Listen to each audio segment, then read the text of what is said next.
at 7:02 p.m. Pledge of Allegiance, Senator Spalding.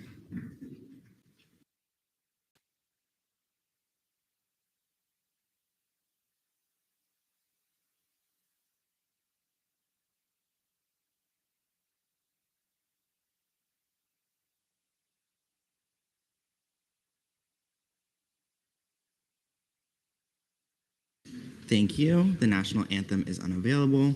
Roll call and verification of quorum. Chair Uria.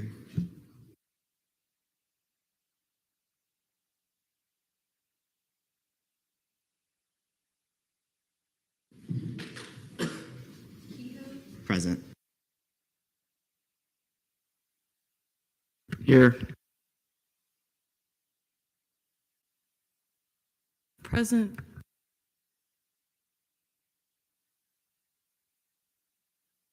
Present. Here. Here.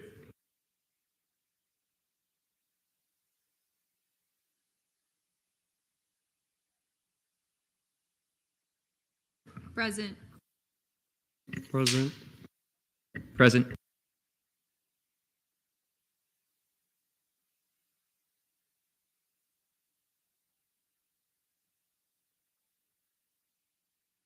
Present. Present. Present. Present. Present. Here. Here.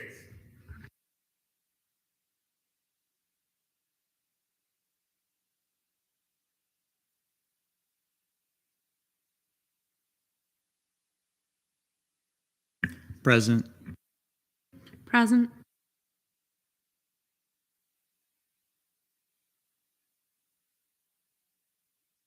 Present. Present.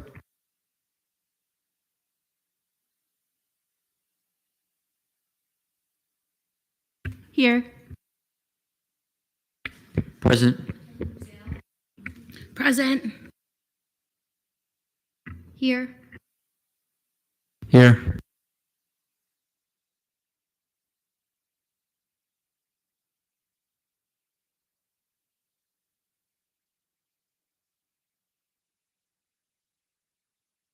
Here.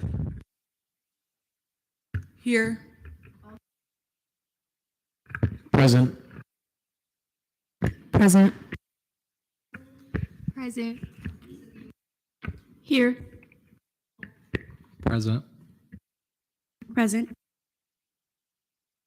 Present. Here.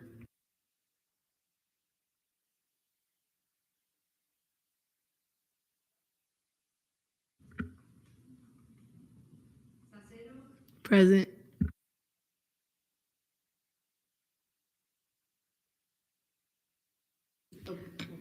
Present.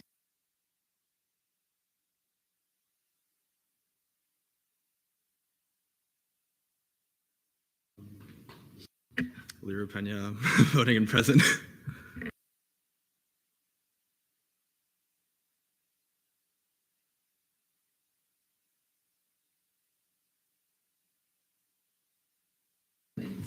Thank you. Approval of the minutes. Go ahead and take a look at last meeting's minutes, and I will take a motion. Vice Chair Temple. Move to approve last meeting's agenda. There's been a motion to approve last meeting's minutes. Are there any objections? Seeing none, they stand approved. Approval of the agenda.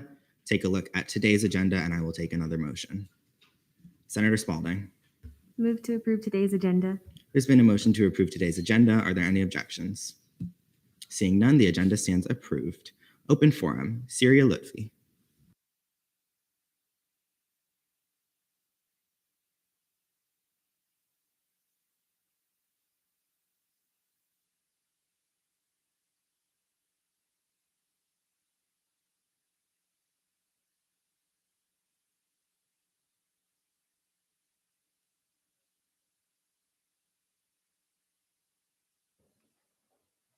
We're able to have. Oh, sorry. We sent a PowerPoint. Pretty sure you heard me the first time. I don't know why I just said that again. Okay, thank you. also want to preface real quick. We are fasting right now, so sorry if we have like dry mouths and not to like take a moment. So let's keep that in mind. Sorry. Assalamu alaikum, everyone. May peace and blessings be upon everyone in the Senate and those in attendance. I'll start off my speech how I was taught to start off my speech, the Islamic tradition, with Bismillahir Rahmanir Rahim, which means in the name of Allah, the most merciful and the most compassionate. So I know I started off with the Bismillah, but there's actually a particular sort of prayer that I was taught as a little kid, and I always like to use it when I'm in a public speaking environment like this. And it goes, Rabbi shrah li sadri wa yassir li amri wahlul uqdatam min lisani yafqahu qawli. So I know not many people speak Arabic here, so that probably just sounded like gibberish, but I'll just give the translation. O my Lord, expand my breast for me and make my speech easy for me, and untie the knot from my tongue so that they may understand my speech. And so my name, hello once again, my name is Ridwan Hussain. I'm the current marketing director and vice president-elect for the Muslim Student Association at UCF. So I know that I have a board position for the Muslim Student Association, but I'm here to represent all Muslims at UCF. And I would say that not many people know, but we actually have around 2,000 to 3,000 students that claim Islam as their faith. But I would say something that's so amazing about UCF is that within our organization, we have many members who are not even Muslim. They're just interested in Islam and they're allies to our religion. So if you could switch the slides real quick. This is just some of the cool events that we have. So the first 3 images are actually from our monthly picnics that we have. And we have around 200 to 300 students who come out just enjoying each other's presence. But most important thing is that we never forget that religion comes first. So you can see in the first 2 images, we actually have our brothers and sisters in the back and joining in prayer. And so that's one thing I would say that's so beautiful about our faith, that no matter our cultural backgrounds, the languages we speak, the upbringings we've had, one thing that will always tie us together is the beautiful religion of Islam. And as many of you guys may or may not know, we're actually in a beautiful month, the best month I would say in the religion of Islam, known as Ramadan. So for me in Syria and our fans in the back, in the back, we're actually fasting right now, and we're supposed to break our fast in about an hour. So how Ramadan works is from sunrise to sunset, we abstain from eating or drinking. And it seems difficult. I always get the question like, you can't even drink water? And yes, I can't even drink water.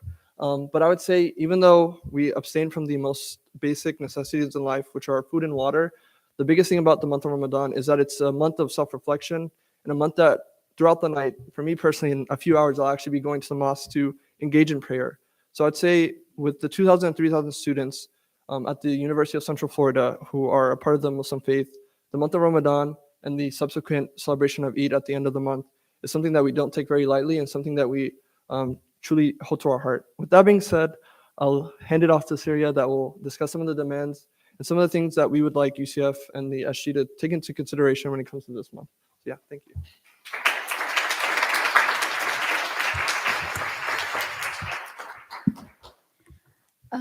Can we switch to the next slide? I don't know who's controlling, so I don't know where to look. Okay. Thank you. So, hello everybody. Assalamu alaikum wa rahmatullahi wa barakatuh. My name is Syria Lutfi. I am the president of the Palestinian Student Association here on campus. I kind of hate how I have to crouch because I feel like my neck looks weird. But, that was kind of bad. Okay. Excuse me. So, for those who are comfortable, I don't know if you guys do this in Senate, but I guess I'm going to switch it up if you guys don't do it. Whoever's comfortable to share, with a show of hands, who here, and again, if you're comfortable sharing again, who here is Christian? Okay. Hello? Can I talk to you? Yeah. So thank you for feeling comfortable enough to share. We in Islam, we like to call you, so I look at you as like a brother out of respect for me and you. So if I refer to you as brother, just know that, you're my bro now. So I want to ask you a couple questions. On Christmas Day or Christmas Eve, where are you?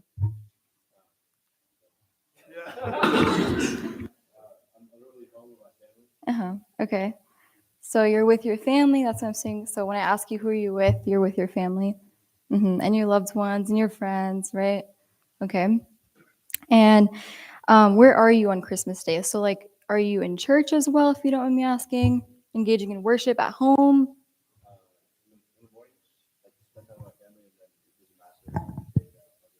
Right, and I believe Christmas Eve you guys also go to church, right? Okay. And last question, I don't want to put you on the spot again, but thank you for sharing. Why do you celebrate Christmas? Just to sum it up.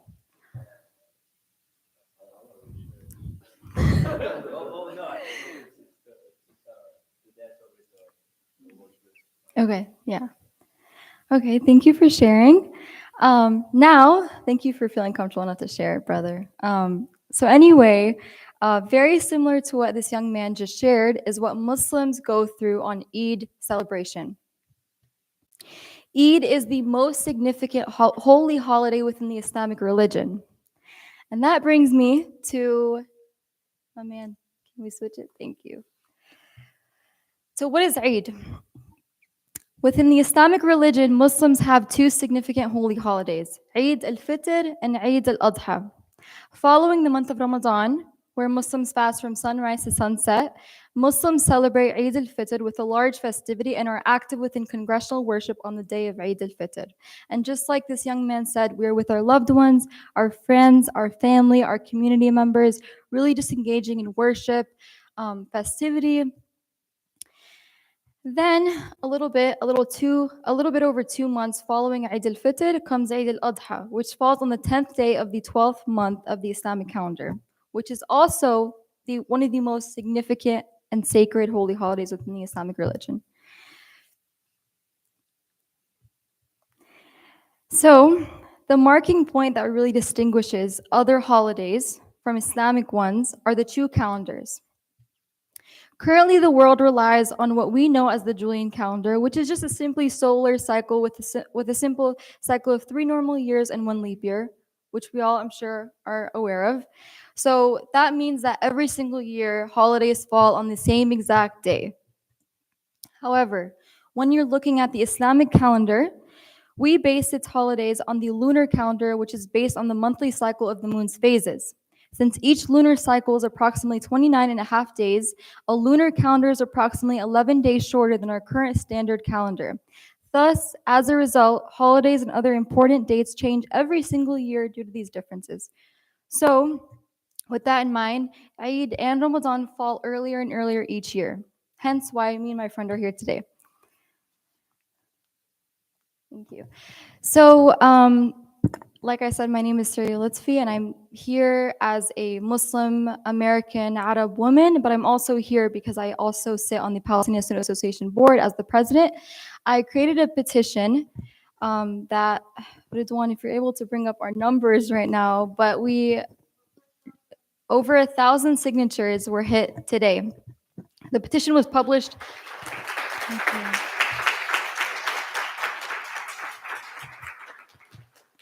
The petition was published on Monday evening.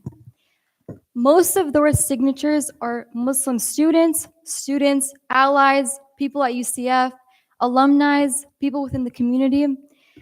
This petition is really a testimony to how big we are in numbers and just how frustrated and upset that we are that this year Eid falls on May 2nd, which is the day that many of us have to come to UCF to take final exams. So again, I really created this petition to really bring a testimony to just how large we are in numbers, and similar to what me and my peers share, Bara'a, Nada, Ridwan, and I, none of us want to be required to come here and take final exams on Eid holiday. Me and my peers wanted to demonstrate this clause that we came across that is accommodating any religious group. It really does accommodate them with anything like holy holidays or days.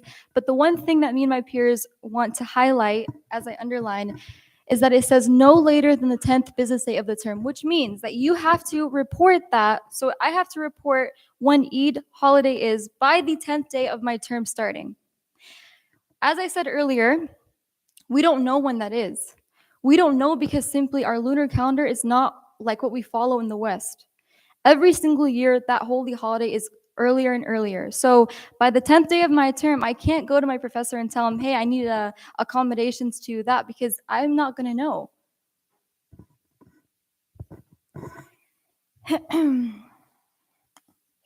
Now, for those who have read the petition and understand just why we're here, like I mentioned, I'd like to reinstill our demands. We, the co-signatories, call on the UCF, University of Central Florida, to accommodate Muslim students, staff, and faculty so they may practice, celebrate, and worship on the religious holidays Eid al-Fitr and Eid al-Adha. We also call to work hand in hand with UCF leadership to visibly recognize, represent, and promote their support of the Muslim community on campus through testing accommodations, signage, and overall increased community awareness. Folks, Islam is the third largest religious group within the nation. The Muslim demographic at UCF is huge, and that petition is a huge testimony to that, as well as why we are here and what we are asking for. Senate President, I want you to develop task force to work with the with Muslims on campus to really build overall increased community awareness, to really allow others to combat microaggressions that people are facing due to the lack of information of Islam. Muslim students have reported to their professors. Many of my peers have been denied, have been laughed in their faces due to the fact that they do not simply understand what Eid is and what Ramadan is. How can we combat that at UCF? To work hand in hand with developing overall increased community awareness. And that's why me and my peers are here today. Us Muslims, we see ourselves as allies to other communities and would just like the equal support and representation from our community fellows that we give in return. Thank you.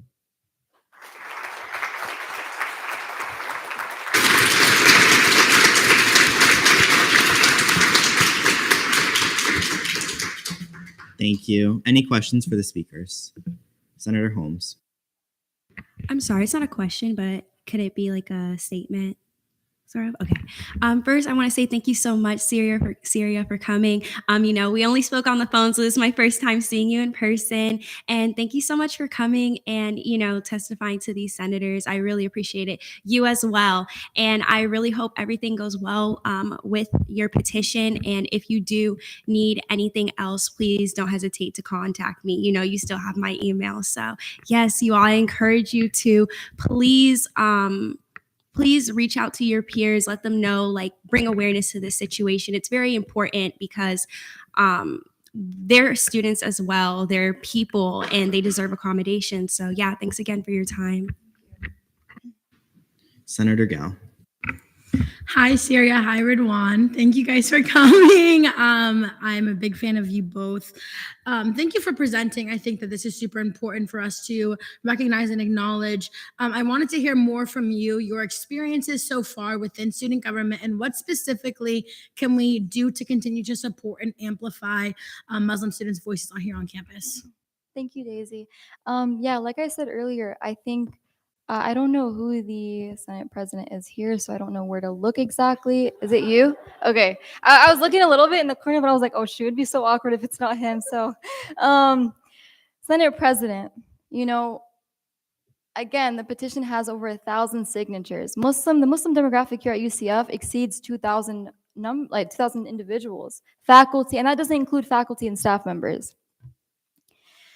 There is no signage nor visible representation of ways that you can support Muslim students on campus. And I believe, and I ask you today, that you really send senators, create a task force to help us to work hand in hand by combating those things. We need overall increased community awareness of the Islamic faith. Whether it's through emails that can be sent out to individuals, on social media pages, educating folks, hey, it's just a show of hands, how many people here before this presentation knew what Ramadan was? Wow, it's really good. Okay. Y'all are pretty educated. Okay, and Eid, honestly, Eid day. Okay, so that's a lot better than I expected, but the Eid day, we gotta work our way up. Clearly, there needs to be a bigger support system here at UCF. And I know UCF, as a champion of diversity and inclusivity, you guys want to really continue that at UCF. And I don't doubt that you guys will, but I'm asking you here today, send senators, create a task force to really help work hand in hand with Muslim students, Muslim faculty, Muslim staff to overall really increase the community awareness of us. Yeah. Okay. Chair Saucedo. Hello, thank you for coming. My name is Mel. I had a question. How or when do you find out when Eid is? Yeah. Hello, Mel, you said? Hello, Mel. So when it comes to moon sightings, typically how the Islamic calendar works is there's a certain range. So like, let's say for instance, we'll just say today is the 29th day of Ramadan, right? And the next day or the next month, do you remember off the top of your head? Shawwal, right? Shawwal. Yeah, Shawwal would be the next month, right? So we would sight or look for the moon, a certain characteristic of the moon. It would, I believe it's just a crescent moon, right? And so on the 29th, you would look for it. If you do not see it on the 29th, then you would always end the month on the 30th day. So no matter what, you would never go past the 30th day of a certain month. However, there are many times, like for instance, I believe last year, we actually started on the 29th day of the previous month before Ramadan. So there's always this sort of variance. So you wouldn't actually know the specific date of Eid until you started Ramadan. So it's like there's always going to be a 1 to 2 day variance to it. So there are calculations online where you can see, like for instance, if you look up on Google, when is Eid 2022, you would get like May 2nd. But there is a very high chance when they're sighting the moon that they don't see it on May 2nd. It could easily be on May 3rd. So that's where the issue lies, where we don't really know on the 10th day of the semester because it's not like a regular calendar. You have to physically look for the moon. And I actually have a lot of friends that on the 29th day of a certain month, they'll go out and literally look for the moon. I know it sounds like very old fashioned, but it's something that we've had in our tradition for almost 1500 years. So it's something that we take very serious. And for me personally, like my friends, my dad, he'll look for the moon. That's how we started this month. So yeah, sorry if that's complicated or sounds very foreign, but hopefully that helped. Chair Hall. No, yeah, I just kind of to do more Sierra's thing, less of a question is obviously at the end of the day, we're a very multicultural campus and very, as a result, multi-religion, including non-religious. I myself am religious. But at the end of the day, we need to make sure that there isn't a double standard. Like I am Christian, I benefit from Christianity being the primary religion in the United States. But if we're going to have accommodations and considerations for Easter, for Christmas, if we're going to have accommodations for Hanukkah, if we're going to have accommodations for some of these other religions, we need to make sure that all students, whether they adhere to a faith or not, are respected. I know from experience, for instance, Sikh students on campus don't have very good representation and have struggled for a long time to get that representation, that there are a lot of different groups represented on campus and that they do deserve the respect and dignity of this chamber, regardless of whether you are an adherent or not to it. So I really do hope that we can make progress in the immediate when it comes to Eid that's happening now, but also make sure that in the future this doesn't happen again, because what it sounds like is that that specific statute within not student government, but within the UCF community as a whole needs to be updated to reflect the fact that students can't request by the 10th day of the term. And that's something that we need to bring up with, more UCF admin, those kinds of entities that can make those changes. That this is a forum that I'm very glad that y'all were able to come to speak to us, but we need to, as a body, then make sure that these complaints not just reach student government and what we can do, but also realize that some of these things we ourselves cannot do, but we can talk to the people who can make that change. Because I think, frankly, it's ridiculous that it's reached this point that we have to have students come to basically fight to have their religion properly represented on this campus. And if I could add something real quick to that, based on how the lunar calendar works, this will be an issue for the next, I believe, 40 years because it constantly moves up 10 days forward. So for instance, we started Ramadan on April 2nd. But if we just use basic calculations, we're probably going to start sometime in late March. It's going to keep on going backwards 10 days. So if we don't sort of solve this issue now, I feel like this will be an issue for, you can almost say, generations to come. And I'm graduating next year, so I won't have Ramadan at UCF next year, but I'm fighting for many people that I know that are going to be at UCF for the next 2 years. And I have friends that are in high school that want to come to UCF. And if they don't feel welcomed at UCF based on their faith, I feel like it's undermining the diversity that UCF champions for. So I just wanted to add that real quick. Senator Martinez. President voting. President voting, yeah. So noted at 7:27 p.m. Senator Foster. Move for a non-committee member to speak. Are there any objections?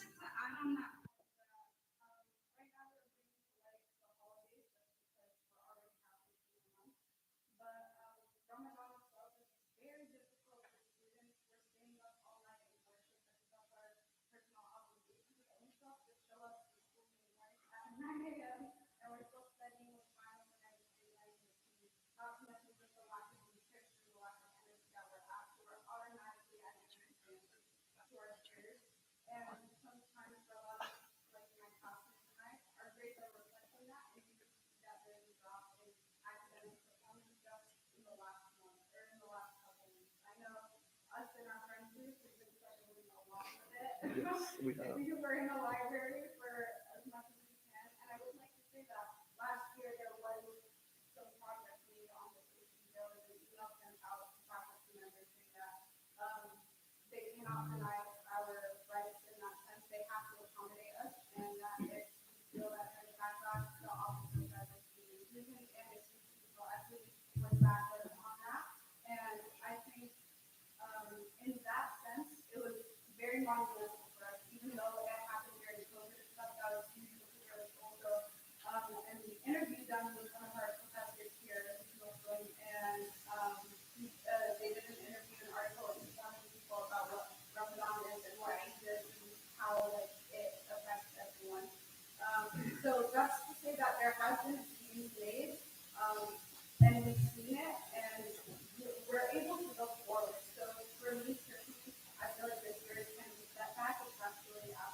Vice Chair Anderson. Hi, everyone. I appreciate you all being here. I appreciate it so freaking much. I do also, because I was there while you were presenting during SBA, and there were a few things that came up to where people were saying, do they pay more? I don't understand why that is a concern of yours, because they are underrepresented in a community that they deserve representation in, and they pay just the same amount that we pay. They are just completely underrepresented. And that is our job to make sure that they are protected from these microaggressions and protected from all these concerns and issues and little ignorant comments that are happening around us. So if everybody can just sit here and actually take this in wholeheartedly as well, just because I see a few eyes wandering. But seriously, thank you all for being here so much. And thank you so much for speaking on this. This is an incredibly important issue.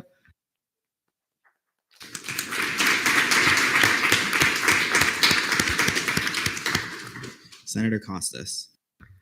Yeah, thank you guys so much for coming in and using this open forum platform, bringing us a call to action, because I hope that you guys wouldn't have to come back here next year and do this again. But I value everything you guys talked about, and you educated me, and I hope you guys educated other people as well.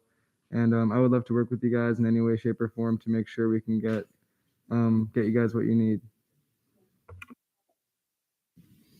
Senator Marotta. Yeah, so first and foremost, thank you guys so much for coming out tonight. It's good to see students like advocating for their rights. Great presentation as well, especially like the first few slides when you showed like how massive the turnout was for your events. It really showed like how large of a population of Muslim students there are at UCF. So this is obviously something that warrants like taking action right now. In particular, especially because like Christian students already receive a large accommodation, considering that winter break is already like basically based around Christian holidays. So, you know, at the very least, we should absolutely be doing this to provide representation for Muslim students on campus. Vice Chair Temple. So good evening, guys. And I just have to say, I am very much I'm so happy to see you guys be up here tonight and advocate for what you believe in, both figuratively and literally. So I have to ask, are you willing to work with student Senate's caucuses on this as well? Because we have bodies of senators that are more than willing to help you with this. Yes. For example, we have the APIA caucus, we have Women's Caucus, LGBT caucus. All of these caucuses have resources that can help you with this. Absolutely. Awesome. Yeah. I don't know if I saw any more hands, so I would. Sorry, it was really nice for you to present here. I was wondering where I would find the petition, or if you could go back to the page just so I can spread awareness to my peers. Yeah, if you don't mind. Briefly, the presentation is in the Senate Drive under miscellaneous documents, and Al is going to add that link to the agenda, so it's there for you. Thank you so much. Any other senators with questions? Senator Gale. Not a question. I just want to thank you both a lot. I know that in the past, after talking to your specific organizations, that student government has not had the best relations with you guys. But I want to acknowledge that many of the senators here are listening to you, and many of the senators here are in support with you, and we are in unity with Muslim students on campus, and to please come back anytime if there's ever an issue. We are here to represent students. Although I am not Muslim, I'm an ally, and I will always support and amplify your voice when that happens. So I just wanted to thank you once again for coming. Thank you.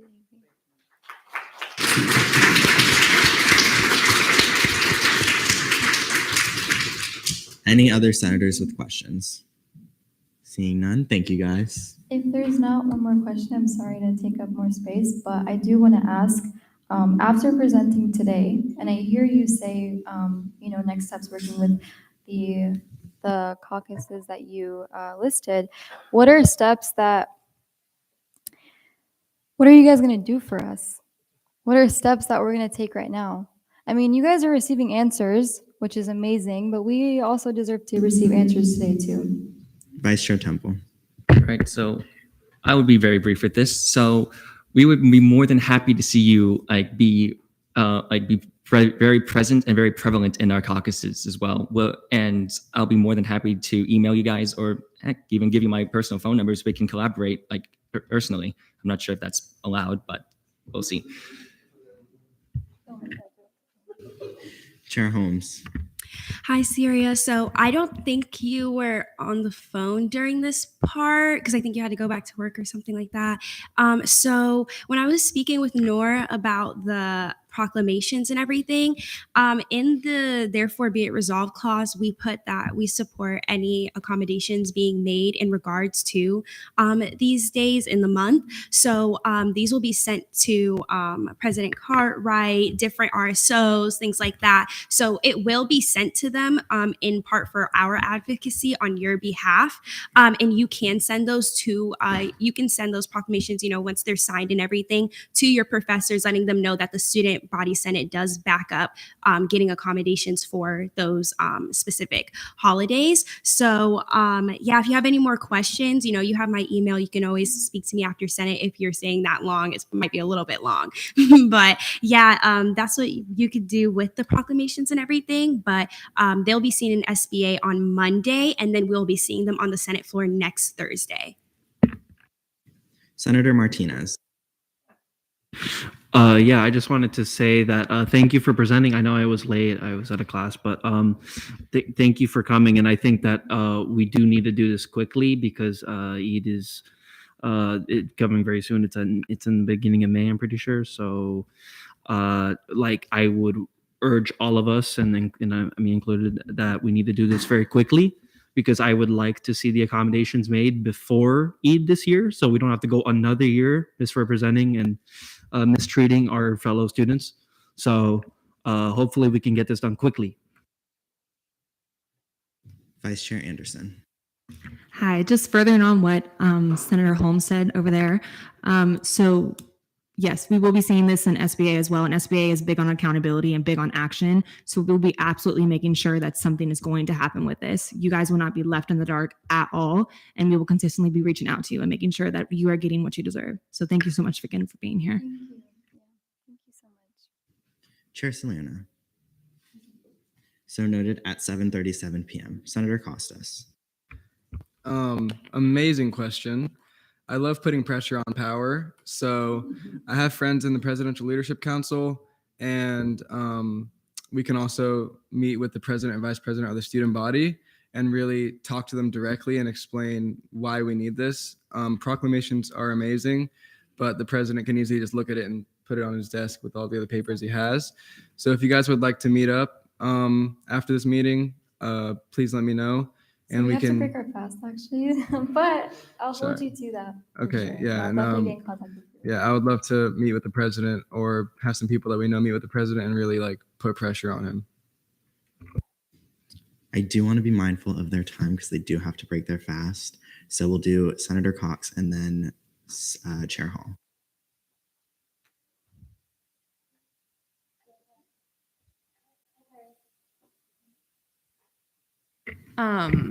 So I am wondering if maybe we could make a like religious minority caucus to better help advocate for stuff like this in the future. I don't know what the process for that is like, but that's it. Can I just make a quick motion for a non-committee member to speak? Are there any objections? Who is it? Adrian.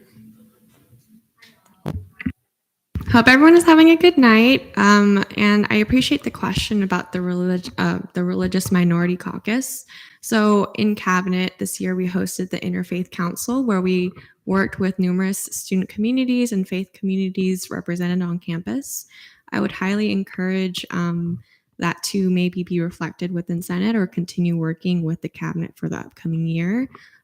We do our best to research on the different student communities so we can reach out at the beginning of the year and kind of get that headway. But speaking as a cabinet member, I do have some weeks left in my term. I would love to work with all of you senators so that perhaps we can communicate a plan of action with our Office of Diversity and Inclusion, and more specifically with our new Vice President of Diversity, Equity, and Inclusion. Thank you, guys. Thank you.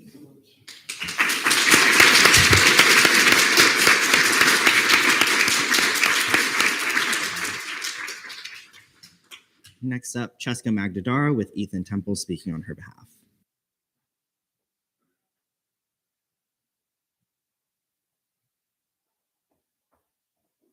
Good evening, Senate. As I'm sure you all know, I am not Cheska Magdadara, but I will be speaking on behalf of her tonight. She unfortunately cannot make it because of a family. Of course it isn't. We good? Awesome. So I will be speaking on her behalf tonight because she had to attend a family function. Good evening, everyone. I am unfortunately announcing my resignation from Senate tonight. As such, I wanted to speak to you all about the occurrences that led to my decision.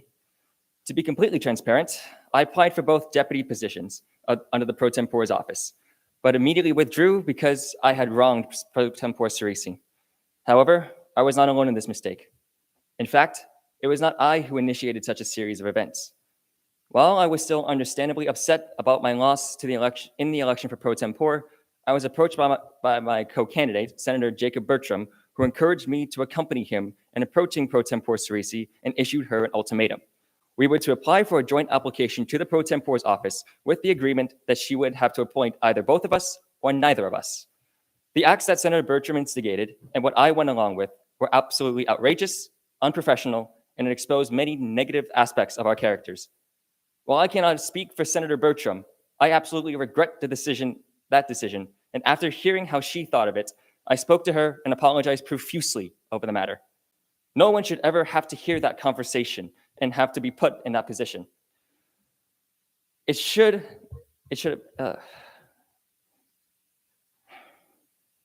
No one should ever have to hear that conversation nor be put in that position. It was after that that I had made the decision to withdraw my application as I did not think it was still appropriate despite my apology, and I thought it was a way to hold myself accountable. Overall, I did not like the person I became and the conversations I engaged in because of it, and I hated how we went behind people's backs because of that. And I apologize to anyone and everyone who has been affected by such actions. As such, I am choosing to remove myself from this position as an absolution of these egregious actions. However, before I make my departure, I wanted the Senate body to be aware of this situation before making any decisions about who should be in the leadership, as you all deserve to know what is happening behind closed doors. With this, I, Cheska Magdadaro, hereby resign from the College of Sciences, seat 9.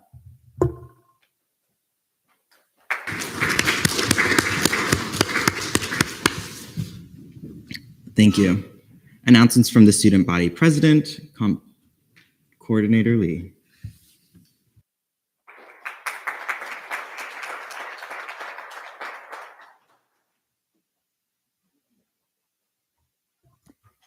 Hello. So I am not President Hall, but I will do my best to emulate her happy demeanor, which brings me to my announcement. So Happiness Week starts next week. It begins on the 18th, and they are in various locations around UCF, mostly around Memory Mall and the Student Union. However, they will all begin around 11 a.m. and end around 2 p.m. for consistency. So please join the activities. We really just want this to be a great period before we get into our finals.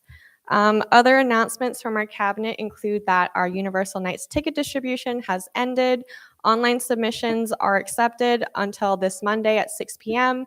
You would be able to find the link in the student government Instagram bio, but I will also include I'll include the link in this minutes as well. And also this past Wednesday, we hosted a DEI brunch. So thank you to all the senators that attended. I know that the comments that we found from the students were very helpful. So I look forward to hopefully continuing the conversations. And yeah, please let me know if there's any questions. If you have any questions, feel free to email President Hall. Thank you, Coordinator Lee. Announcements from the student body vice president, none. Comptroller's report, Comptroller Fabregas.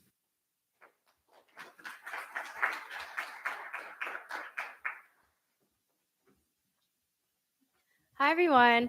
I just wanted to take a quick second before I get into the numbers, just to quickly introduce myself. I see a lot of new faces.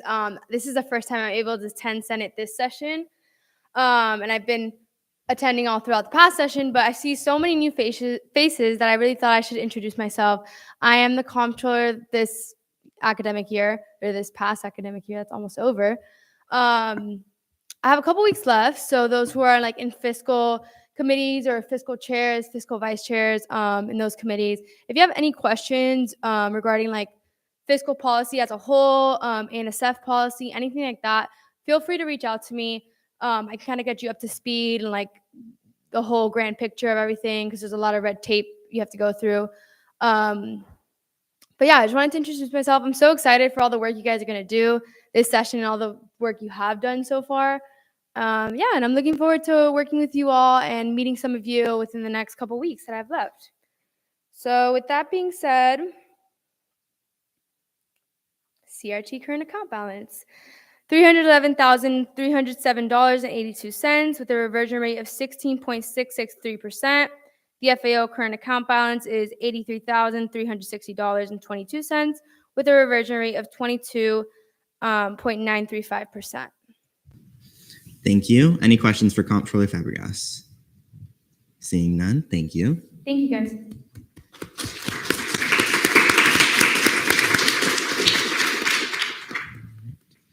Cabinet Forum, none. Announcements from the Chief Justice, Associate Justice, wait, I forgot your name. Silva. Wait, I knew your first name.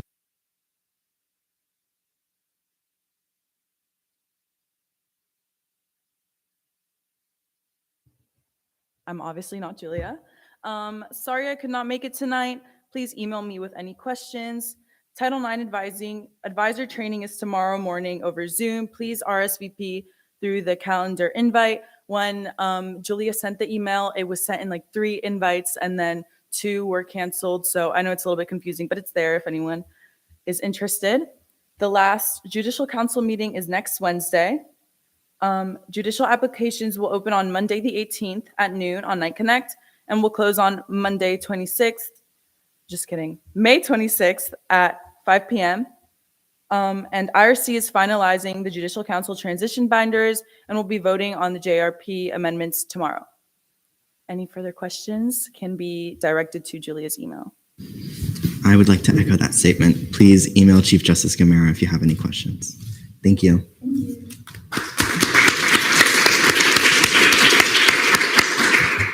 Senator Bertram. Move to go to Senate deliberations. There's been a motion to go to Senate deliberations. Are there any objections?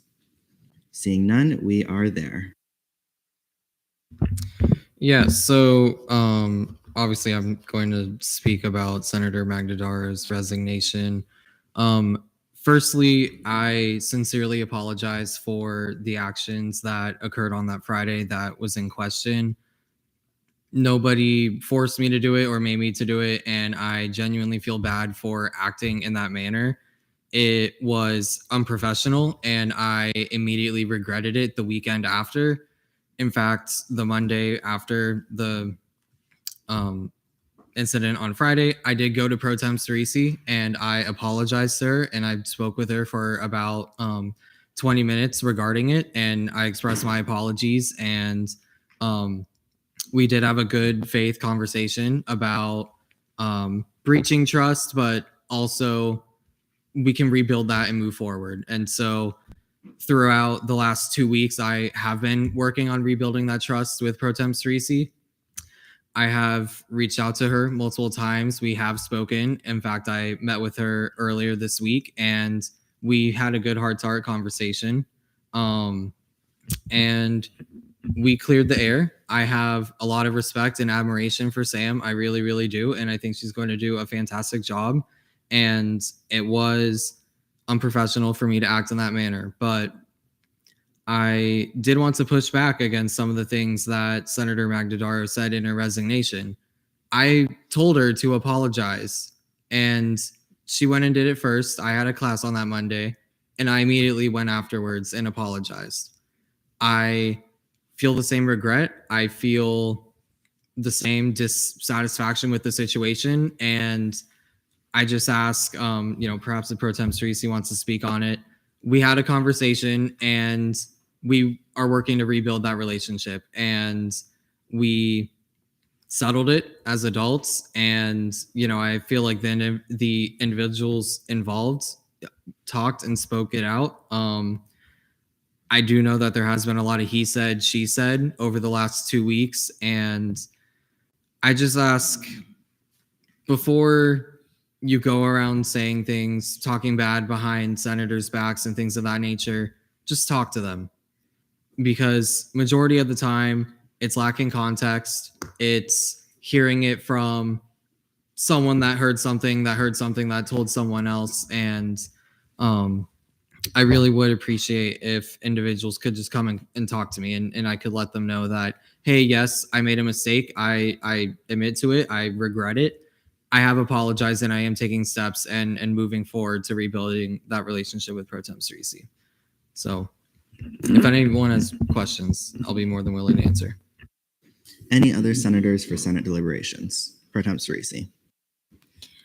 I was not planning to speak on this issue. I was pretty much working on this behind the scenes, but considering what's happened and being asked, I would be happy to speak on this issue. So yes, that Friday after the election, I was approached by Senator Bertram and Senator Magdadaro, and they did offer me an ultimatum when they came into my office that I either take both of them or none of them. It was definitely very unprofessional and definitely very hurtful. They did apologize for their actions, but I did express to them that I definitely could not trust them for a while, and that it could potentially impact their interview for the deputy positions, because it's very important to me that the pro tem's office is trusted by Senate.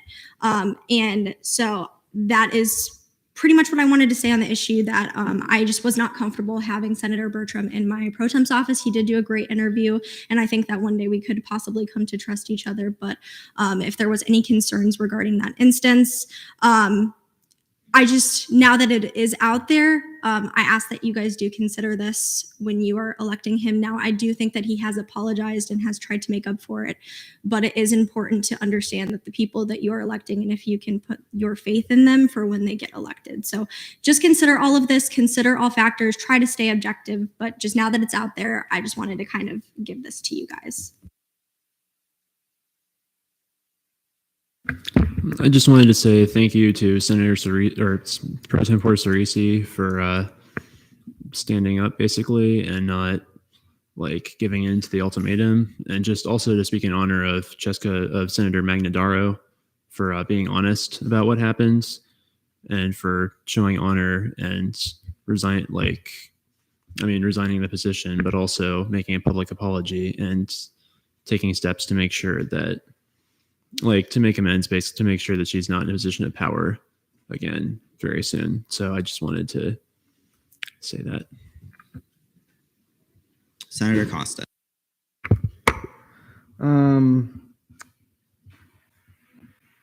I just, I really don't know how I feel about this. Political corruption and things along this nature really make me uncomfortable. And I do appreciate the apology, but I do find the whole thing very despicable.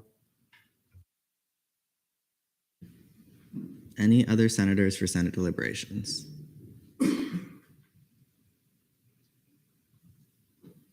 Senator Ferguson. I just wanted to say Pro Tempore's office is supposed to be neutral. Like, it's supposed to be a position where we can trust that whoever's going to do it is going to read the bills fairly, make good faith adjustments to them, and then send them. It's not supposed to be a position to advance the career of a person and to build a stepping stone into further positions of power. Senator Huerta. Move to go back to announcements from the Supervisor of Elections. There's been a motion to return to announcements from the Supervisor of Elections. Are there any objections? Seeing none, we will now be there. Announcements from the Supervisor of Elections, none. Announcements from the Activity and Service Fee Committee Chair, none. Announcements from the Scholarship Committee Chair, none. Announcements from the Senate President, that's me. This past week, I attended our 2021 to 2022 SGLC banquet, as well as the passing of the gavel. And I just wanted to thank all of those involved. They were all great events celebrating our student leaders in various ways. Senator at large seats for the Activity and Service Fee Committee and the Scholarship Committee. The elections for those will occur at next week's Senate meeting. If you're interested in running for those seats, please consult Title 8 regarding what those committees do, how they work. I have personally sat on both if you have any questions. Appointments, I hereby appoint Hannah Huerta to the position of Internal Legislative Assistant, and I hereby appoint Jacob Bertram to the position of External Legislative Assistant. Resignations, Cheska Magdadaro has resigned from College of Sciences seat 9. And lastly, at the end of last session, former Speaker Ananobi and I made some decisions on some special awards for some senators, some of which were announced at our banquet and some of which were announced at passing of the gavel. One of the winners of those awards was not present Tuesday night, so I wanted to speak and present their award for them here. So this senator was appointed during the 53rd session and immediately made headway on a lot of initiatives. They care for our students, and they have written many resolutions specifically in support of our houseless students. And those contributions did not go unnoticed. So former Speaker Ananobi and I made the decision to award Legislative Scholar of the Session to Senator Loki Mole.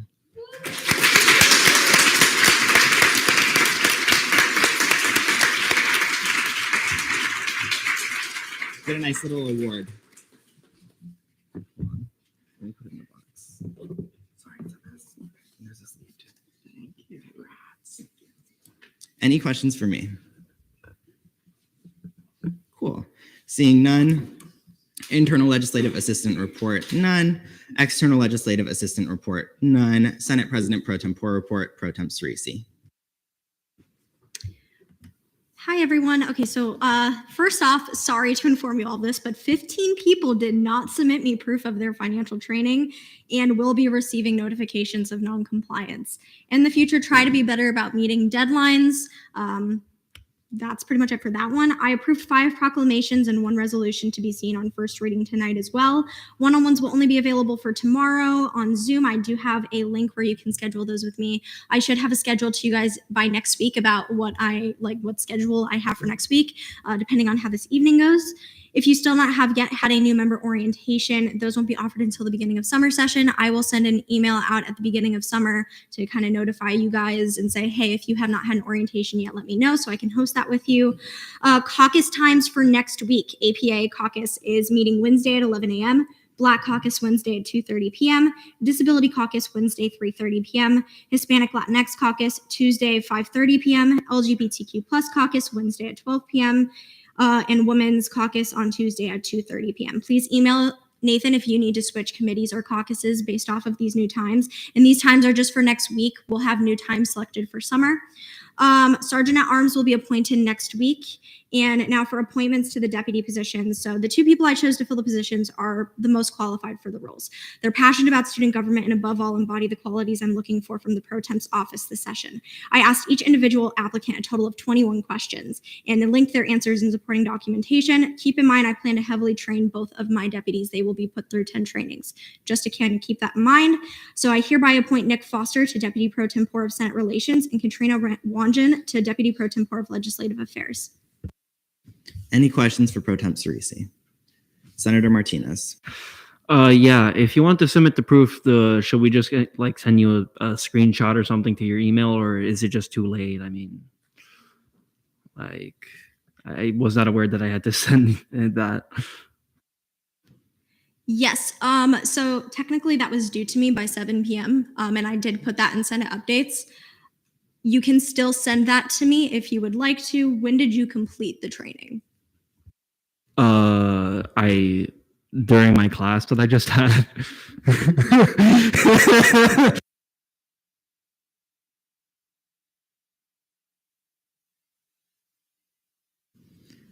Senator Ferguson.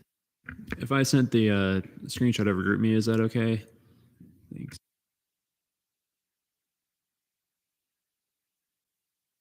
Yes, I already received yours earlier. Oh, cool. Thanks. Senator Spalding. Okay. So this is completely on me. I take full accountability. My fiscal training was from last year, the last session. So I didn't get I don't know if there was supposed to be a new one we were supposed to do, but I had completed it a while back. I still have the same scores from 2020 or whatever. So are those the scores that you want? Because they're not from the 54th session. So for those of you who were last session and did the financial training, that carries over to this session. It was just for those who had not yet completed the new training. Just a point of information. Did you complete that after July 1st or before July 1st? Before? It's June 17th, so before. So you will have to do a new financial training.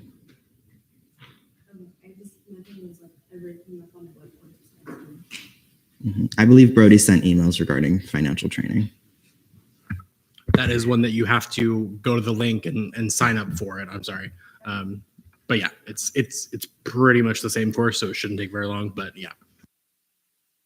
Any other senators with questions? Vice Chair Anderson. Hi, I just want to make sure and clarify that you've seen beforehand and you've seen my GroupMe, so just making sure that I accounted for it. Okay, perfect. Thank you.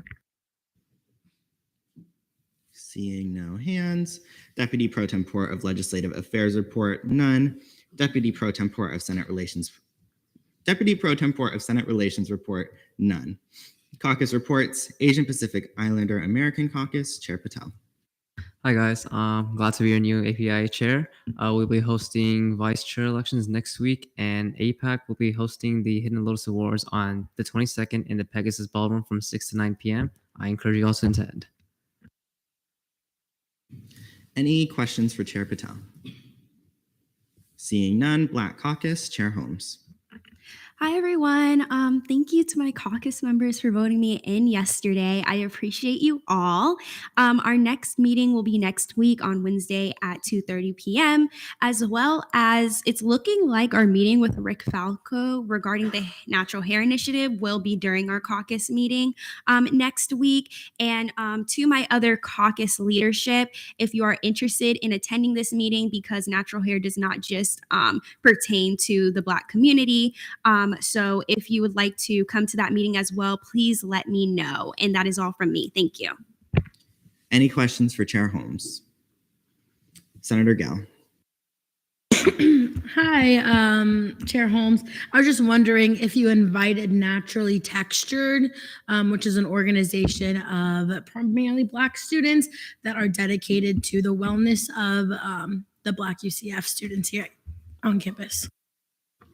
Hi, that's a really good question. However, it was a single student that brought us the initiative, and they were actually recommended to us by another RSO. I can't speak on which specific RSO that was because I wasn't the chair during that time.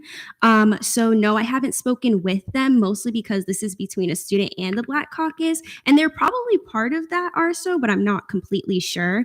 But once we solidify more details with Rick Falco, then we will be reaching out to RSOs. Seeing no other hands, Disability Caucus, none. Hispanic Latinx Caucus, Chair Saucedo. Hello, everyone. Thank you so much for electing me, my fellow caucus members. Our next meeting is going to be Tuesday at 5:30 p.m. I also have some announcements. The Brazilian Student Association will be holding their Baile de Brasa on Saturday at 9 p.m. And the Dominican Student Association will be holding a pool party on Friday, April 22nd at 1:30 p.m. Thank you. Any questions for Chair Saucedo? Seeing none. LGBTQ plus caucus, none. Women's caucus, Chair Sabula. Hi, my name is Larkin Spila. If you don't know me, and if you don't, I would love to know you. Thank you so much for electing me. I'm very excited to be Women's Caucus Chair. I encourage non-caucus members to let me know if they have any ideas or concerns they think I should know about. I'm a white woman, so obviously there are a lot of problems that I will not understand or experience. Next week will be vice chair elections on Tuesday at 2:30 p.m. I encourage all caucus members to run. And also, I'm looking into changing the caucus name from Women with an X to Women with an E. I'm prioritizing opinions from trans women and women of color. If you feel strongly about the subject or do not know about the debate surrounding the term at all, please let me know. Any questions for Chair Sabula? Seeing none. Chair Holmes. I'm not I don't want to say I'm not educated. Well, technically I'm not. So could you go more into the change so I could know, I guess? Yes, of course. So Women with an X has been around since the 70s. I couldn't find a clear origin on who exactly created it, but it was made to be more inclusive of trans women and women of color, specifically Black women. It was actually a Black feminist who made it more mainstream. But the issue with the students that I've surveyed about it is that it is a bit more performative than actually helpful, because instead of being you are a woman, it's no, you need this other term to be a woman. You need this more. It just doesn't do what it's trying to do. And since there are a lot of TERF terminology, and if you don't know what TERF is, trans inclusionary radical feminist, there's a lot of terms that change the name or not change the term women into something to equate women to their uteruses. A lot of people will look at that term at first glance, including myself, and think that it is a transphobic term. And even during the SBA meeting, it was brought to my, actually might not have been an SBA meeting, but someone brought to my attention that some women do not feel comfortable going to events that have the term women in it because they feel it makes them feel different. So that's just my biggest issue with it. But of course, I am not a trans woman and I'm not a woman of color. So I'm trying to gather as many opinions as I can before I make any sort of action. Any other senators with questions? Seeing none. Unfinished business, none. Fiscal Committee caucus time. FAO. Chair Millington, how long? 15 minutes.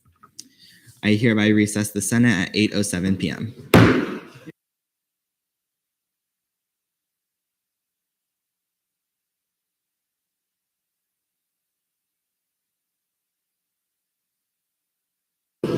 ask if you're not on FAO. If you're going to stay, please be quiet. If you don't want to be here, please get out quickly.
you. Aramark does accommodate for veganism 100% and other types. If you'd like to look on the Aramark website, they have everything on there.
Cerisi.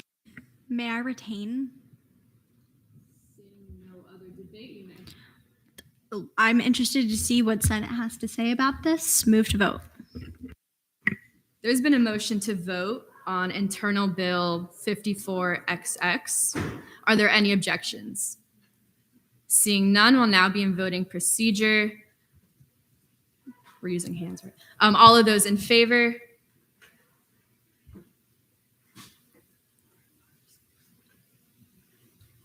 All of those against? All of those abstaining? With a vote count of 9-0 to 1, internal bill 54XX passes. Congratulations, guys. All right. Member discussion. Is there anyone wishing to speak? Miscellaneous business? None. Yes, Spalding.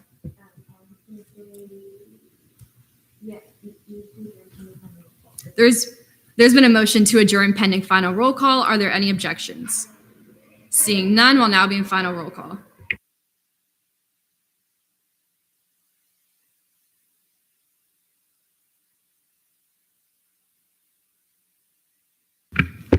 Same as initial. Thank you. I hereby adjourn this meeting at 8:20 p.m. Hey, really quickly for those in FAO, excuse me, just so you know, now that it's been adopted, the bill is in the Senate drive. So make sure you're looking at that bill when we get to it on second reading.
Can we please make our way back to our seats?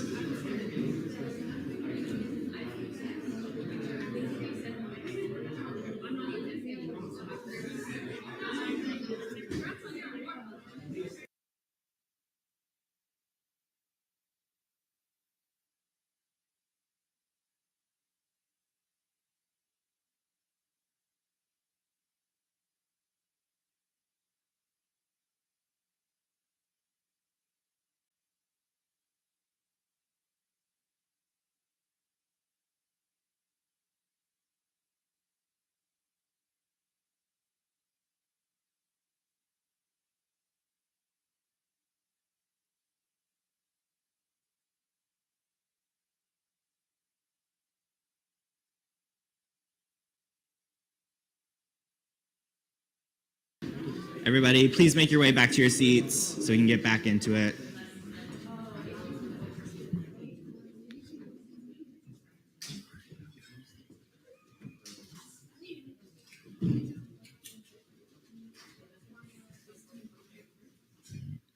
I reconvene the Senate at 8:25 p.m. Fiscal Committee reports. CRT Committee, Chair Borges. Hey guys. So in committee this week, allocations, we approved allocation 54002, 004, 005, and 007. We postponed allocations 001, 003, 006, 008, and 009. We PPI'd allocation 54010. We approved fiscal bill 5401, and we approved internal bill 5403. I want to thank my committee. We had a 2.5 hour long meeting, and it was 13 pages long. So thank you guys for staying with me, and I hereby yield to my vice chair. What's up, y'all? So I am Scarlett, and I will be the new snack updater connoisseur for Senate. So buckle your seatbelts, everyone. We are having an international snack each week, and this week we kicked it off with some French butter cookies dipped in chocolate. This week's commentary comes from Senator Patel, quote, "They tasted bland and empty," which is fine. I, however, thought they were more of a Walmart version of a Girl Scout Thin Mint. If any of you know what that is, hopefully. And then thank you all. Until next time, we will be reviewing whatever Tyler and I choose from the International Food section of Publix. Wait, who said that? What? Any questions for Chair Borges? Seeing none, FAO Committee, Chair Millington. Hello. My report is a lot shorter and more boring, but this week we discussed and updated our spending policy. We will be seeing that coming through in Internal Bill 5404 this meeting. And then next week we will be having a mock FAO meeting just to kind of show the committee how it works. If anyone who isn't sitting on FAO wants to join and watch, feel free to come. If you just want to learn more about the fiscal process, we would love to have you there. In the audience. But yeah, that's it. Any questions for Chair Millington? Senator Martinez. When will this meeting be? The mock meeting, it's going to be during our regular FAO meeting time. So Mondays at 4. Any other senators with questions? Seeing none, ORS Committee, Chair Wanjan. Hey y'all, this week in ORS we saw 10 post-funding hearings. We only saw 4 of them because the other 6 were postponed. Y'all can read them unless you guys want me to read them out loud. That'd be really boring. 3 verification of purchase forms, all of which were approved, and then 2 post-funding forms. Shout out to Hannah Matan from last session and apparently Ethan Smith, who isn't a senator, for doing great with those post-funding or with those RSOs. We also reviewed Appendix C and found a couple of changes, which I'm currently working on the bill for. And then our vice chair position is still open if y'all are interested. Thank you. Any questions for Chair Wanjan? Seeing none. Fiscal legislation, notice of legislation on first reading, none. Notice of legislation on third reading, none. Notice of legislation on second reading. Bills. Fiscal Bill 5401.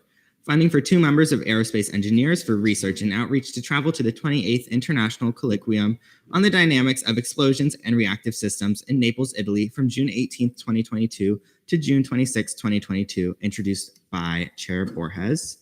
Is there a motion for speeches, questioning, and debate? Vice Chair Temple.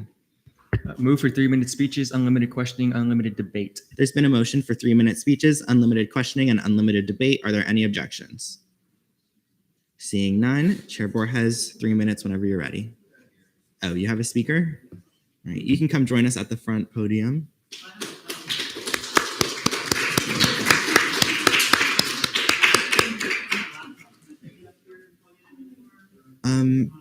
Can you email it to Brody Taylor? Oh, you can do it? I'm not tech advanced.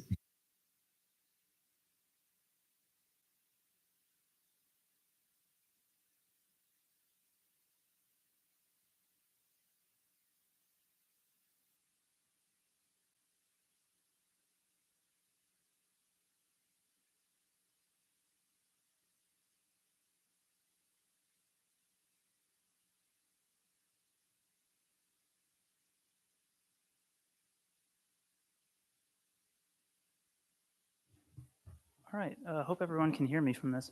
First off, this is my first Senate meeting, so it's really nice to see all y'all. This room is also really, really cool too. Like this, I'd love to take meetings in here. It's really cool. But yeah, so with the introduction, so it's myself and then also one member. She can't make it tonight because she's actually doing some research related stuff to this right now. But come June 18 to 26, so this upcoming summer, we are hoping to attend the 28th International Colloquium. I'm not even going to go through that. It's really long and it has to do with explosions and such. But this is on behalf of the Aerospace Engineers for Research and Outreach. With regards to a little bit about ICTERS, which is what the conference is that I'll be talking about. As I show here, it's the premier international forum for scientific contributions to the field of explosions and fluid mechanics. So just a little part of what I do every day, I kind of blow things up in a very controlled fashion for a living. So if any of you guys are interested, we have a lab right down the road past the police station. If you guys are ever driving by there and you hear really loud noises, everything's okay. So just want to let you guys know. But with regards to specifically on this conference for this venue here in Naples, which is a very beautiful map to see in the background, both of the members, myself, and then also the person who cannot make it here today, will be presenting actually 2 peer-reviewed papers that we submitted and they got approved for there. One of them being on novel rocket engine testing and design, which is on my side, and then also fundamental detonation transition for star supernova understanding and all that stuff. I can't speak on that, but what I can speak on is that some of the other things we'll be doing at this conference, we'll be meeting with some pretty world-renowned researchers. As I mentioned, this is kind of the premier international forum. They have this every 2 years, especially because of COVID back in 2020. They completely canceled it. So really, it's been a very long hiatus. Given that I'm a PhD student here, I'll be graduating in May. This is pretty much my only opportunity to go to this. At least, with regards to the work that I'm doing right now. But we'll get to meet with some of the world, researchers that are doing some of the aerospace and combustion topics we're doing now. Also, they're going to be having a lot of seminars, which are very important because, especially in academia, there's only so much you can learn in your classes. You can really, learn the most from the actual people that are doing it. And then also the good thing about especially this conference is that there's a lot of university representation from other universities around the world. So we'll also get to connect with other university students and professionals in our research field, hopefully, which could lead to potentially some international collaborations. I know there are a lot of people that 30 seconds left. Perfect. We have a lot of people we'll be meeting with as far that can help us for additional funding. As far as what this contributes to UCF, a lot of newer combustion research we're doing here, as well as also just in general recognition of UCF as far as our combustion work. Some cool pictures on the bottom if you want to see more of that. And then cost breakdown. I was told that I need to bring quotes, so I don't know if I need to show that now. But with regards to all of this, there are the totals on the board. There's the numbers, and then with some details on the bottom as well with regards to the people attending, as well as also some COVID-related information if you have questions. Thank you. Thank you. We are now in line for questioning. Vice Chair Temple. If I may ask, what is your research on and how will it benefit the UCF community? Yes, thank you very much for that question because I kind of had to brush over it. So specifically my research, I can speak on that. So I'm actually working on novel rocket engine technology. We live here in Florida, which is great. Pretty much every other week we can just look outside of our windows and we can see rockets going off at Kennedy Space Center. But pretty much all of that technology is getting kind of dated. It was made in early the 60s. Some of the work that I'm doing now involves very, newer type combustion where, we're just blowing things up, but we're doing it in a more efficient way. So that's kind of UCF is actually one of the only universities besides I think Purdue, so there's a little bit of competitiveness, that work on these type of engines. So yeah, so that's what I work on specifically. As far as what it can do for UCF, we are, currently, at least the lab that I work in, it's currently pulling the most amount of money and funding from the United States Department of Defense and government as well. And a lot of that is coming from the research that we're doing here, given the uniqueness of it compared to, our only other competitors, Purdue. And again, I can speak personally that, I have a lot of competition against Purdue, so I want to beat them and all this stuff. So, Senator Cox. I see that it says conference follows Italy COVID protocols. Could you go into that? Because I don't think any of us know. Oh, gotcha. Yeah, so from what I understand, or at least currently, what Italy is following, so yeah, first it's in Naples. What Italy's following is as long as you can make the trip into the country from your respective country as far as their protocols, then they're good. Now, as far as what the conference is saying is that, so long as whatever policies you had in getting in, which I believe coming from the United States to Europe right now means that you need, I think it's the extra dosage or the first booster as far as that. And then I think there's also like a negative COVID test, I think within like a certain amount of days. But I know that at least with the conference themselves, they have no intentions of closing it down, given the current kind of forecast of how COVID is, at least in Italy right now. And then, yeah, with regards to extra protocol and restrictions, I believe that based on what the conference has said, I think, there's going to be self-screenings every day. And I think they're also going to have masks as well as checking for vaccination cards as well. Chair Hall. Does that answer your question? Yeah, so welcome. Thank you for coming. I barely passed astronomy when I was here. So all this is very impressive. So more, I guess, just a broad question, not specifically pertaining to this, but since your org is relatively new, is this kind of like the only big event that your org does, or are there just other things that y'all like to do throughout the year? Because it sounds super dope. So I just want to see what else y'all kind of do throughout the year. Yeah. So at least as far as on the academic side, this is probably one of our really big things. As we mentioned, we're very new, and especially on the big academic events, which largely in our field is like conferences and such, going to, learn more about the research we're doing, also presenting and advancing our own academic careers as well, as far as publications and getting our name out there. Again, given kind of COVID, a lot of those conferences had kind of, either canceled or slowed down.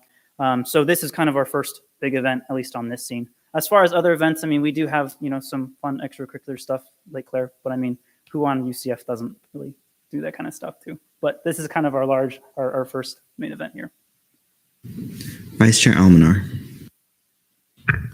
Could you give us some insight on how you're choosing your members and which members are going? Oh yeah, perfect. So first off, based on the research that we have, and I have an image shown on the left of a rocket engine that I had fired and experimented. So primarily regarding this specific technology, I'm kind of the head of all of the research that's being done through the lab on that, point of contact through a lot of grants and contracts, as well as also kind of the most, I guess, representative person to be able to speak on the research that we're doing here. Also, at least with regards to the papers that we had submitted and the ones that had been approved for, I was the author on those papers. So I think I'm actually like required to be the one to speak on those presentations. And then with regards to some of the other research here, this is largely fundamental research. It's kind of the first of its kind.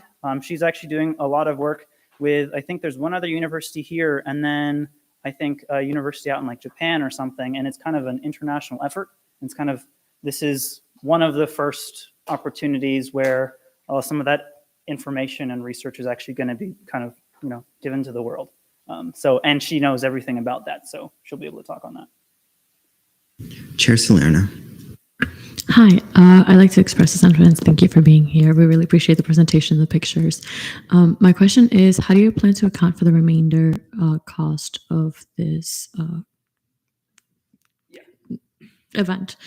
Yeah, absolutely. So we know that, so with regards to the rest of it, currently we're in talks with the advisor who's the head of our lab. We're trying to see if there's any funding that can go towards that to kind of take care of some of that surplus. But both myself and the other member who will be going, we're fully aware and we're fully ready to be able to handle the rest of that on our own dime. So at least for me, this is my first time that I'll be getting to go to Italy, and I've with COVID and all that stuff, I've saved up a little money to travel, so I'll take this opportunity. Any other senators with questions? Senator Huerta. Move to debate. There's been a motion to go to debate. Are there any objections? Seeing none, we are now in debate. Senator Martinez. I think that we should be doing this because this honestly just seems like a really good opportunity. And again, like this is, like you said, this is kind of the only chance that he has. And I'm not sure about the other person, but I think that this would be an amazing opportunity for us and for them as well. So I approve. Senator Maury. Yeah, so speaking as an aerospace engineering student myself, I think that, I think that it's really great. UCF always talks about that they're a space university, and they also talk about their engineering program a lot. To be able to actually put support behind those types of majors and that type of research is definitely a good thing for this university. So I think that if you would like to back up that kind of sentiment, you should vote yes on this bill. Vice Chair Almanar. I would like to voice my support for this event. I like to remind everybody of our original meaning for this institution being created, which was for space exploration and the advancements of technology. That's why this institution was placed here in Orlando, so close to the Kennedy Space Center. And we are actively reapproaching that endeavor of trying to get back to the moon and further our technology and our understanding of our universe. So I think this is a great experience for some of our students here at UCF to go work with the international community and build those connections. So we further, not just as UCF as a community, but just our scientific community internationally can make these connections. So I support this. Senator Domino. Hi. So I also sit on the Young Alumni Council as well. And I know that one of the many things that we talk about is that President Cartwright does want this institution to be the leading research institution. And just based off of your project and obviously your personal hopes and dreams here, I am in support of having this approved for you. So I think this will take UCF further on the research side of things. And also it's fun. Yeah. Chair Hall, you may retain. No, yeah. So I think we're all in agreement. Space is really cool. We even have a hotel here that's space themed, the Celeste Hotel over there. So I think at the end of the day, this is a great opportunity, not just for your RSO, and this is something that will help you build your RSO as well. When they see y'all went to Italy, that's pretty dope. But I also think, kind of bouncing off a little bit of what Senator Domino said, of that is a priority of this current administration at UCF, is to turn us into a more research oriented and make us one of the best. And so I think this is a great opportunity. Obviously, bouncing off Senator Maury, also aeronautics is something that we are very, very interested in at this university and something that we pride ourselves on. So to me, I think it's a win-win that the university benefits. The university benefits by being on the international stage, talking about these kinds of things, but it also benefits by helping an RSO, not just in this immediate sense, but also this is something that'll be great for promotional stuff for y'all in the future, and just really trying to recommit that UCF is supportive of efforts, not just in aerospace, but just of science initiatives in general, because we got some really great colleges here that focus on some of these really amazing things. So I love that y'all are even doing this to begin with. So with that, I move to vote. There's been a motion to go to voting procedures. Are there any objections? Do you withdraw? What'd you say? Sorry, okay. I just wanted to say that I really support what y'all are doing. I really hope that y'all have a great time and are able to advance your careers. I'm just going to say that I have to abstain from this because the conference has a vaccine mandate, and I just don't think in good conscience I can get. So I'm going to have to abstain from the vote. But I really hope that, I hope that y'all are able to go over there and advance your careers. Is there a motion to go to voting procedures? We will now be in voting procedures. Should I still stand up here, or do I need to sit down?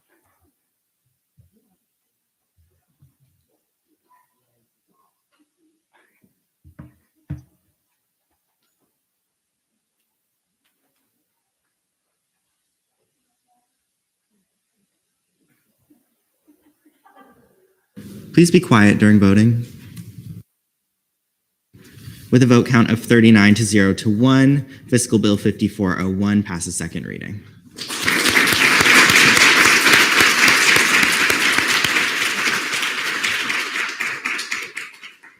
Chair Borges. Return to the approval of the agenda, please. There's been motion, sorry. There's been a motion to return to the approval of the agenda. Are there any objections? Seeing none. Move to add Fiscal Bill 5401, funding for 2 members of aerospace engineers for research and outreach to travel to the 20th International Colloquium of the Dynamics of Explosion and Reactive Systems in Naples, Italy from June 18, 2022 to June 26, 2022, introduced by me to fiscal legislation, notice of legislation on third reading. Are there any objections? Do you withdraw? Do you withdraw? Okay, great. Then yes, I withdraw. Okay.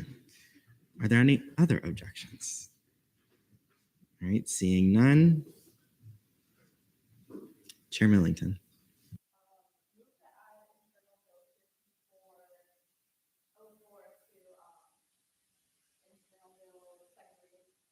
Are there any objections? Seeing none. Chair Borges. Move to approve today's agenda. Reapprove. There's been a motion to reapprove today's agenda. Are there any objections? Seeing none. Chair Borges.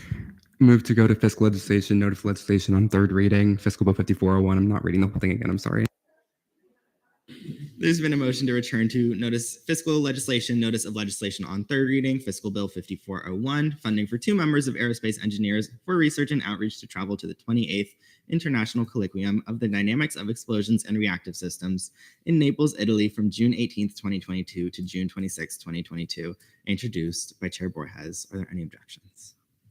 Seeing none, we are now there. 3 minutes whenever you're ready. Hey guys, I know this seems kind of weird. So essentially what happened is when we had elections and when we had a transitional leadership, they had submitted their request long before that. And essentially if we don't approve this on both readings tonight, they will not receive funding and they will be unable to attend this completely. So I've worked really hard with fiscal leadership to handwrite this bill. This was not used by the generator. It took us a long time. So I'm sorry about the little edits. Thank you, Chair Temple, for fixing those. So yeah, you guys loved this. Please love this once again. We are now in debate on Fiscal Bill 5401. Oh, we're in questioning. Sorry, never mind. Senator Moore. Move to go to debate. There's been a motion to go to debate. Are there any objections? Seeing none, we are now in debate. Vice Chair Temple. May I retain, Mr. Speaker? Right. So we just voted to approve this. They have explosions. They're going to Italy. I think we should vote in favor for this. With that, move to vote. There's been a motion to vote on Fiscal Bill 5401. Are there any objections? Seeing none, we will now be in voting procedures. Please stay quiet while you vote.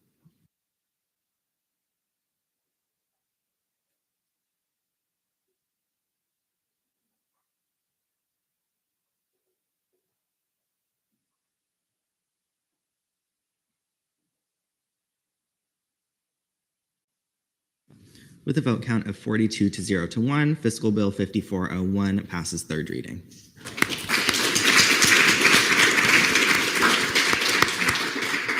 Vice Chair Temple. Little point of information, guys, but we just passed our first fiscal bill under the 54th session. So how about that?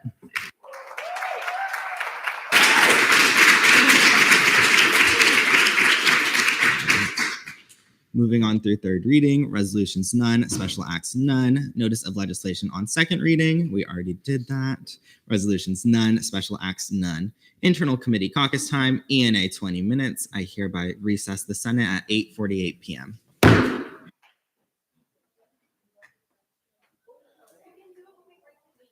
Once again, if you're not in the committee that's caucusing, please either be quiet or get out.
Okay, call to order.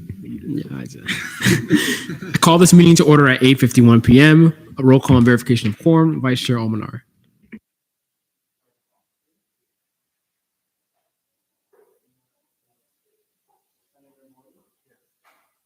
Cinco. Senator Cinco. Absent. Senator Domino. Here. Senator Gould. Gal. It's okay. Present. Senator Hall. Oops. I put you as absent. Sorry. There we go. Senator Huerta. Here. Okay. Senator Wanjin. And Pro Temp Representative. Present.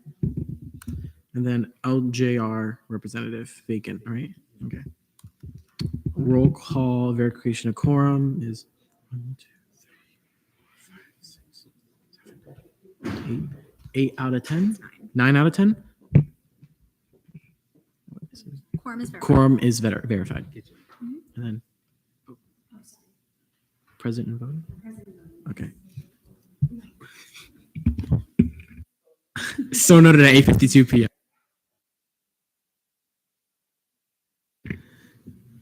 All right. Is there a motion to approve the minutes? Any objections? Seeing none, I'll take that as general consent. Is there a motion to approve the agenda? Any objections? Seeing none, I'll take that as general consent. Moving to announcements from the chair. Tonight, guys, we'll be seeing our very first confirmation. Yes, woohoo. Very first confirmation. Really excited about it. You guys are great people. I love this committee. Also, as you probably heard in the report, I have been appointed to DSER. So should I be confirmed on the floor tonight, I will not be sitting in this chair position anymore. I think you're all very capable of leading this committee. So I'm really excited to see who gets the chair next. And I hope you really want to carry on my initiatives. Also, I want to say, just a reminder that Brody did get the emails for EC created, which is like a good start to one of my initiatives. So I'm really happy about that. Announcement from the vice chair. None. Any announcements from committee members? None. Announcements from non-committee members? None. Old business.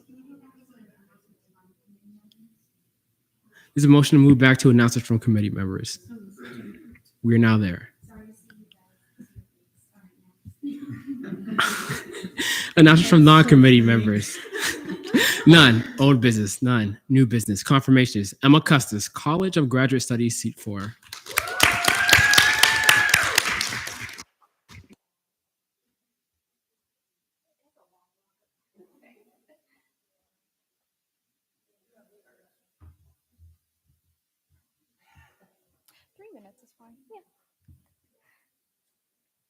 Borges. Yes.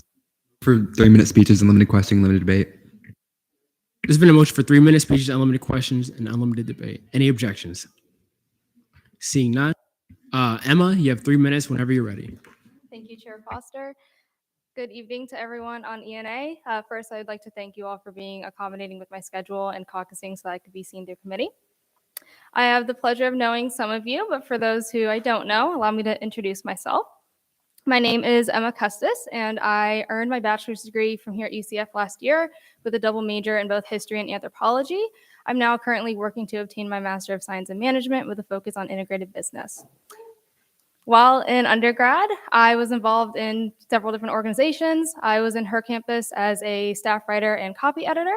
I was also in student government, where I served as an election commissioner, as well as a senator in the 52nd session, where I served as the chair of the LJR committee, the deputy pro tempore of Senate relations, and the Senate president as well. Currently, I am involved with the Club on Security and Intelligence, and I'm also a graduate assistant for the Social Justice and Advocacy Department, where I oversee individuals who serve as mentors to students who are first time in college or first time on campus students and fall under a classification that's known as the murky middle, which essentially means that these students are at greater risk of attrition as they continue through UCF. Throughout my time at UCF, I've come to truly understand not only the importance of servant leadership, but also the value of it as well, which is why I feel it in my heart to come back to Senate. In the drive, I do have my goal sheet. I know it's standard to include a resume. I didn't send one in just because everything that's on my resume I just spoke about, but I'd be happy to elaborate on my goal sheet during questioning, and I yield my time. We're now in line for questioning. Senator Holmes. Now tell us, what brought you back? Yeah, well, first, I'll start by saying why I didn't initially run for Senate. I am in a program that is a lockstep cohort, which means that everybody takes the same classes at the same time. We don't really have a choice about it. And at the time of the election, I wasn't sure of my summer schedule. After receiving it, I found out that I will be available on Thursday evenings, and I came back last week and just saw, or not last week, but 2 weeks ago, just saw everyone's faces and how excited they were for Senate, and it really reminded me how excited I was my first time in Senate, which was like 2.5 years ago, and it really made me want to continue advocating for graduate students now. Senator Gale. Hi, Emma. My name is Daisy. Thank you so much for coming. My question is, should you get confirmed tonight, what committees or caucuses do you feel passionate about or do you want to sit on? Yeah, thank you for that question. I plan to return to my roots and join LJR. Currently, it's the only committee that isn't full or doesn't conflict with my class schedule, so LJR. Senator Hall. Hello, great to see you back. I remember my freshman year when y'all were in the Senate. But my only question is obviously like you have availability, sounds like in the near future. What do you see kind of your availability more going into like the fall, etc.?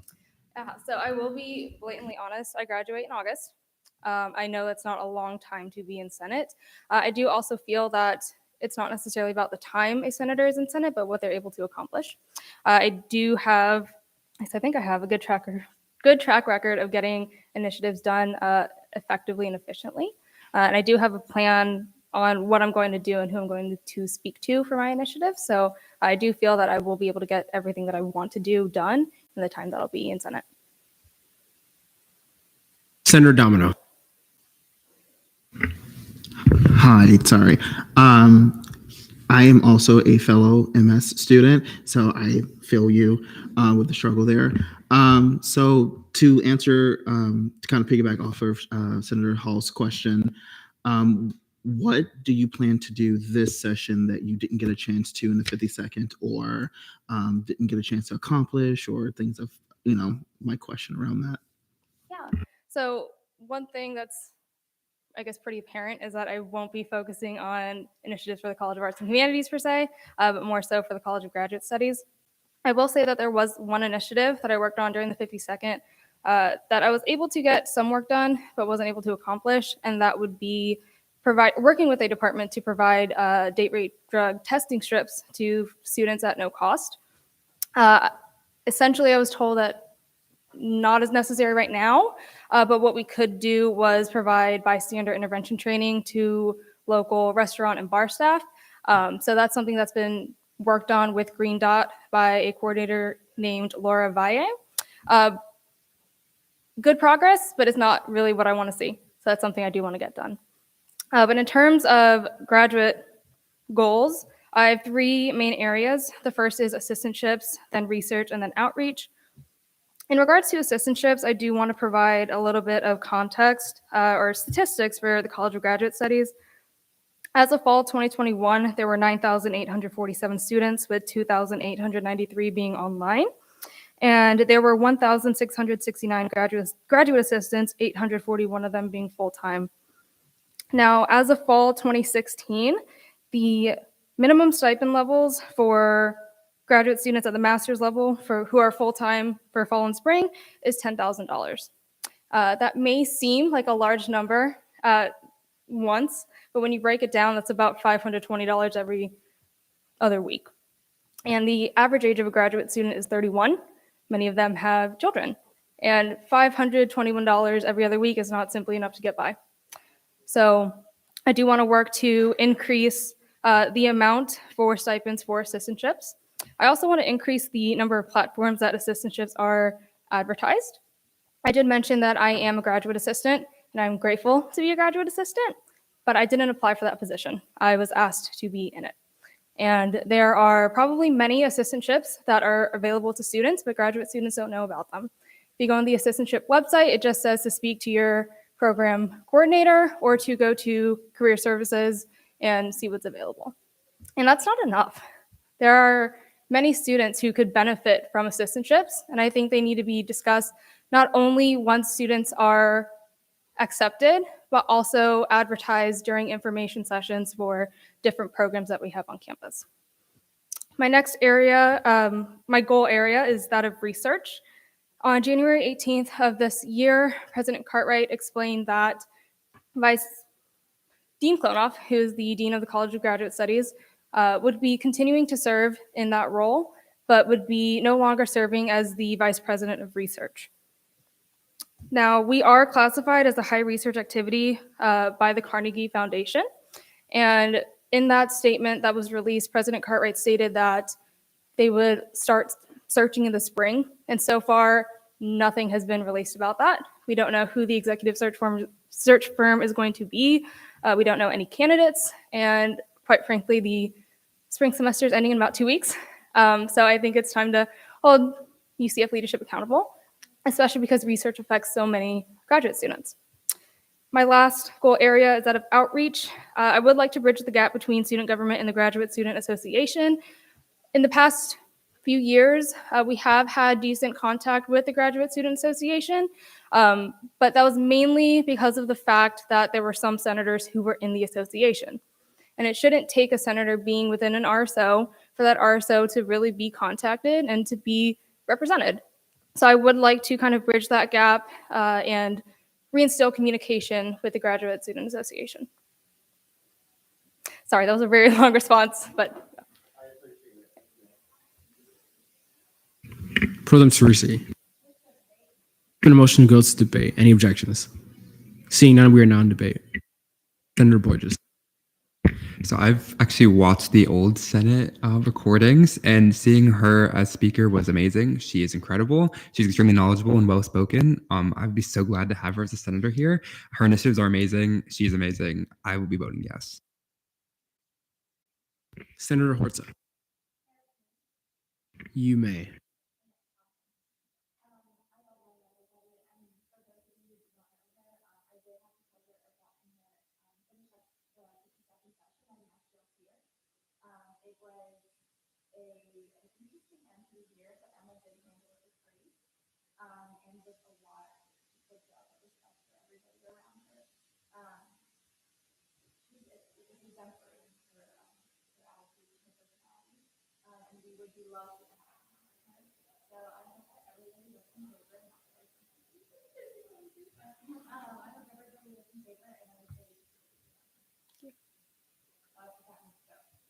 There's been a motion to vote. Are there any objections? Seeing none, we are now in voting procedures. All in favor of Emma Custis?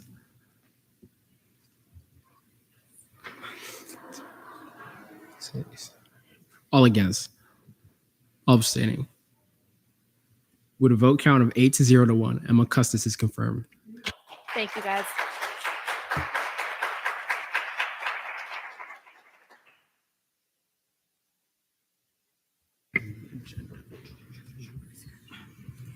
We are now in a member discussion. Senator Gale. Yeah, I just want to say something really quickly. With confirmations coming up for the deputies and the speaker's positions, I just want to know, just speak to our committee. We are the ENA committee. We are to hold people accountable and to make sure that we are electing the most competent people, setting aside biases and truly looking at character and work ethic. And so with that, I just wanted to let us know that we should be participating in this, considering we sit on this committee and do hold a large role of that within student government. Senator Holmes. Oh, first, I want to say, Tyler, I'm always impressed whenever you open your mouth. I just want to say that. Just your research on Emma, wow. Because I wouldn't have thought about going back and watching those recordings. So you are a very key and important part to this committee and Senate as a whole. And I just wanted to let you know that, like you're just a very important human being in person. So I just wanted to say that. Senator Borges. I just want to say thank you so much. Thank you so much. That really means a lot to me. In addition to that, I watched them with ORS Chair Wanjin. So I passed some of it on to her too. We both watched it. And if you ever want to watch stuff in the future, I always love watching past Senate meetings. Senator Domino.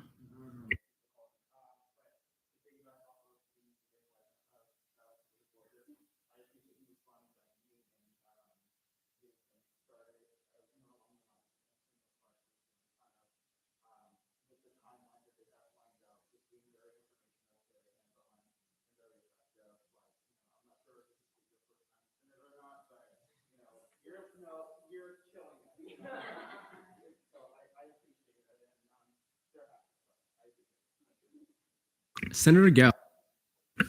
Move to adjourn pending final roll call. There's been a motion to adjourn pending final roll call. Any objections? Vice Chair Almano. Here. Vice Chair Almanar, present. Senator Borges. Here.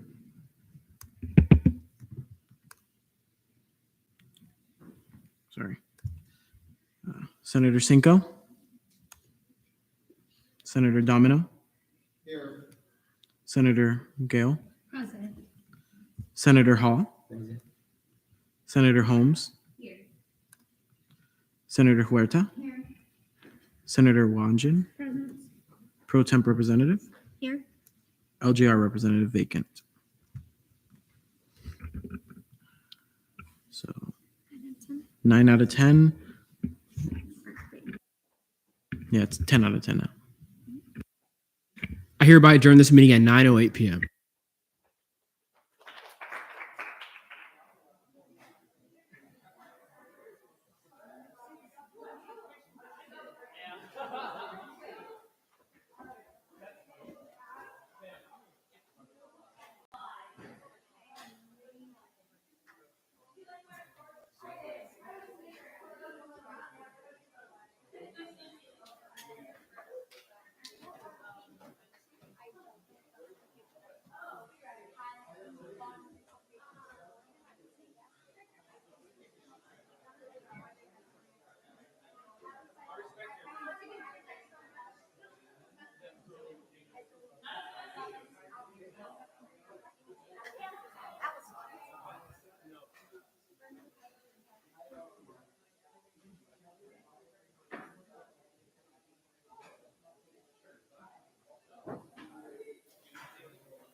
Please make your way back to your seats.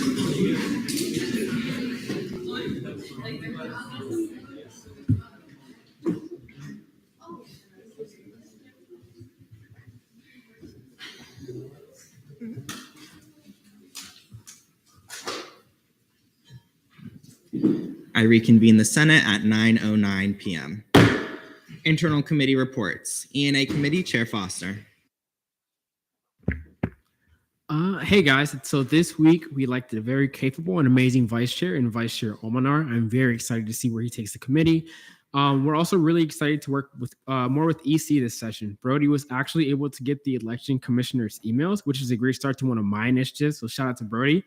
If you have any questions about E&A or want to join, don't hesitate to reach out to me. We also just saw our very first confirmation and the committee handled it really well. So shout out to them. Thank you.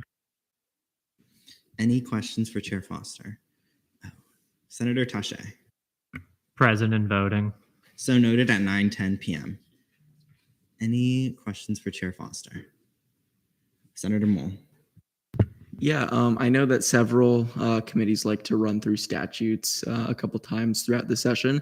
Is E&A planning on doing any electoral reform statutes in the coming weeks?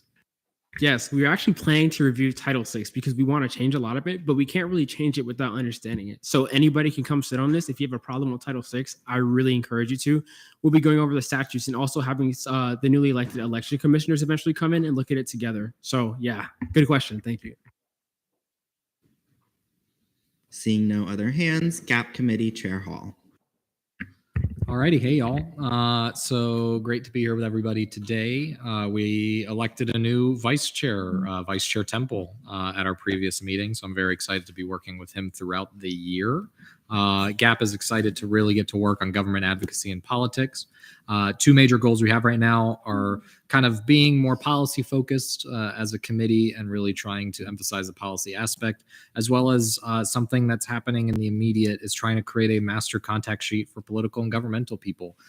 We have a lot of people who know a lot of people in this chamber, so I definitely encourage y'all, and probably will in the coming weeks, be reaching out to you all to see if y'all know anybody, even UCF specific people. We're trying to just create within the legislative branch a section that we feel GAP can do to kind of give y'all a bunch of resources, and that kind of just goes into the policy side, which directly relates to compiling. We basically want to create a library in all intents and purposes of information on various topics that impact UCF, impact Central Florida, impact Florida, and potentially impact things on a national level. That's basically going to be a bunch of data information that you can use as a senator that's open to everybody when crafting resolutions. Obviously, we have a bunch of great ideas, whether it's our houseless initiatives, whether it's our mental health initiatives, whether it's, the 50 other initiatives that are going on right now. And, we love the enthusiasm. We want to help as much as we can in kind of centralizing that information, because if you've ever been on one of those workforces, task forces, you'll realize you're getting information from 20 different places because UCF is not the best at centralizing information. So we want to try to help as much as possible with that. And then long story short, if you have any GAP related questions, please talk to me. We're very excited for this year. And then to my GAP committee members, we're going to be talking about all of this next week. So definitely. Any questions for Chair Hall? Chair Salerno.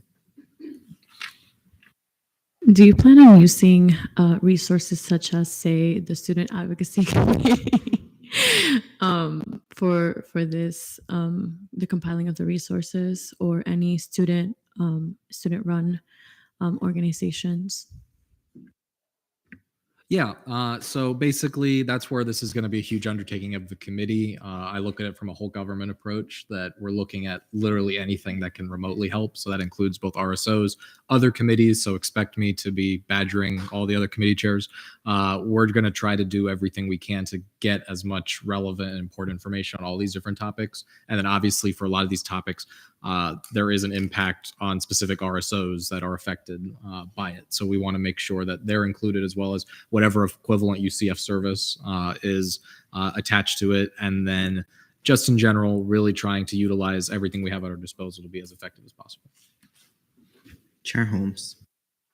So not to compare colleges when I'm going to say this, but I have a few friends that are part of the Women's Caucus Women's Caucus. Yeah, I think so. In UF, and they did a little task force to go up to the Capitol. Literally, I think like last week or something like that. I think it was regarding like the anti-abortion bill or something. But leading up to my question, would you be willing, if there is an issue that resides to one of the caucuses, would you be willing to do a task force going up to the Capitol with that caucus and members or students that would like to go up there? Or how would you go about that, I guess? I'm just kind of throwing that question out there. No, yeah. So there's obviously a lot of value in the caucuses that we have. And obviously there are issues that are happening, whether it's at the county level or the state level or even the national level, that do impact those caucuses. I know this past year, in the last session, there were talks of potentially sending up students surrounded specifically on LGBTQ plus legislation, since there were issues with that at the day at the Capitol that were fixed as best as possible. But specifically, all of that we're going to really try to coordinate with the government affairs coordinator and the executive branch, since they're going to be the ones that have more of the budget to be able to do those kinds of things. But that's something I'm definitely open to. One thing to keep in mind is that the next Florida legislative session doesn't begin until next March. So that is going to be towards the end of the session. Obviously, Day at the Capitol will coincide with that. But in the meantime, that doesn't also mean that we can't lobby potentially at higher levels or lower levels, depending on what the issue is. And then obviously there are a lot of identity issues, but there's a lot of non-identity issues, particularly things like rent increases, both at UCF and then within the Central Florida community. So there are entities that we could potentially try to organize to send students to, that kind of thing. But we really do want to maximize the potential for students to have their voices heard more directly. Emails are great. Writing them are great. Showing up in person and telling them how you feel is the best way to do it, because they will do everything they can, depending on the issue, to not listen to people. But it's a lot harder to when you're in front of them. So we really want to maximize that potential as much as we can. Seeing no other hands, LJR Committee, Chair Uria. Hey guys, so just to reiterate real quick, we only accept Senate absent requests, not committee meetings. So those, if you need to be absent from a committee meeting, you would then message the chair of that committee, not me. And then this week in committee, we approved 12 absence requests and 1 blanket absent. And we also had vice chair elections and elected Senator McKellen, I'm so sorry. And lastly, we approved Internal Bill 5402 for second reading. Thank you. Any questions for Chair Uria? Seeing none, SBA Committee, Chair Salerno. Good evening, everyone. So SBA decided to postpone our vice chair elections to next week. If anyone is thinking about running for this position or is unsure of this position, please contact me. Our committee was honored to have heard from Syria, the president of the Palestinian Student Association, and the person that initiated the incredible movement that was informed to us in open forum. SB wants to support her and getting her connected to the resources and departments here at the university. And lastly, we postponed Resolution 5401 to be seen and discussed next week. Any questions for Chair Salerno? Vice Chair Temple. So Chair Salerno, if I may, so did you happen to collect the contact information for Syria? Because I really do want to work with her on the initiative going forward. I know that she has contact with a few senators in the Senate. I do have her contact, so I'm sure that we can work better together as a collective, because I know that a lot of you, she has stated that many people and entities at this university have reached out to her. This is her movement, so it is completely up to her on who she wants to collaborate with, but I think that we should work as a collective and not make it about us. Senator Gell. So, hi, I was the representative for the Palestinian Student Association last session, and I'm hopeful to continue that role. I just wanted to address something to the floor, if I may, Speaker Kehoe, that after talking to Syria before she came into student government, she had mentioned to me senators reaching out to her, and she's all for that. She's all for advocacy, but there was a lot of miscommunication between Senate as a body. So I think that when working on these issues, I know many senators are passionate about that. I just want to make sure that we are in unity, that we don't give any misinformation, and that when we are speaking to our constituents, if there are a group of students that feel passionate about this issue, to please collaborate and work with each other, because I feel like that'll make Senate, we kind of look a little silly if there's 3 different senators reaching out to the same president of an organization about the same issue that they've just communicated to another senator 2 hours ago. So just make sure that when we are reaching out to our constituents, that we are professional and that we are representing well. Chair Holmes. Hi, so another to the floor, not directly to anyone. So essentially, I was the student, not student, I am a student. I was a senator that went and met with Noor, the president of MSA, and I spoke with Syria last Friday. I sat down with them for 2 hours and wrote these proclamations and discussed the accommodations and everything. And I did speak with in the student union with students about the food accommodations and urged Syria to do. Why did I say Sergio? I'm so sorry, Sergio. Syria to do the petition. So I'm not going to say that I am the point of contact for the situation, but I was a senator that was kind of orchestrating behind with Syria on the situation. So I know Adrian Lee did make a religious accommodations chat. So if you want to be added to that, please let me know after the meeting, of course. So yeah, and thank you, SBA Chair, for bringing that up, and Daisy as well for spearheading last session for sure. That's so amazing. So yeah, that was it for me. Thank you. Any other questions? Seeing none, confirmations. First up, Hannah Huerta for the position of Internal Legislative Assistant.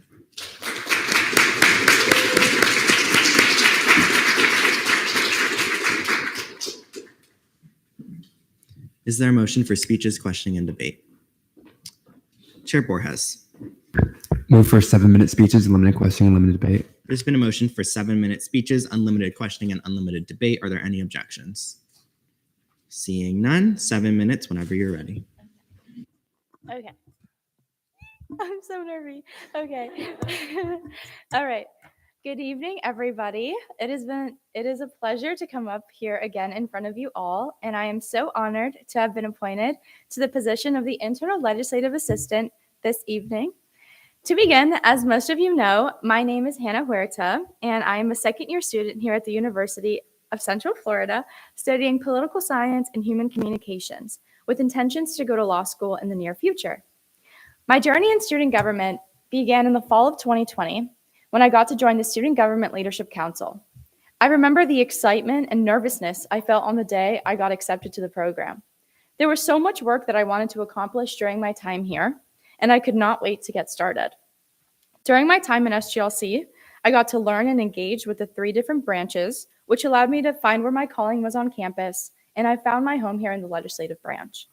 In the spring of 2021, I ran for Senate under the Nicholson School of Communication and Media and won the 2nd seat in my college. When the 53rd session started, I needed to find myself and where I wanted to make a difference on campus. I'm sure you all have heard me rave about the SGLC program before, and this definitely won't be the last time. I knew exactly what I wanted to do, and it was run the program that had molded me into who I am today. Soon, I was appointed to the position of the Internal Legislative Assistant under the Speaker's office, and the rest is history. I'm grateful to be up here today for many reasons. To begin, this program is my baby, and I want to see it grow into fruition. This year, I have so many new ways I want to improve this program. First and foremost, sorry, I forgot about that. So that's me, and then you can go to my initiatives. Great. Yeah, that's I forgot about it. I'm grateful to be up here for many reasons. To begin, this program is my baby, and I want to see it grow into fruition. So this year we have so many new ways that I want to improve this program. First and foremost, advertising. Last year, we had almost 200 applications, and we accepted 60 people to the program. This year, I want to have at least a 20% increase in applications and ensure that I'm working with the correct departments and agencies on campus to make sure that this program is being advertised to the best extent that we can. I plan on working more closely this year with O-Team and SLS 1501, which is a class tailored toward first-time in college students, FTICs, so that we can ensure that we are advertising to our target group. On top of this, many of you first met me when I was tabling outside of the student union last August. I want to make sure that we're tabling every single day, because that is how I met the most students and spread the word most effectively. You can't run away from me if I'm out there in the wild, so that's lovely. Furthermore, I feel like last year I was kind of rushing to assign the mentor-mentee pairings, and this year I want to ensure that I give the appropriate time to both senators and SGLCers to know that they are making the right choices and feel confident in the relationships that they can create. Don't get me wrong, I love to see the pairings I made this past year and how well they worked out. But this year I want to have a bonding day between SGLCers, SLCers, senators, and senators before we make the final decisions. Having a mentor and a friend guiding you through your journey at UCF is imperative, and I want to be there to facilitate these relationships that will be life-changing. Finally, one of my biggest goals this year is to increase communication. Whether that be between the coordinators or the SGLCers, effective communication and active listening are one of my main priorities. I want to have a goal-setting meeting between the coordinators to talk about what we want to accomplish this year and how exactly we're going to do that. A lot of the time, people want the same thing, but have different ways to get there, and these are things that need to be communicated beforehand so that we can prevent any issues that occurred this last year. Alongside coordinator communication, I think that writing memorandums as to why people got into the councils that they got into is super important as well. I want SGLCers to have confidence that we are putting them exactly where they would best flourish, but I think that having that transparency between us and them will be super important. At the end of my interview I had with Speaker Kehoe, there was time for me to ask him questions. The question I asked him was, what do you personally want to see out of an ILA this year? And his answer resonated with me.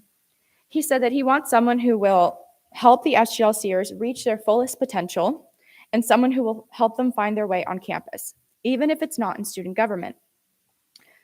Someone who will help them fill out their applications for various departments and agencies, who will help them write their speech to be president of their RSO, and someone who will be there step-by-step on their journey here at UCF. I want to be that someone this year. I love this program so much, and I know that this year will be the best one yet. To end, here's a small segment from my end-of-year speech that I gave just last week at the SGLC banquet. In you all, I see politicians, doctors, social workers, teachers, service people, community service directors, therapists, engineers, and business people. I see you all changing the world. But I hope you know that changing the world does not necessarily mean having a direct impact on the 8 billion people that live here on Earth. I see you all being a light in someone's life. I see you all changing someone's life for the better. At least that's what you all did to me, because I see love in you all. You all represent love to me, and I could not be more proud of you. You are all so amazing, so intelligent, and so driven, and I have so much faith in the future of not only this university, but this country and this world because of who you all are. I'm so grateful that I got the chance to do what I did last year, and I hope I get the opportunity to do it again. This program changed my world, and I want to show you guys how amazing it is. Thank you so much, and I will be taking any questions.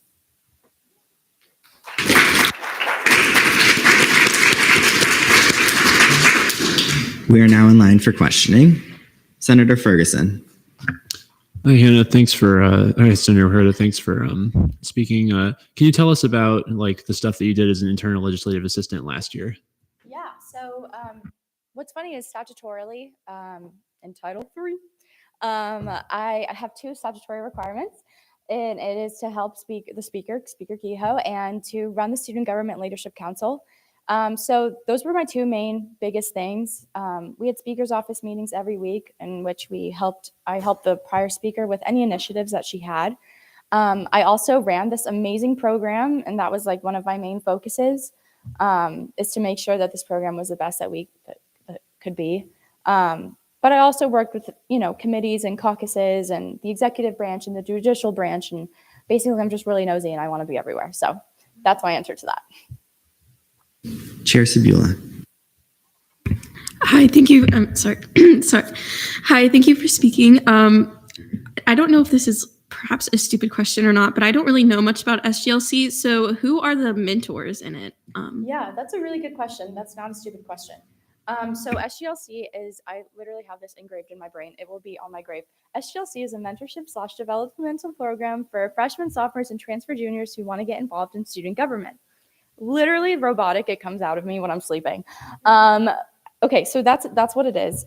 Essentially, it's a council of students who want to get involved in student government, but need that developmental and that leadership phase and stage before they are actual student government agents, right?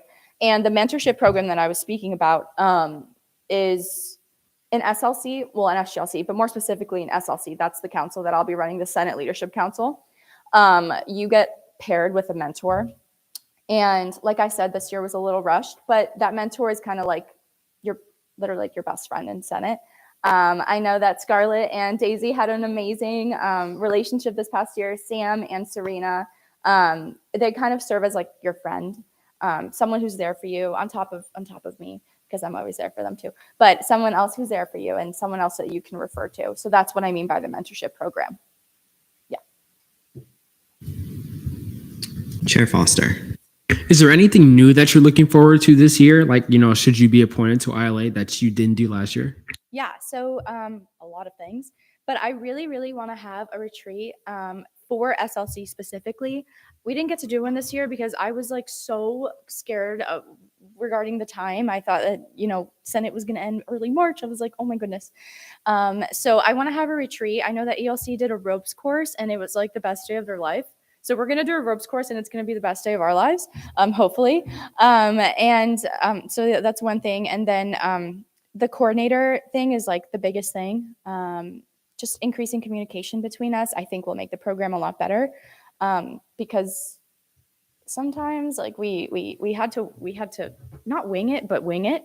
And that shouldn't happen. So that's my two biggest things. Senator Martinez.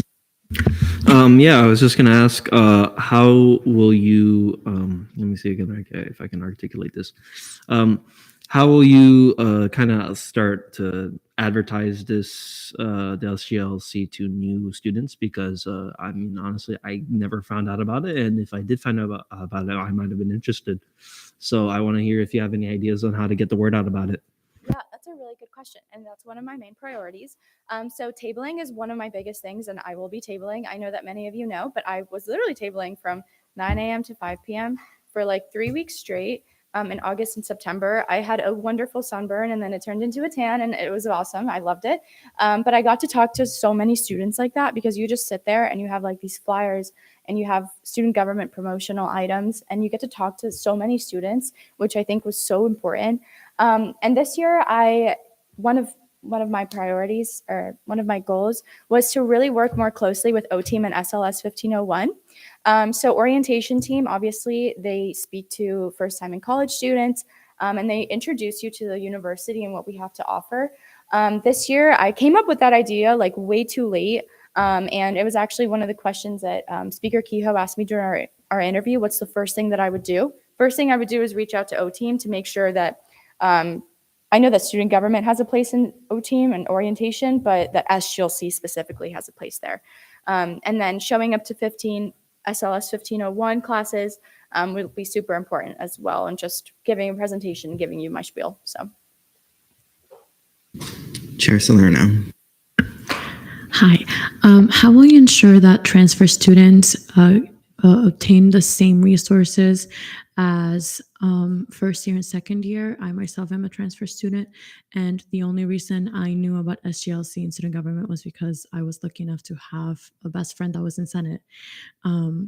So how are you ensure that transfer students are active in SGLC, but also ensure that they have the proper training to be in student government, in all phases of student government? yeah, that's a really good question. So the transfer student journey is something that I am passionate about. I helped and I was at the meetings with the transfer student center opening last semester, which was lovely. I'm not a transfer student myself. I can't obviously be in your shoes, but I sympathize and I want to understand. So I think it's about working with transfer student RSOs and going to the transfer center and like, I hate to say it, but like putting up flyers and speaking to the like director, the coordinators of any transfer center or transfer student organization and coming to them to speak to them.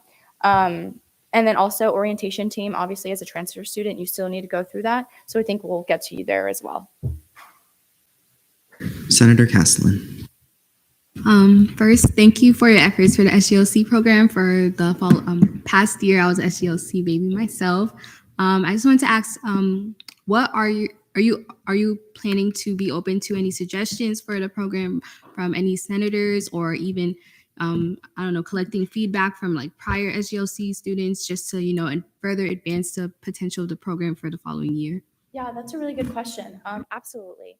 I did a survey or a feedback form at the end of SLC, and I think the other two coordinators did as well. And reading through that has just been so beneficial and so valuable. I got to read, constructive criticism of how to make the program better for next year, and a lot of those people who gave me those comments are in this room. So I think that's going to be very valuable going forward, so that they can, see me make the program better and be better mentors and make the program the best it could be yet. Senator Becerra. So I know it sounds new, but could you go over the mentor day thing? Like, how did you have that planned? If you had it planned, the one, like the mentor mentee for a day thing that you were talking about. Like, could you go over that a little bit? Sure. If you have it planned, maybe. So one, I want to have a retreat between the senators and the SGLCers, SLCers, so that they get to know each other before I make those pairings. Obviously, the SLCers, they're phenomenal. They were phenomenal, and they took it upon themselves to be in the office and have those important conversations and meet people. But obviously, not everybody has the time to do that or the resources to do that and be here on campus. So I think that, having that retreat in the beginning of the semester, I know that, we had an SGLC retreat, but we didn't have an SLC retreat. And that's going to be super important. One of the first things that we do in January, hopefully. And then having them here in the Senate chambers when they open their card, when the mentees open their card, hopefully, so they can start that conversation. Chair Borges. May I ask a question and then a follow-up? Okay. Can you explain to me the process you guys use to select SLCers out of the SGLCers, please? Yeah, so it was based on the point system, the attendance at events, all that good stuff. It was also up to the discretion of the coordinators, where we think that you would flourish best. Points, volunteer hours, service hours, I'm sorry. Yeah. Go ahead. To my understanding, Deputy Chief of Staff, current Deputy Chief of Staff, Martinez, current Vice President-elect, told me that she handpicked her ELC and that everyone that the external Chief Justice wanted went to JLC, and pretty much everyone else went to SLC. So like SLC was like the drop down from people who didn't get ELC, the Executive Leadership Council or Judicial Leadership Council. So how can we prevent that in the future? I don't think that SLC was like the default option for people who didn't get into SLC or JLC and ELC. I was there during the picking process. I was one of the coordinators. So I don't think that that happened. I know that everybody wants ELC and it's like fun because you get to put on the black and gold challenge and all that stuff. But I don't think that it was like a default option. So how will I prevent that from happening? That's actually a good conversation I was having with Brody earlier this week, that, why do sometimes people think that SLC is the option, the last option, like the option that nobody wants. And I think it's just like historic branch relations and whatnot. But I'm really trying to enhance that this year and make it better so that nobody thinks that one branch is better than the other. We had a really big conversation about that over the summer. And I picked my SLCers, and yeah. Any further questions? Chair Foster. Move to debate. There's been a motion to go to debate. Are there any objections? Seeing none, we are now in debate. Senator Gell. Hi, Hannah. Congratulations. Your presentation went well. I will be voting in favor of Hannah Horta for ILA. Like she mentioned, although she said that she would like to kind of critique the mentoring program, I believe, you have the feedback for that, but I definitely want to thank you for that because I love my mentee Scarlett in here, vice chair of CRT, whoop whoop. Hannah does have really good work ethic. Excuse me. And you're always so delightful, and you're always so welcoming to me coming in to sit in SLC. And I honestly think that you did SLC great, and I'm really excited to see you do it excellent this time. So I'll be voting in favor for, and I really encourage you all to be voting in favor for as well. Senator Mole. May I direct a question towards former SGLCers? Yeah. So for anyone here who was previously in the SGLC program or SLC program, what were your thoughts on last session's program? And what would you change? And what do you think that Hannah did really well? Senator Robbins. Yeah, so thank you for directing the question. I think Hannah's great. I really do. I think we had a lot of good meetings in SLC.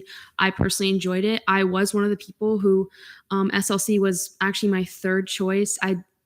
It wasn't like I didn't want to be in it. It was just the last one I had really considered and thought of. And being put in it has really done me, I would say, the most service. And so I appreciate being put in SLC, number one. Number two, she did mention that she felt like it was rushed and that not everything was put into place as quickly as she wanted, like at the beginning of the process. I completely agree. I think as SGLCers, we definitely felt it was hectic and like there wasn't always cohesion between the coordinators. I think that's a little bit natural and unavoidable on some level because they're all different branches. But on another level, I think the fact that she recognizes that and is ready to combat that in the next session here, I think that's a really important reflection. But yeah, and then as just to reiterate what Daisy mentioned, or Senator Gale mentioned, I think that I've really enjoyed having her as my mentor, and the program has benefited me overall. So, Senator Temple. So thank you for that, Senator Mole. And I would like to reiterate what Vice Chair Robbins had said. I loved SGLC under Hannah. And of course, it was actually my first year. It's my, like, as soon as I came into college too, it was like not even a month in that I decided I wanted to join student government. And when I went to the open house, I was just like faced with this giant man just giving me a flyer, who I learned later to be Sage, was like encouraging me to join SGLC because like if I wanted to be a part of student government, it was probably the recommended path for me to take. And I figured, sure, why not?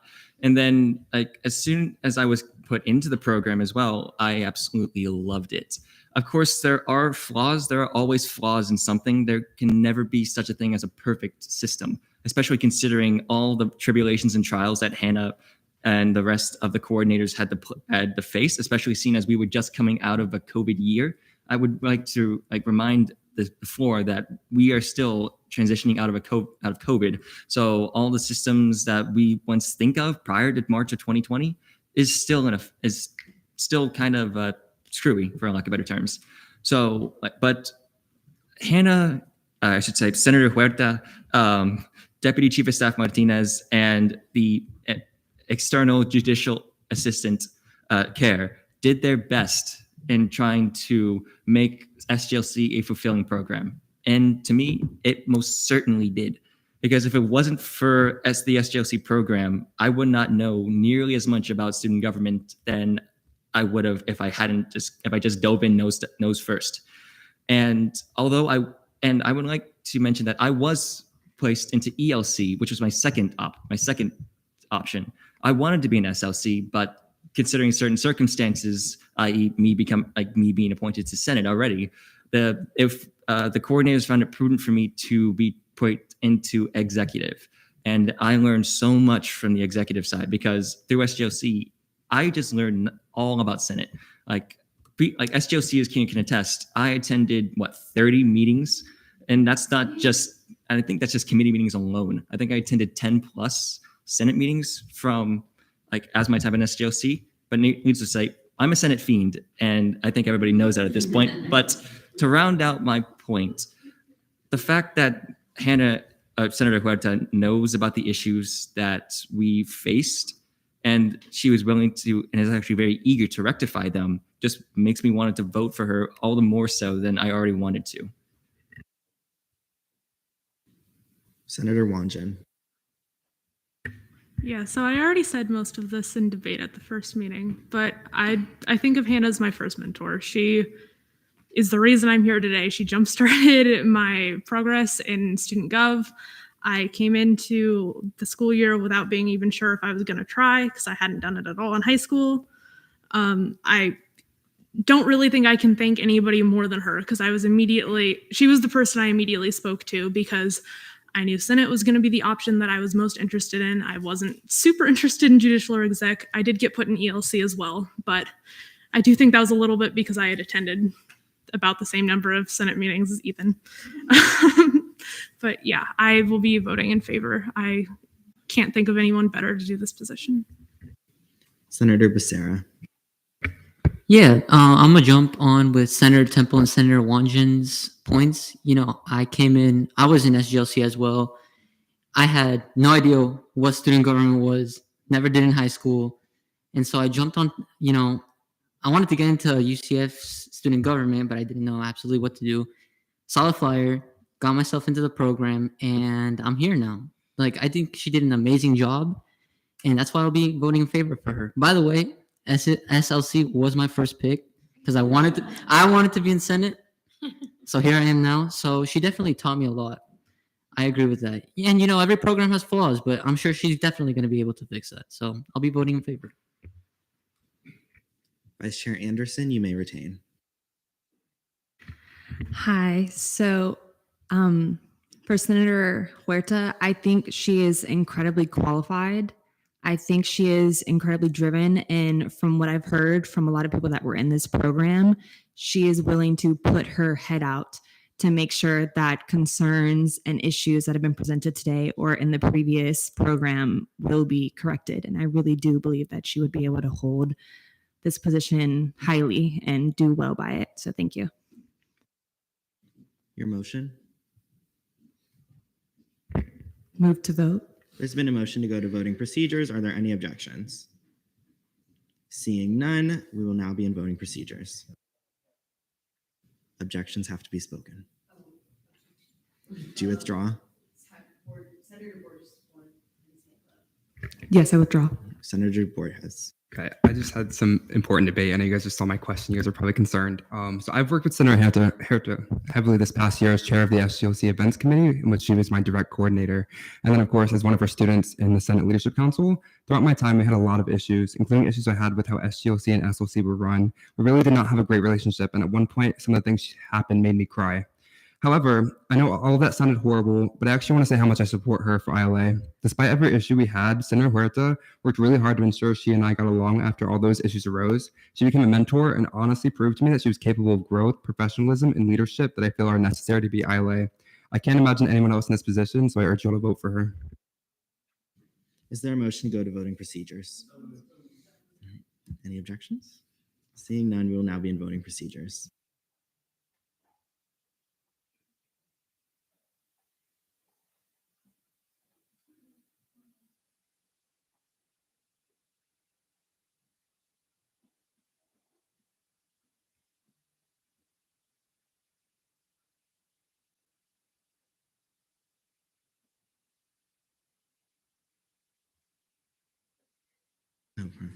With a vote count of 43-0-1, Hannah Huerta is confirmed to the position of internal legislative assistant.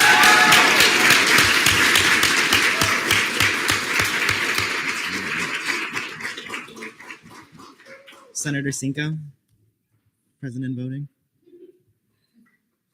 So noted at 9:48 p.m. Next up, Jacob Bertram for the position of external legislative assistant.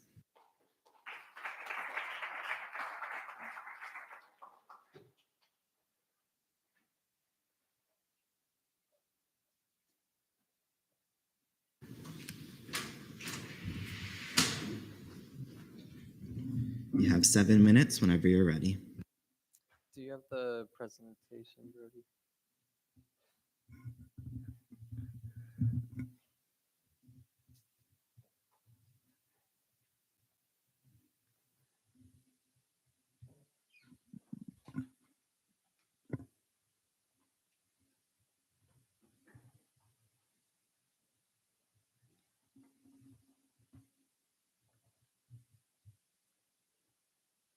I have the link. Does it work?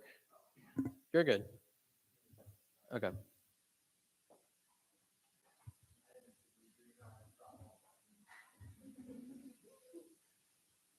It happens.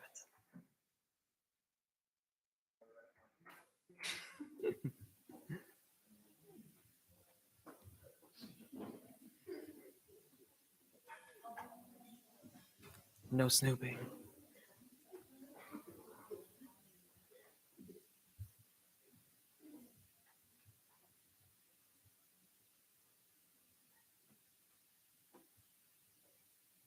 Amazing. Thank you, Rody. Good evening, Senate. My name is Jacob Bertram. I am a sophomore studying economics and political science. I serve as Seat 1 for the College of Business, and I am honored to be appointed to the position of External Legislative Assistant. I am grateful for the opportunity to speak with you all tonight. Next slide, please. Perfect. So firstly, I would like to highlight some of my experiences and some responsibilities of the ELA. So during my time as SBA chair, I communicated with student media agencies regarding various resolutions and initiatives from senators. I also conducted outreach to the student body through surveys, concern forums, and meeting with RSOs. In fact, our general priority survey gathered over 500 responses, shout out SBA, where students were able to help inform the work that Senate, Exec, and Judicial do. Serving as LGBTQ+ caucus chair, I had a close working relationship with the Director of Communications. I developed knowledge of the graphic and post request process, as well as how to communicate to students regarding initiatives or other events that the caucus was working on. Together, we were able to host the Out on the Reflecting Pond caucus event where we were able to provide some food and community for LGBTQ+ students during the holiday season. Serving on the President's Student Advisory Council, I've worked with university administration, including different departments and colleges, to advocate for and advance student issues. I learned how to meet with university administrators, as well as how to facilitate interactions between them and students to work towards solutions. Together, we helped secure better accessibility throughout campus, including in the engineering buildings. We also improved the university reporting process, centralizing a few key resources for students, and we also helped shape the university campus master plan. My experiences and knowledge demonstrate how I would not only be able to fulfill, but go above and beyond the responsibilities of the ELA. These include coordinating Senate's public affairs, as well as scheduling the college dean meetings. I really do believe that the ELA has so much potential, and I'm excited to discuss a few initiatives that I have for the role. Next slide, please. Perfect. So touching on transparency, I want to work to increase transparency inside and outside of Senate. So I would like to, this would include reaching out to media agencies as well as the Division of Communications to facilitate proactive stories of the advocacy and work that we're doing. I think while it is nice to list a few bills that we pass every, couple weeks or whatnot, I would really love to showcase specific individuals and senators and the work that they're doing and help them better connect with the student body. I will also increase transparency for senators and students by making the college dean meetings more accessible for everybody. So I would like to include them in the Senate Google Drive. So senators have a centralized location to access them, work on initiatives, and collaborate. And students can also view them from our website. These initiatives will ultimately help Senate better engage with the student body. Next slide, please. So touching on communication and public affairs, I feel that it's important that Senate is well connected and well functioning with the Division of Communications. As ELA, I will work to establish relationships early on, formalizing the process for senators to go about graphic and post requests and help facilitate that process for them. These initiatives would help alleviate any confusion and make the process easier for senators to accomplish their initiatives. As a senator in the 53rd session, I know that it was sometimes ambiguous or confusing, or you just really didn't know where to start when it came to trying to reach out to students or advance your initiatives or help just get students involved in what you're working on. So I feel that these initiatives will help help make it easier for senators to go about that. Next slide, please. So this initiative, I thought a little bit about. A lot of the times it can be daunting to speak with your college deans, especially if you're not sure how well your ideas are going to go down, or if you have certain concerns about what's going on in your college. Speaking from college business, I have a little insight into how that has happened in recent years. So that's why as ELA, I will work to support senators in developing those initiatives. So holding proactive one-on-ones and meeting with them and making sure that they're comfortable and prepared before they go into that dean meeting. And so we're able to come up with solutions rather than just more confusion and deflection from a lot of administration that we tend to see a lot of the time. So this proactively helping senators will be able to make sure that they're in a better place to help advance those initiatives. I will also proactively meet with caucuses and committees to help ensure that they have the resources they need to succeed regarding public affairs or advertising events. I know that a lot of committee chairs are very interested in tabling or just trying to bring general engagement into the student body. So I would love to collaborate and work with them. And I have a lot of insight and experience working as a caucus chair when it comes to hosting events or trying to get student input on issues that we're discussing. Next slide, please. So further initiatives can be found on my goal sheet that is in the minutes in the Google Drive. I am honored to be considered for this role, and I'm looking forward to serving as ELA for the 54th session if confirmed. Thank you so much. I yield the rest of my time.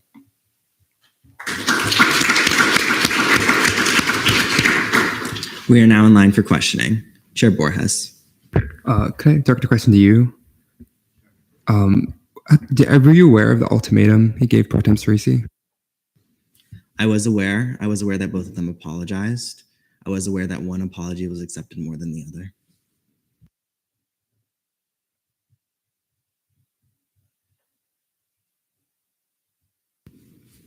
Senator Gill. Hi, Jacob. Can you just tell me some of the projects you have led and completed?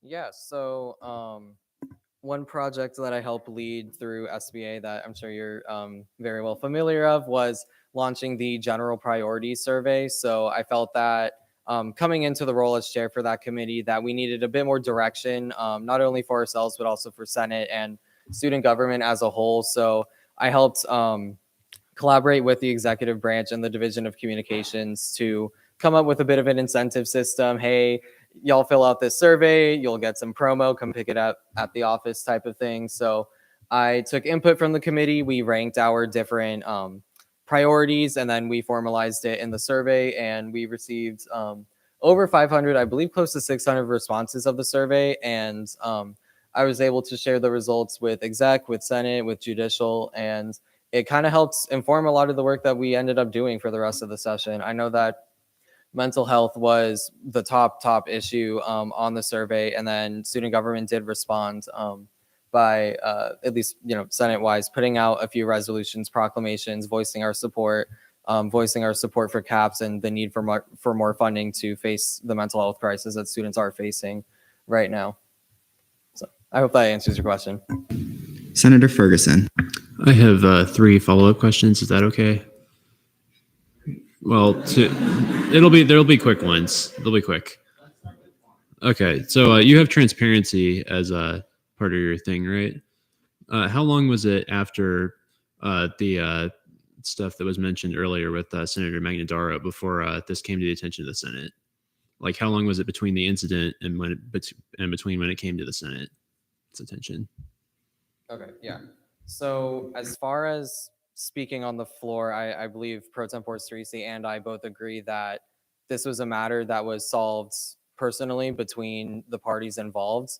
We had multiple sit-down conversations with Brody in the room as well, and I apologized to her for the situation and the incident, and I do express deep regret for that. And she did appreciate me coming to her and being open and honest about it and helping settle the situation and the conflict. And I'm looking forward to rebuilding my relationship with her. One follow-up. Thank you very much for that. Like, I'm glad that it was apologized and dealt with there. But I would like to again ask the question: how long was it before, like, after that happened, and you said that you felt regret, and this came to the attention of the Senate? I can speak from my end. I did not go around telling other individuals regarding the situation. I'm not entirely sure if other individuals that knew about it did go around and saying it, but as far as bringing it up on the floor, this is the first time. Senator Richard.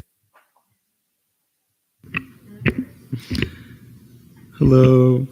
Can you just give me a little bit, or us, a little bit insight on your plans for cross-branch collaboration, just some methods or projects you're planning on implementing?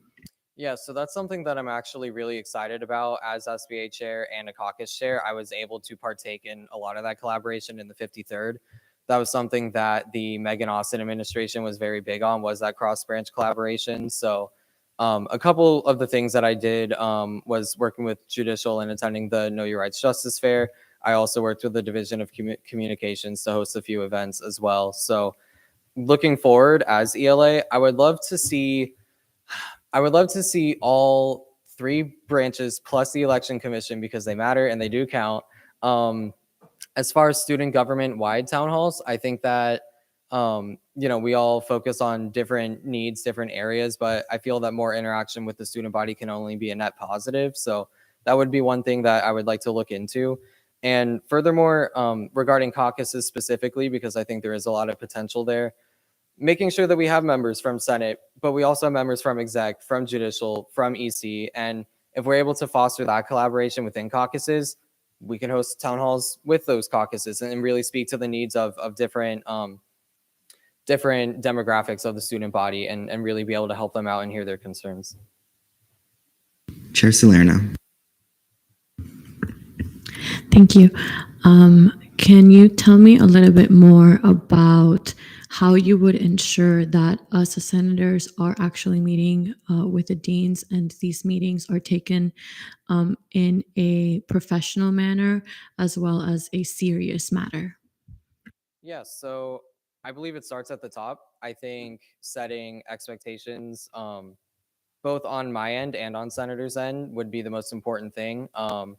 There is a process if senators are unable to make a dean meeting or things of that nature. I want to make that very clear for everyone, and take it very seriously, because we do have a privilege and an opportunity to meet with the deans that other students aren't able to enjoy. So we should take it professionally and we should take it seriously. I do have experience working with administration, serving on PSAC, and so I would be able to bring that professionalism to the role. Whether that's through, formal official trainings or conversations, or even just working on senators as we're preparing for those dean meetings, and making sure that we all have a common set of expectations. I hope that answers your question. Okay. Chair Holmes. Hi. So what you mentioned that you had responses to your survey as SBA chair, and you were able to communicate that with all branches within the student government. But other than the Reflection Pond initiative that you took out, could you inform us on any other initiatives that you completed as your time of both chair of the caucus and the committee, and how you plan to keep that momentum? Yeah, so regarding SBA, just since I was the one that was mentioned first, when I came in as chair, we had very low responses with the concern form. I think the pandemic brought a huge flood of responses, and then it really, really tailored off. We were going 8-10 months gaps between concern forms being filled out, which is obviously unacceptable. And so one of my initiatives was sitting down with the committee, and we took all, committee's input and revamped it, cleaned it up a bit, made it a bit shorter so people were, just able to fill it out on the fly on their phone, things like that. And then I also did collaborate with the Division of Communications to help advertise it. So I sat down, we made a graphic for it, and then we set up a posting schedule as well for biweekly posts on the Instagram story. Regarding caucuses and LGBTQ plus caucus specifically, we really took the input of the RSO, since that was for those that may not know, caucuses are a very new feature of student government. And so it was a bit of the first opportunity to really take that in-person student input from caucuses. And so we did have them bring up concerns regarding student health services, a lot of the resources that are available to LGBTQ plus students or the lack thereof. And so we did set up meetings with administration in SHS. And then we also, unfortunately, were derailed a little bit this session from a lot of the attacks, quite frankly, from the Florida State Legislature. We did take a lot of time and review policies that were being proposed and legislation that was proposed. And we did respond with that. I wrote with the committee a resolution voicing UCF's student body's opinion against the Don't Say Gay bills that went through the Florida legislature.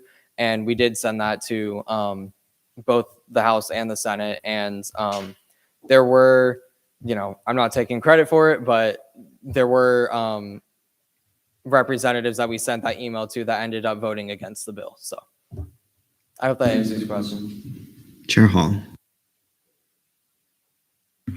Okay, just two kind of quick questions, more just to kind of expand on. First, kind of what more would you do to really communicate the Senate vacancies, especially because, obviously last session there were a lot of vacancies. I know, especially as it gets towards the end of the year, it can become more difficult. But kind of that one, and then also just something that I know Chair Foster at ENA has been very passionate about, like what specifically collaborative are you thinking about with the Electoral Commission? Just because I know, for instance, now they got emails, that's super dope. But how do we kind of, make them feel more included? Because I know a big critique is that they don't feel like they're a part of student government. Yeah, just to touch on that real quick, unfortunately, it kind of started with the construction of the new office. I think not having that office space has kind of, led things to where they are now regarding EC. Going back to the cross-branch collaboration and advertising the Senate vacancies, this is something that the 53rd was very much so struggling with regarding just like getting senators in the door and actively participating and retaining them. So I think it comes back to that cross-branch collaboration and working with Division of Communications in the executive branch and also their coordinators to help advertise those vacancies at events while they're engaging with students on the Instagram, things of that nature. And I actually see a potential avenue for collaboration with the DSER and Senate. I think trying to facilitate RSO interactions specifically, I think there is a lot of potential. I know a lot of senators here are coming from RSO leadership roles. I think there is a big opportunity there where we see senators that are, students that are already trying to be leaders in their campus. And so we could definitely try to advertise to them everything that Senate can do. And was there a third part of the question that I was missing? Okay, perfect. Senator Spalding. Move to go to debate. There's been a motion to go to debate. Are there any objections? Seeing none, we are now in debate. Senator Spalding. Okay. So I know, we recently was brought to light about the whole situation mentioned earlier. I'm not going to go into it because it's already been mentioned a few times, but I do want to speak in favor of Senator Bertram and his character. I had the opportunity to get to know him a little bit last session before I unfortunately had to resign. He works incredibly hard. He is dedicated to Senate, and no one's perfect. Everyone makes mistakes. And I'm a firm believer in second chances. And it takes a lot of guts and courage to, stand in front of us, knowing, us knowing now what we know, knowing how badly that can reflect on his character. And he did apologize. He owned it. He didn't deflect. He took full responsibility. Even, Pro Tem Cerisi, she's, forgiven and is willing to build a, connect like a trust with him. So I feel like if the people involved can move forward, we can remain objective and move forward and remember that all the work he has done, or this one incident should not be overshadowed, and it should not overshadow all that he has done for us in Senate. So I encourage you all to just maybe put his work and his character first instead of the incident. And I will be voting in favor of Senator Bertram, and I encourage you all to do the same. Chair Sabula. Hi, so I have nothing personally against Senator Bertram, and I do believe in second chances, just as Senator Spalding said. But I think that since this is such an important position, that we should take into consideration his character with what happens. And I agree that everyone makes mistakes, but this is a very big mistake. And I think it's really messed up. And I'm sure that's the sentiment of everyone. So I think that we should all give Senator Bertram a second chance as a senator, but not in this position. So I will be voting against him. Senator Costas.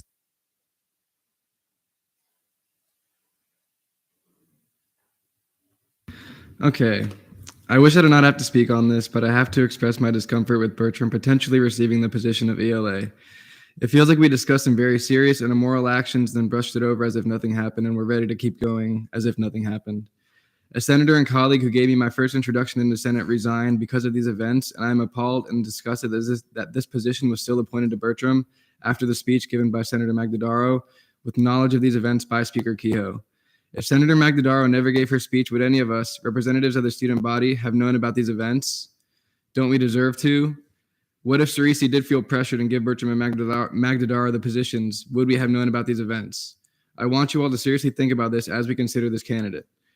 I respect Speaker Kehoe, but I have seen him be angrier with us packing up during roll call than I have when a speaker or a senator engages in corrupt actions. And I think we need to reevaluate our priorities. I feel it is the speaker's obligation to address these events in detail. And we should all be very unhappy that these events were not discussed sooner and should demand accountability from our leadership. It is humiliating that this is the introduction that all of these new senators are receiving when joining what should be such a magnificent group of students and leaders. Corruption within politics is something I cannot stay silent about, and I don't think any of you guys should be either. It is an atrocious and repulsive way of engaging in politics, and I don't want Senate to become caught up in this drama, as we have a homelessness crisis, a housing crisis, a healthcare crisis, a mental health crisis, a student loan crisis, and an existential climate crisis that has the potential of burying Florida in water. Lastly, I have worked with Senator Bertram during the last session, and I know he does care about the student body, and he has helped me when I needed help learning the ropes of Senate, and for that I am eternally grateful. I know he did have a very sincere apology, and I know Pro Tem Cerisi accepted that apology, but it is not appropriate for this position, which has such importance, to be given to someone who engaged in what could be defined as corruption only a week or two ago. None of this is personal, and I have no hard feelings toward anyone I mentioned in the speech. I know this situation is a he said, she said, but I feel that because of the matters we have discussed tonight, we must take careful consideration when deciding who will be given this important position, and I do not feel that it should be given to Senator Bertram, and I implore you all to vote no on this candidate. Senator Ferguson. I would like to echo Michael Costas in urging y'all to vote against Senator Bertram. I have nothing against Senator Bertram personally, but after seeing like what was said, I would also take note. I mean, if you think about it, there are 42 people in here who did not go up to Senator Cerisi and try and get the deputy pro tempore positions by what very well may have been, as Michael said, political corruption or whatever. I mean, not that I want to make any accusations, but I would also add to the point, like, I know Senator Bertram said he was transparent, but I asked a very clear question twice, which was how many days were there between when the incident happened and when this happened? It would have been, the answer should have been simple. 5 days, 3 days, I don't know. Those would have been fine. Instead, the answers were there. That question was not answered. We still don't know that. And I think that shows a lack of transparency. I think that Senator Bertram, I think that we should not elect Senator Bertram to this position because it's a leadership position. I'm a firm believer in second chances and forgiveness, but a leadership position is much different than just Senate. So I will strongly vote no on Senator Bertram. Senator Gell. Hi, so I am not speaking for debate. However, Director of Communications, Jazzy Fletch, asked me to read this out for her because she cannot be here. She says, "Hi, wonderful senators. I currently serve as the Director of Communications and Outreach for the Executive Branch. As soon as I was confirmed, Jacob worked with previous Senator Boysen to get the ball rolling on their work with me in my division. Jacob consistently worked and reached out with me to ensure that the Student Body Advocacy Committee had proper outreach, so much that him and I were able to work on an opportunity to incorporate promotional items and getting student feedbacks to encourage students to give their feedback. During his time as LGBTQ+ caucus chair, Jacob also worked alongside with me for various things. Despite Jacob having no expectations to reach out to me and work with me, he consistently went above and beyond. I can only imagine that in an actual role that requires this of him, and he will go above and beyond. It's with great confidence that I encourage you all to vote favorably on his confirmation. Jasmine Fletcher. Vice Chair Anderson. Motion for non-committee member to speak. Who is it? Oh, go ahead. Hi, y'all. You may not know me. I'm usually in the background. I'm not a student senator, but I'm here usually attending as much as I can because I like to see how the student government functions and getting to learn more. And, many times being prompted to serve on this, Senate, I've turned it down because I prefer to see it on what I call it unbiased eyes. Through that, I've heard through many of the work that all of you have done, including Senator Bertram as well. I've heard a lot of the great initiatives that you've taken on, but I can't help but preface just simply as a student, somebody who's not affected by electability or getting a position, somebody who's simply here out of his day to take time and observe and watch each of you. You are representative of this campus, of students, of me. And then this is a leadership position. You mentioned transparency on there, and there is a lot of accountability for yourself and others. And you mentioned about setting an example. But in light of the recent events, it's only I have to question, is there any leadership in the actions you have taken? And I don't think it simply defines who you are, because you definitely have done a lot of things. But at the same time, the action that you've taken reflects what's deep and within the heart as well. And this might be a mistake a little bit too large enough for such a strong leadership position that I'm not sure even as a student, I could trust somebody to have that power.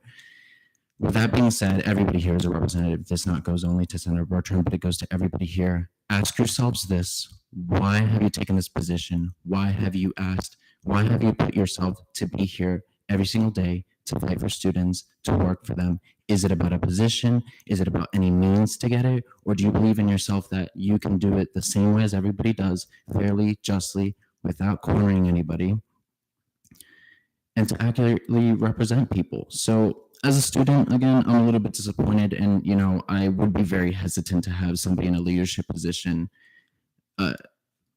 as manners as this, but there is time for second chances, but I think this is just too important to look away from. And I apologize that might not be something you want to hear, but that's just what I would like to express. Thank you all. Vice Chair Temple. So I have worked with Senator Bertram in the 53rd session. He was a great senator and he was a great leader. But in light of recent events, I am very hesitant in giving him a leadership position, especially one as close to the speaker as the ELA. Because, and this is not an attack on Senator Bertram's character, no. He is, by all accounts, a terrific human being. But when a senator, any senator, is willing to go so far as to approach the second in command of a legislative body as the Senate and demand that they give them a position in this body, irrespective of what the student body as a whole would want, irrespective of what we would want. What are we to do in regards of trusting such a senator? Any senator that is willing to overstep the minds and hearts and opinions of the student body and of the senators by extension is somebody that feasibly should not have as much trust. And I hate to say that. I truly hate to say that. But as I said, in light of recent events, considering that the trust has been broken betwixt respective parties, it's very difficult, if not impossible, to rebuild as easily as it has been stated. Sure, you can apologize for such a thing. You can set it aside, start anew.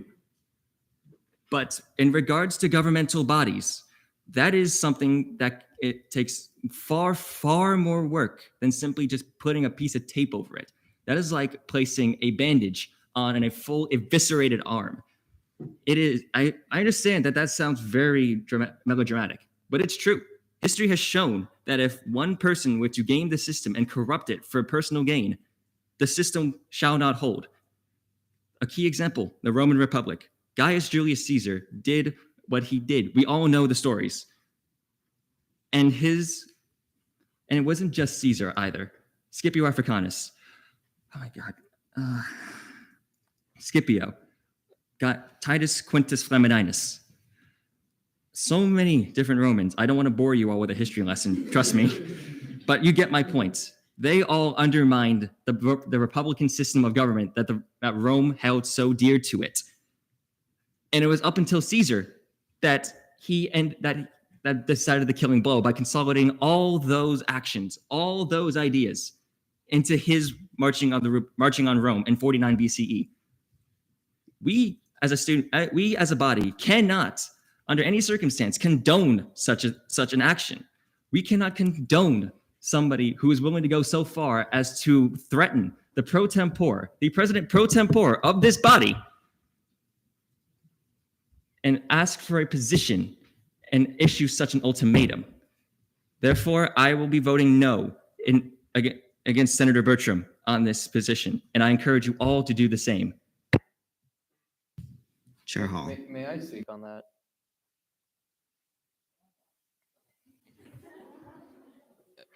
Respectfully, Senator Temple, Vice Chair Temple, I never threatened pro tempore Cerisi. I never physically challenged her. I never threatened anything to her person, to her body, to her reputation, to her position.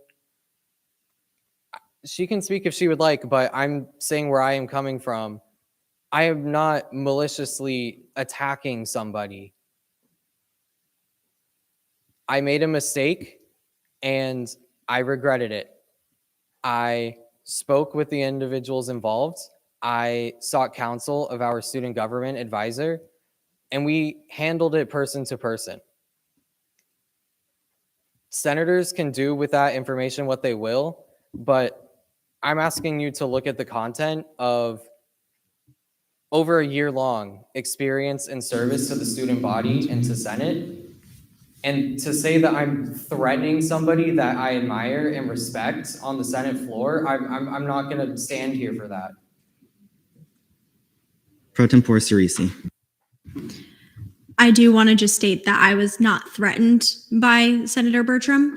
I was given an ultimatum, but I was not like threatened in any like harmful capacities or anything. Just want to clarify that there was never any acts of violence or threatening behavior like that. Chair Hall.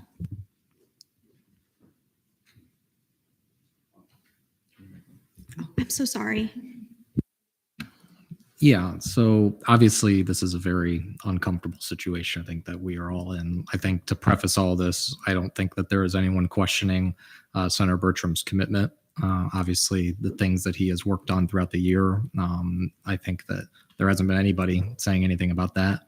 I do think that this boils down to a situation that I personally feel that the Senate should not have been made aware of the same night that we're voting on this. To be perfectly honest, if we could move it to next week, I would do that. I personally think there should be some sort of internal investigation into this, because I think at the end of the day, yes, it was a decision between adults that was agreed to, that people, made an unfortunate error in judgment, and that it's been discussed, but at the same time, it's not fair to this body for us to get thrown this information and then now have to basically spend this entire time questioning Senator Bertram's character. I don't think it's fair to him. I don't think it's fair to anybody involved. I do think there are very real questions here in terms of why this nomination was moved forward even after this stuff was brought to light, especially when there were other individuals who applied. I also think that the reality is like, had this gone through, both Senator Foster and Senator Wanjin would not be nominees for their respective offices, which I feel is unfair to them as well as the others that applied for those roles.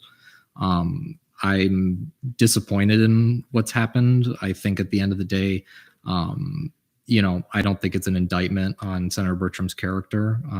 I think redemption is something I think we all would love to be afforded to each other. I think that if we were in the same situation, some of the things that have been said tonight are not fair. I do think at the end of the day, this was a situation that not only should we have known more about, and at the end of the day, that's also at their discretion. And it's unfortunate that this was the way that we found out about it. But I do think there is merit to the understanding that had that not been brought to our attention today, we would not be discussing any of this in debate right now. And I think that that's not fair to us. I do think there should be some sort of investigation into this. But it's difficult. I'm still undecided.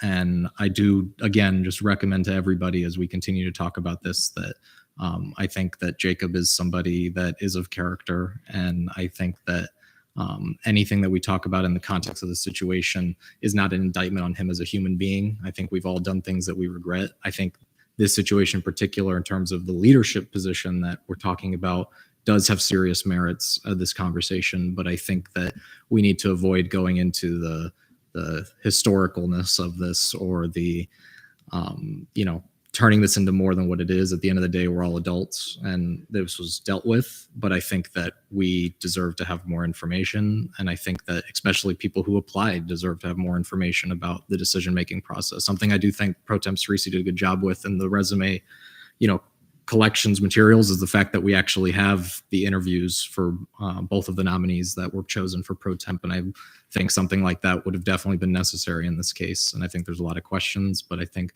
just to keep in mind, y'all, let's try to be as civil as possible and let's acknowledge we're talking to a human being, both that's speaking, both the pro temp and the speaker, and just try to have a little bit of empathy in the situation, but also make sure that these questions are being answered. Vice Chair Anderson. I also wanted to echo what Chair Hall said as well. I have never once, ever had an issue with Bertram being non-transparent or not honest. I do think we should look more into this. However, I have never seen somebody so qualified for a position, and it is unfortunate. But this is not about his character. He is an incredibly well-rounded person and will absolutely do the best with whatever is decided today. So please take that into account when you are talking about him, just because this is a mistake. And it is something that we all should be thinking about, but do not hold this against him because he has not once ever been malicious to any of you. Hard choices. Let's do Senator Huerta.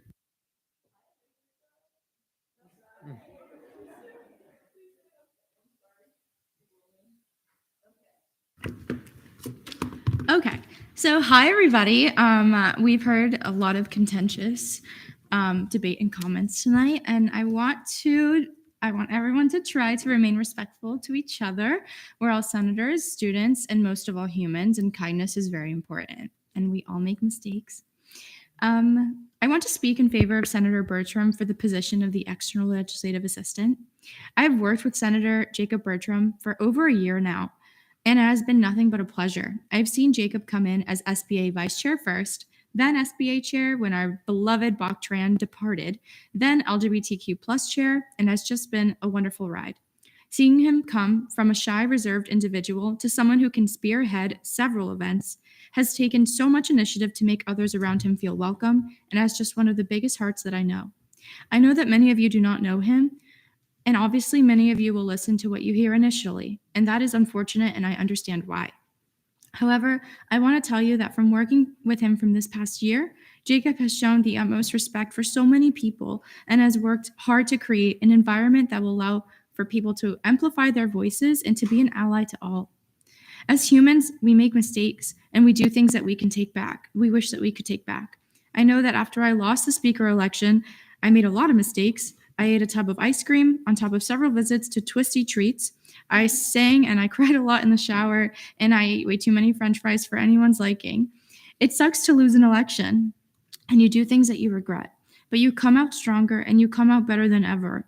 I know that what Jacob did was wrong, but he has admitted to his mistakes, and that is leadership.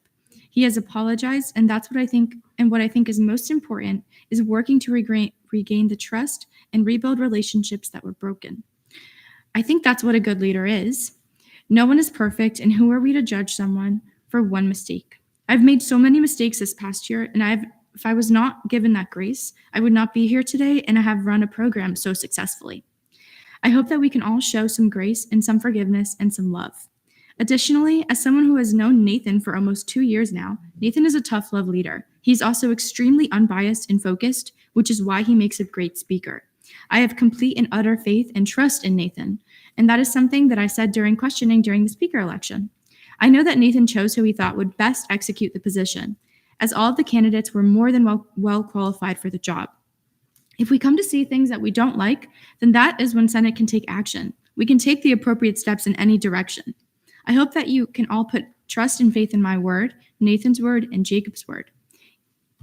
Additionally, I just want to say that that was what I wrote, but I've heard some things. Like none of you really know Jacob. This is our third week together, and I understand that initially what has come out obviously can be like stinky and not nice. But as someone who's worked with him, I've never seen such a hard work ethic. He has a loving heart. He is, I think, the second person to hug me when I lost the speaker election, which was not a crazy movie. So he's really awesome, and I think that the issue was handled with leadership. It was handled with our student government advisor, and the correct people were approached and talked to. So to take this issue even further would be just weird and strange. Yeah, that's it. Thank you. Senator Taché. In a much quicker statement than some of the previous ones. No offense, I'm just saying that it's fast. I'm a big fan of Jacob, and I not only voted for him for pro temp, but gave a speech in his favor. But that's just to say that I walked in late today, and so didn't get to hear Cheska's speech, and I know at least one other person came in after me. And if anyone came in before me, but after that, I would just like to say that seems to have changed a lot of people's minds. So if you didn't get a chance to hear all of the context surrounding this, that you should probably abstain, as I intend on doing, from this vote. But that is all. Vice Chair Almanor. My fellow senators, I agree with the sentiment of being human and making mistakes. But as Vice Chair of ENA, I feel that it is my responsibility to speak on this issue. When we walk through these doors, we must shed these mistakes that we are prone to. I do not support Bertram's appointment to this position in leadership. I believe that the information provided to our body earlier this meeting has led me to believe that certain ethical violations have been broken. I do not wish to allow for the confirmation of Senator Bertram in this position. Each and every one of us has had training in ethics and have a responsibility to condemn and punish those when violations are committed. I call upon my fellow senators to fulfill their responsibility to the UCF student body, to fulfill the oath we all took 2 weeks ago, and to uphold the UCF Constitution that we are bound to, and to uphold the UCF creed of integrity, scholarship, community, creativity, and excellence. I want to note the great courage that Senator Maldonado had to come out and speak on this situation, but her courage did not stop at simply speaking out this situation, but she made the honorable and correct choice to resign from her position due to her involvement in this situation. She has fulfilled her responsibilities. Senator Bertram has not yet. It is also unfair to Pro Temp Cerisi to be put in this situation, and I applaud her resilience in the face of a clear attempt at corruption and violation of our ethical code. I implore that we hold Senator Bertram accountable, because it is clear that he will not hold himself accountable. The sanctity of this chamber is being tested, and we must act like the Honorable Senator Maldonado and fulfill our oaths. Thank you. Senator Gall. Move for a non-committee member to speak, Adrian Lee. Any objections? I do not withdraw. Do you withdraw? Okay. Pro con. So 30 seconds each. Hold on, y'all. Let me get the timer ready. Yeah. All right, I got it. I forgot. Who goes first? Okay. Senator Borges, 30 seconds whenever you're ready. A student just reached out to me saying they heard Director of Communications Jasmine and then also Adrian Lee, both back there, that as well as Speaker Kehoe and Senator Bertram speaking negatively about Senator Temple and Senator Holmes inside of the Speaker Kehoe's office. So I feel like on top of them already have spoken something today through you that they should not be allowed to speak further, as I don't believe that's fair. Senator Gow, 30 seconds. Hi, yep. I'll be super quick. Honestly, I don't know what you're talking about. However, I think that it's only fair that people who have been in student government that can attest to being unbiased have a chance to speak. A lot of senators are able to speak. I think that it's only fair that we allow other branches to also participate, as we should be an inclusive branch. And with that, I really encourage us all to take everyone's opinion into consideration. I yield the rest of my time. All right, we will now be in voting procedures. So as a reminder, pro is for the objection. That was Chair Borges. And con is for the motion, which was Senator Gow. Yes, pro over there, con over here.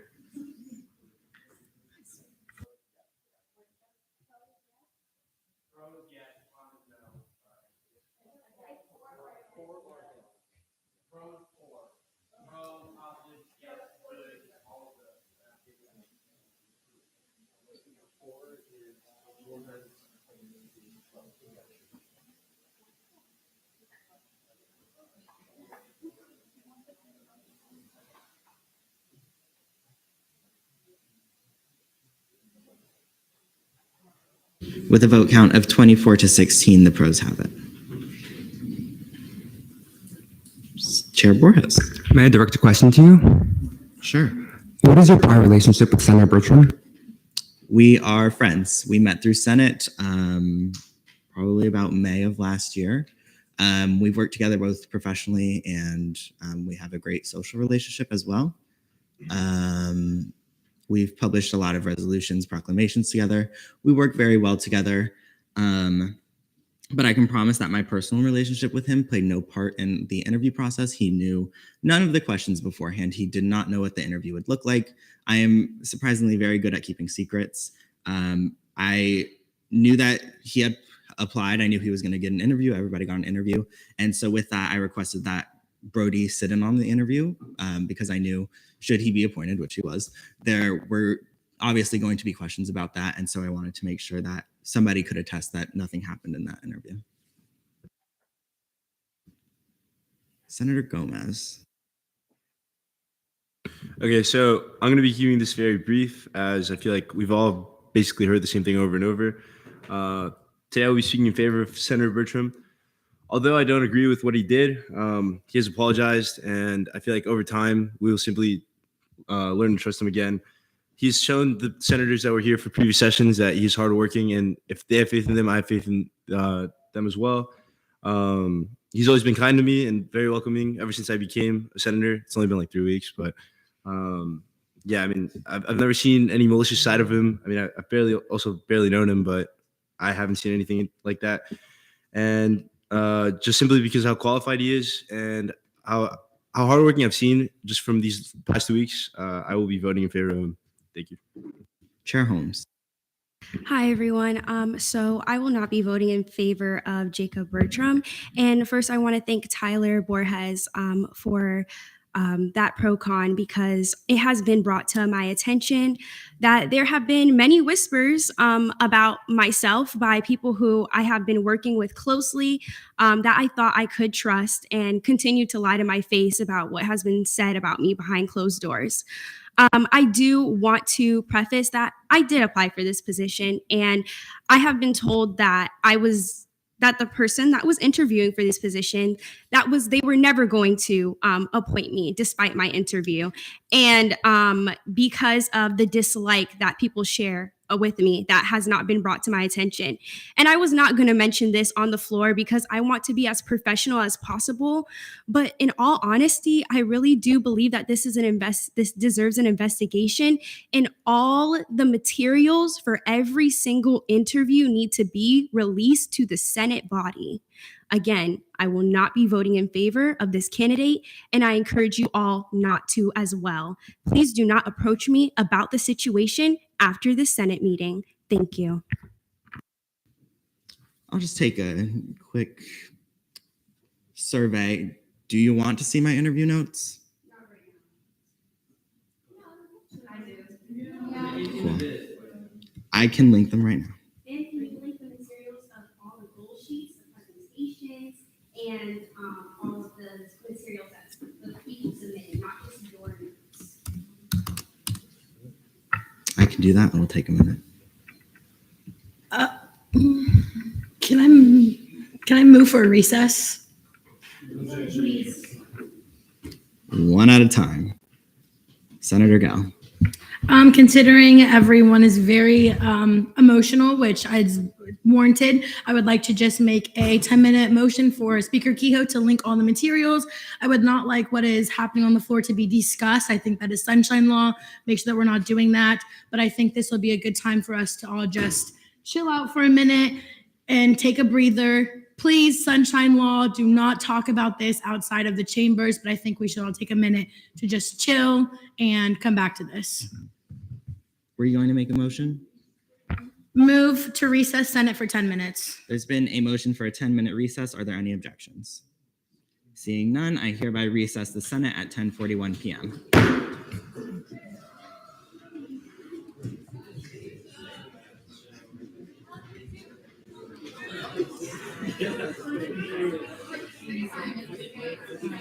There was a comment on the Senate board chat that I wanted to make sure that both of you saw, that a couple of senators had their hands raised. Okay.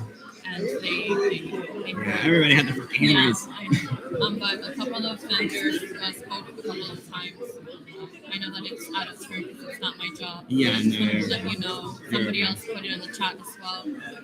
Just wanted to address it. Thank you.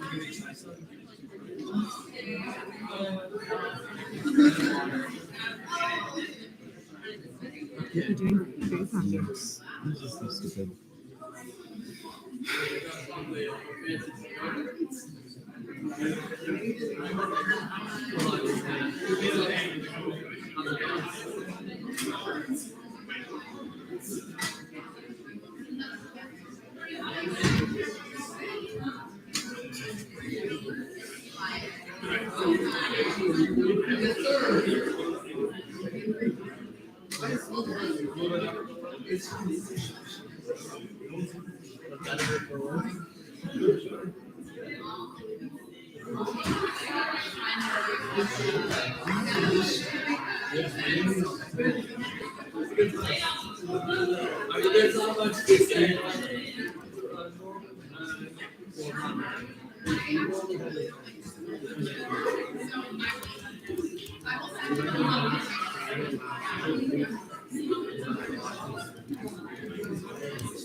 How you doing?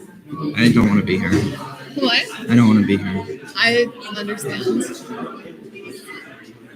Do you need anything? No, I just have to get all this up.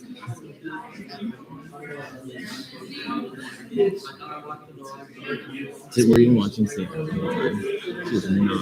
Oh, yeah. She was like, Oh, yeah. I was like, Sarah, you didn't get the position because you got the statutory question wrong. Like, I was about to ask, I was like, do you guys want me to run down all the candidates and why they didn't get it? Because then I was like, well, and Sarah, you're going to be embarrassed. It's fine tonight. I wonder if she's gonna resign. I don't know. Ugh, motherfucker. Where is... I'm gonna go ask that guy to stop spinning this up for seat. Yeah, please. I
don't know why you say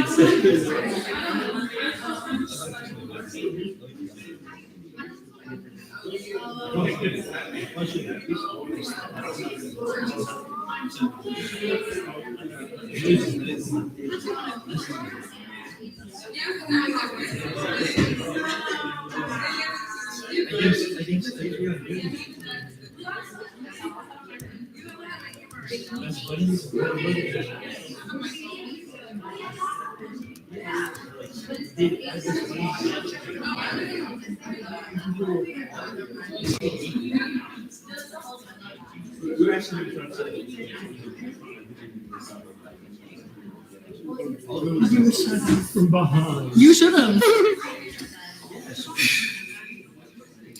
Should I hug Jacob from behind? You should hug Nathan. From behind. Were you watching? Oh, she's fucking funny. She was. I did not want to talk about this. I was like, I wanted to scream, take off. Shut up, you're funny. But, Hi. yeah, these bitches. Do you see the Oh, group you're chat? doing homework. Yeah, no. You see the group chat? I can only pay attention so much. It's okay. No. Don't look at it. This red today. This is everyone's red. Who else is in red? Kira's in red. Kira's gonna make a motion to postpone this till next week. Okay. So if you want to do that as well, I think it might be a good idea if you're calling in. Just call me. He just wants to postpone it. We saw 3 other confirmations. Mm-hmm. And they're making it seem like he killed one, roasted it, ate it. I know, it's really being misconstrued. Like, you don't even. I was not doing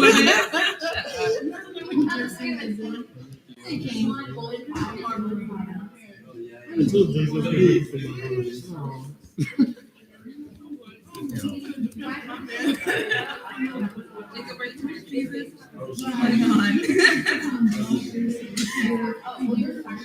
Spit it up. Oh, you stole my idea. So how was it?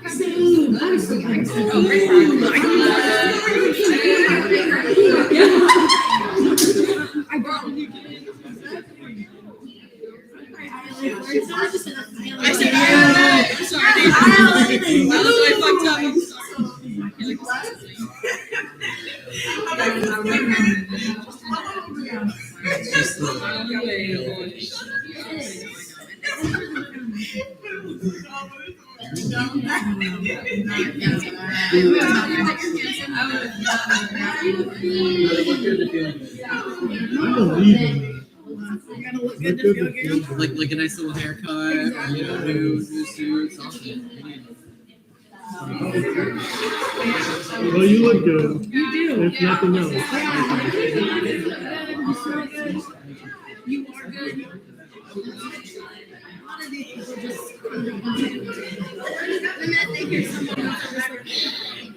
Like, this is political corruption. I said political corruption.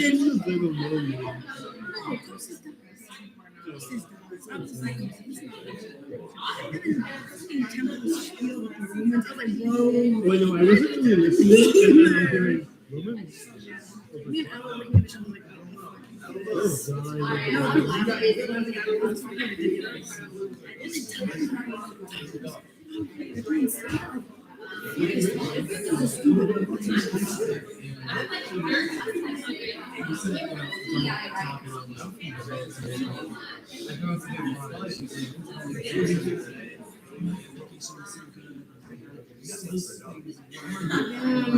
I literally said that for a reason. I told you. She's so That's why I was like, we should just say.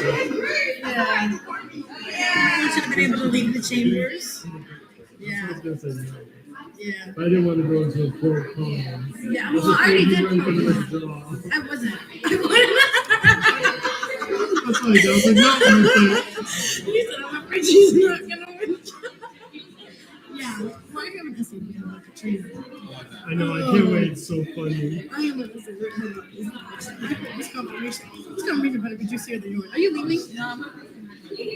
Okay. I'm gonna go to the bathroom.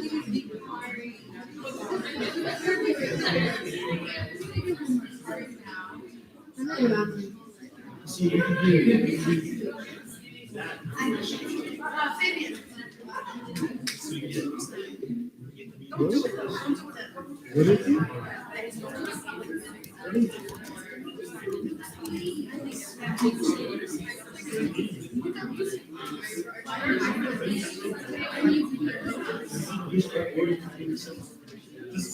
Does Christina?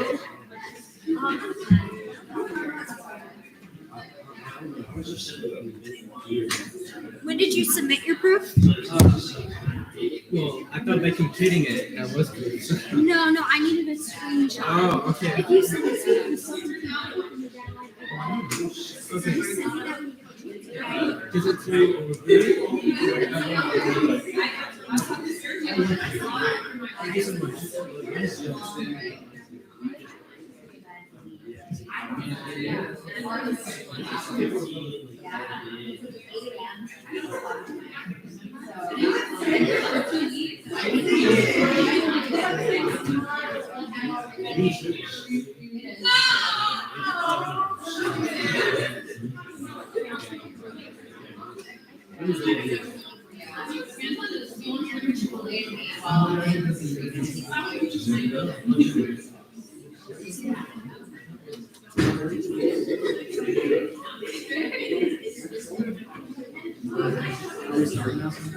I'm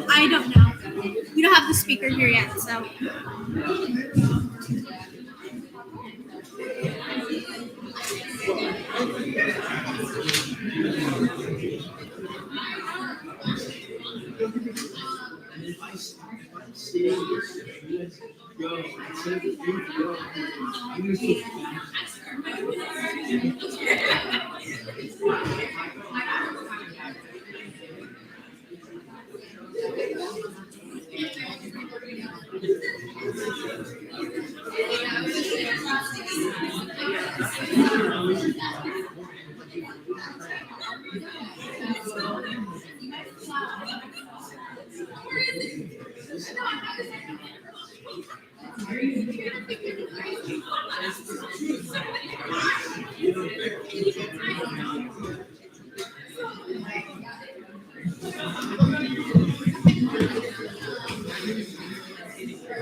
Please make your way back to your seats.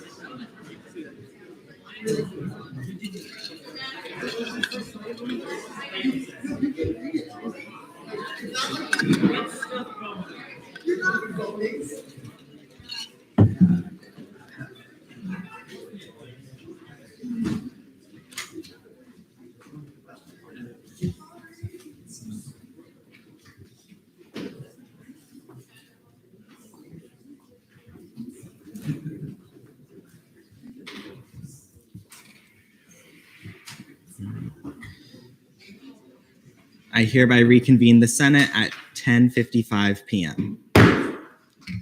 I have gone ahead and made a folder with all of the ELA applicants and all of their materials, including the sheet that I filled out while I interviewed them. I am more than willing to go through why each candidate did or did not get the position if you would like, but we are still in debate. Senator Martinez. Okay. Well, I just wanted to say that this is coming from words of a person who's made several mistakes out of emotion, out of awkwardness, out of a lot of things. I call myself a professional mistake haver. And I still think that at the end of the day, it's like, I feel very weird about this because I do think that it is kind of odd that we have to do this right now, and I think that we have a lot of other stuff to get to, but I do want to say that, like, at the end of the day, this is such a small position of power.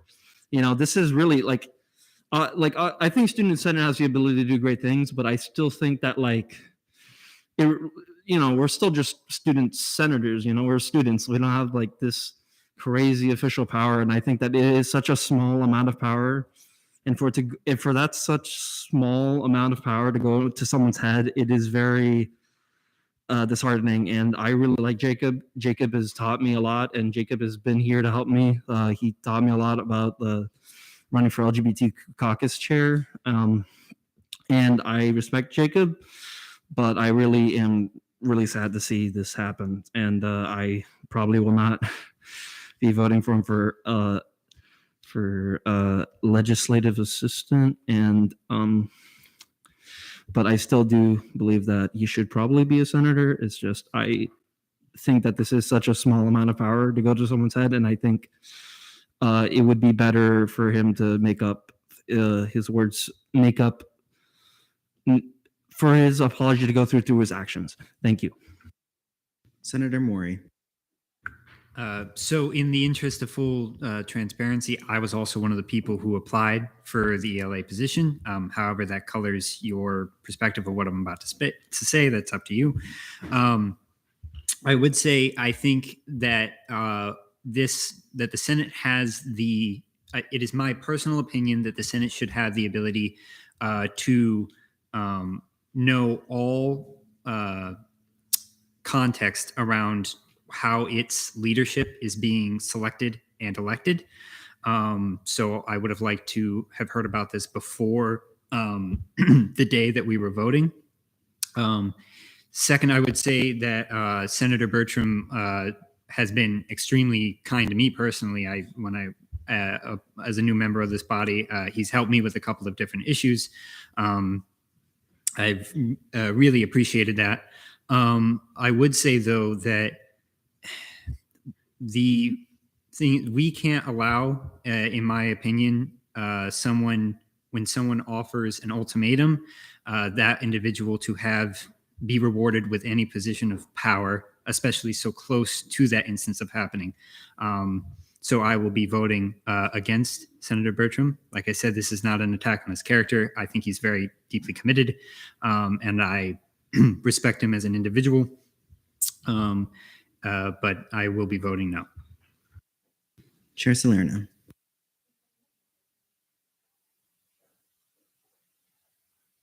Thank you for that, Chair Salerno. Yeah, I first want to preface what I'm about to say with the fact that I really look up to Jacob. I never had a formal mentor in my time as a senator last session. However, if there was someone who could sort of informally fill that position, I think that it would be Senator Bertram.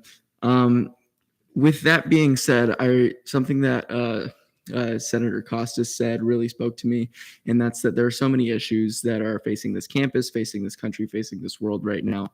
And I think that to be spending this much time discussing interpersonal issues and issues which I feel aren't really that big in the grand scheme of things is really sort of, it stands counter to the reason why I got involved with this body in the first place. And I think that just because there has been so much doubt cast upon Senator Bertram, just because there's, not a lot of trust in his character right now, and there's definitely going to need a lot of time to be had in order for that trust to be healed with many of our members. I think that it's imperative that we take some time and don't give him this position, but take some time to sort of heal that relationship that many of us had with him before we consider giving him any sort of position of power within this body. Chair Salerno. Can I direct a question to the candidate? Why did you feel like you needed to give Sam an ultimatum? I don't think that's been asked before. This is still on, right? Okay, perfect. So obviously, like I said before, it was a lack of judgment. Former Senator Magdadaro and I spoke Friday morning, and if I'm going to be honest, I don't necessarily appreciate all of the attacks on my character in her resignation letter. I feel as if she made it seem as if I was coercing her into doing it or something to that effect. And it most definitely was her and I talking about it and coming to that agreement and conclusion. And let me reiterate again, it was a lack of judgment and it was unprofessional. However, I feel like how it's been cast and portrayed in that resignation letter is unfair to myself. And I think it shows that she's not here tonight saying why she said those words that she said and not taking responsibility for them. But we came to that agreement because we both felt that as the two other candidates that ran for that position, that we were best fit for those. And we really were trying to come from a place of, we feel like we can help you so much. And, we made that decision and we went into Pro Tem Cerisi's office and we said that to her. And that was a decision that was agreed upon. And I said words, Jessica said words, Sam said words. It was all parties involved. I was not dragging her around, saying, oh, you need to, do this with me, hop on. It was definitely a decision that we came to together. And when it comes to apologizing, I told Jessica myself that she should apologize, and I plan on apologizing on Monday, which I don't feel was accurately reflected in her resignation letter either. So I just wanted to take some time to clarify that, but I hope that answers your question. Senator Caldwell. Well, I'm a new senator. I haven't met most of you, but I do know Jacob. I've known Jacob for a long time. I've worked with him on a variety of projects in other social organizations. I believe I met him first when I was 10 years old in elementary school, funnily enough. So it's odd seeing you back here. I don't think this is a question of capacity or competency. it is clear that had this not occurred tonight, every single one of us would have unanimously approved Jacob to a position he is clearly qualified for. He has done everything that this body can ask of a senator and been an exemplary model of that. However, it is not our job to determine with limited facts whether or not an event was enough to condemn someone out of office. What it is our job to do is withhold elevating someone until that can be determined. Unfortunately, we do not know every fact of this case. Individuals are in the room, may be uncomfortable in the present situation. Yes, there was attempts to handle this by leadership, but personally, I feel that an attitude of leadership, that it is okay for something to be nipped in the bud when it seems fairly serious enough that a letter was sent to the floor, that an esteemed member was made uncomfortable, that this entire debate has consumed the chamber. When it is that serious, it is something that needed to be brought before us before this very night. Jacob is someone who I have trusted immensely in the past and has shown absolute character. And I have and had faith in that. However, it is not in our capacity and our role to determine anything without adequate information. And for that reason, I'm going to have to echo the sentiments of so many other senators tonight and urge all of you to unfortunately vote no. Thank you. Senator Becerra. I'm not going to actually debate for right now. I actually wanted to bring up a point. It's pretty late at night, and a lot of people have a wide variety of opinions. A lot of people on the floor got hit with this for the first time. So I believe that we should just push this back for at least next Senate meeting, let people digest this, let people understand this a little more if they want to, maybe go in depth about it and really think about what they decide, because it's late at night. We have a lot more things to deal with, other confirmations, resolutions. So that's just what I think. I wasn't making a move, but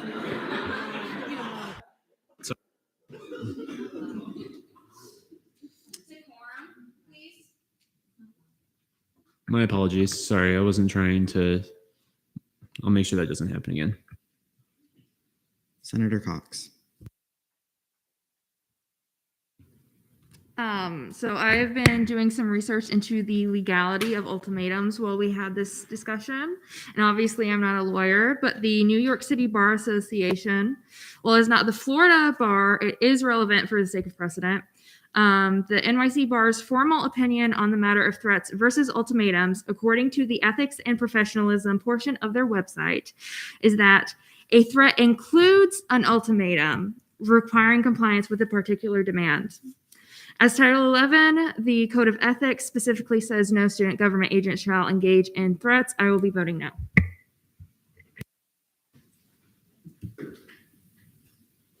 Senator, it's roll.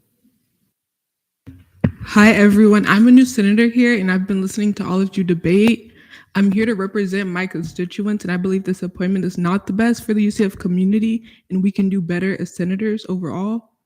Qualifications don't make anyone a perfect candidate, and I feel like values hold esteem, and that's all I had to say. Thank you. Senator Cura.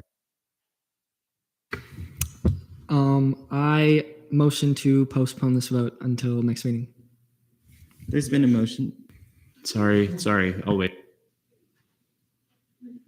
Do you want to object? Yeah. Okay. Object. Yeah, I object to that. Do you withdraw? No. All right. Pro con. Ferguson, 30 seconds. All right. So basically, what I'm going to say here is simple. We already know that something occurred that was clearly not in compliance with good leadership. Jacob has not denied that he made the ultimatum to that he and Senator Magnodaro made the ultimatum to Senator Cerisi. I think it's very clear from that, regardless of whether he committed an offense that was beyond the level of not being a leader, that I think it's very clear that I think we clearly have enough evidence to vote no today. Like, I don't think we need to push this back. I think we have enough evidence now to say that he's not fit to be a leader in this Senate at this time. Senator Cura, 30 seconds. I'm a new senator and I don't know the candidate, but all of this information that was brought onto us tonight would changed a lot of people's minds, I feel like, and has brought a lot of emotion into the conversation.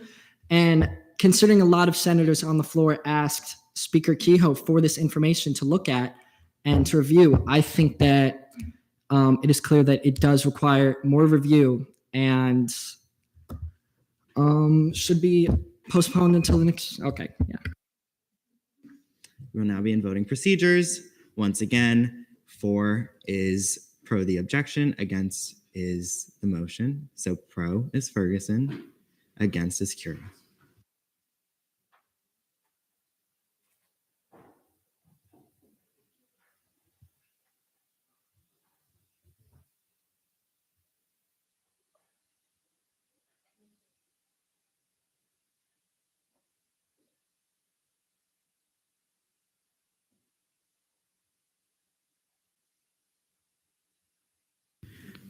By a vote count of 26 to 16, the pros have it. Senator Costas. Move to vote. There's been a motion to vote on external legislative assistant. Are there any objections? Seeing none, we will now be in voting procedures.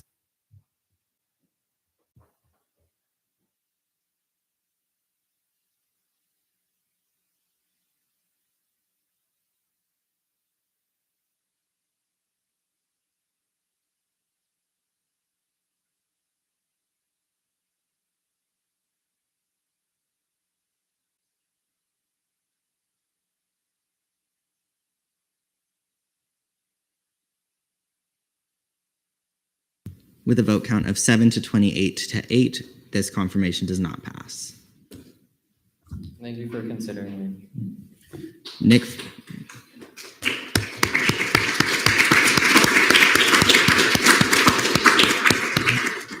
Nick Foster for the position of Deputy Pro Tempore of Senate Relations. Pro Temp Cerisi. Move to postpone the deputy interviews to next Thursday. There's been a motion to postpone the confirmations of both Deputy Pro Tempores until next meeting. Are there any objections? Seeing none, they will be postponed. Emma Custis for Graduate Studies, Seat 4.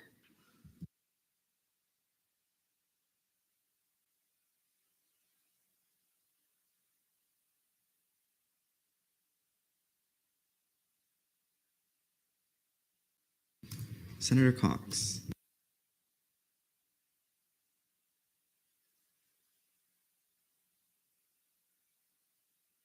I just wanted to ask Sam, but I think I know why you said it in the interest of time, correct? All right, thank you. 7 minutes whenever you're ready.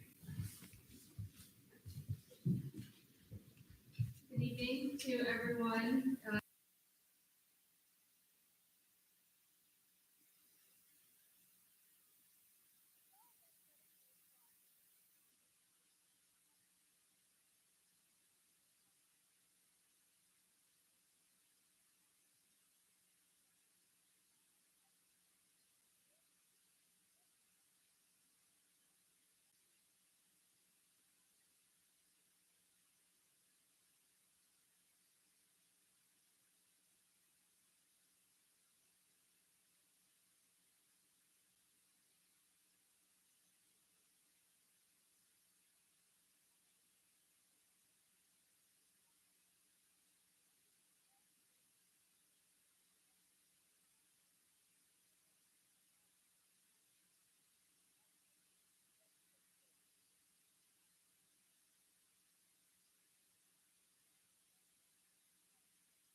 We are now in line for questioning. Chair Sabula. Hi. If I heard correctly, you said you were president of Senate. What session was that? Thank you. Chair Millington.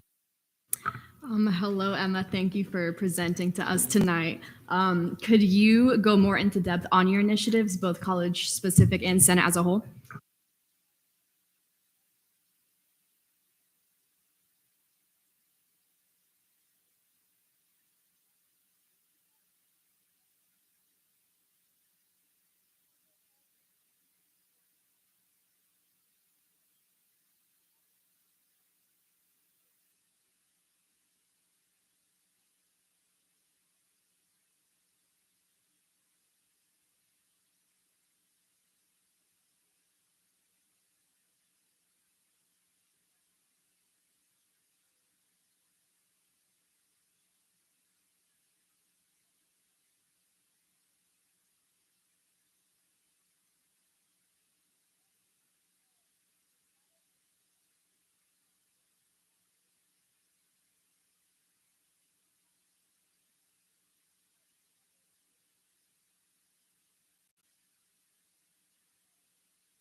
Senator Caldwell.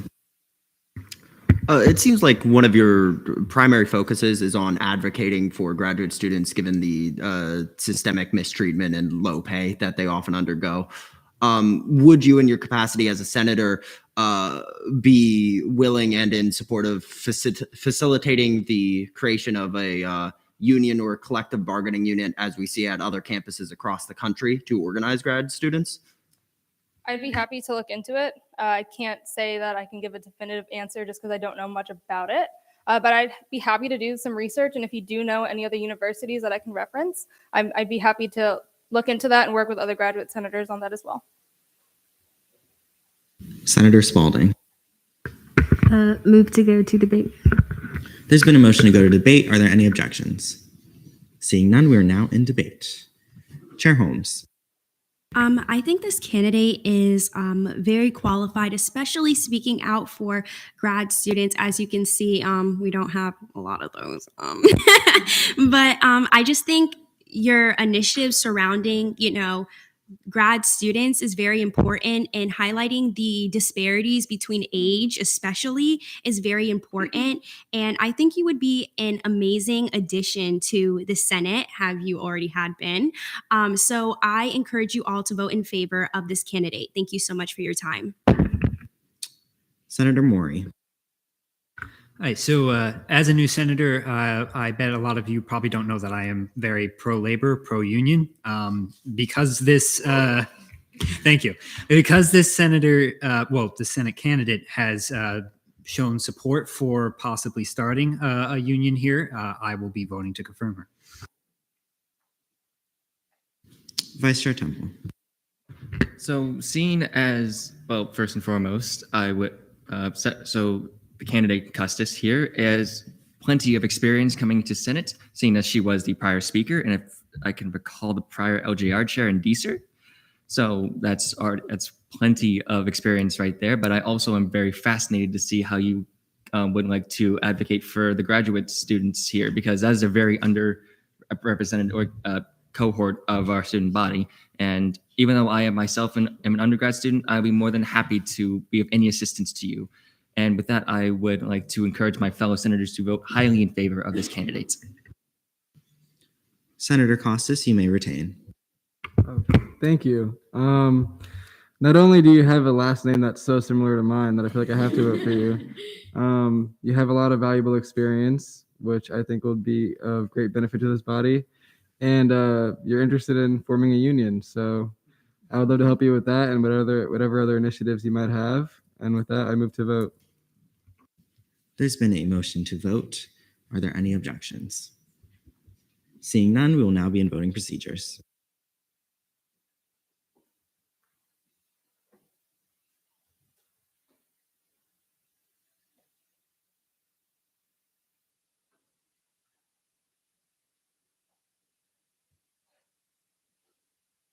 With a vote count of 44 to 0, Emma Custis is confirmed to Senator of Graduate Studies, Seat 4. Thank you all.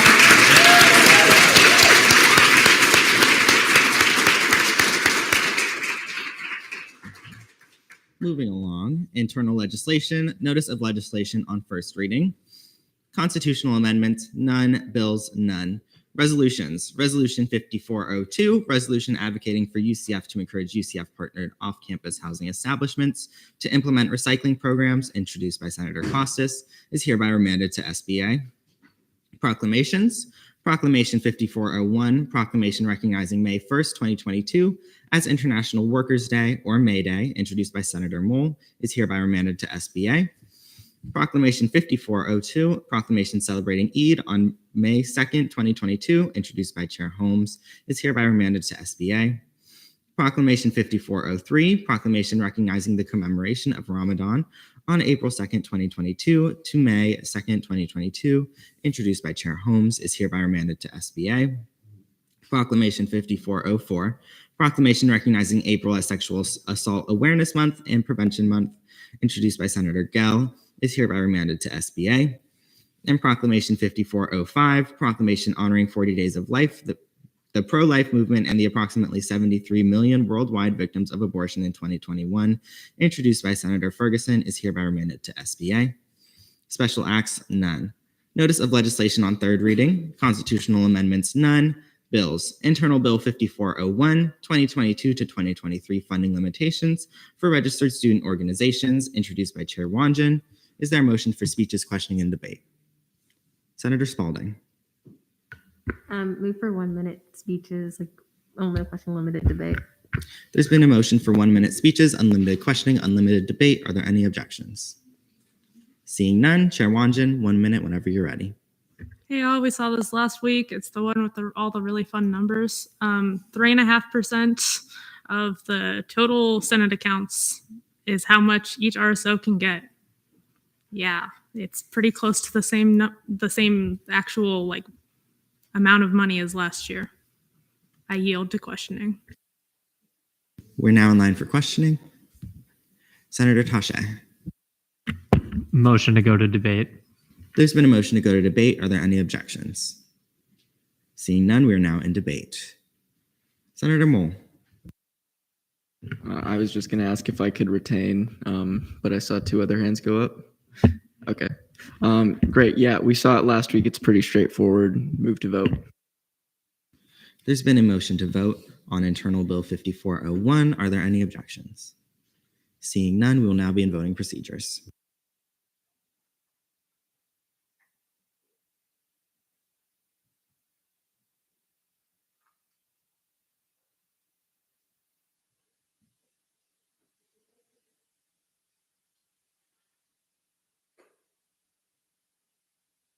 With a vote count of 42 to 1 to 0, Internal Bill 5401 passes third reading. Are we not clapping?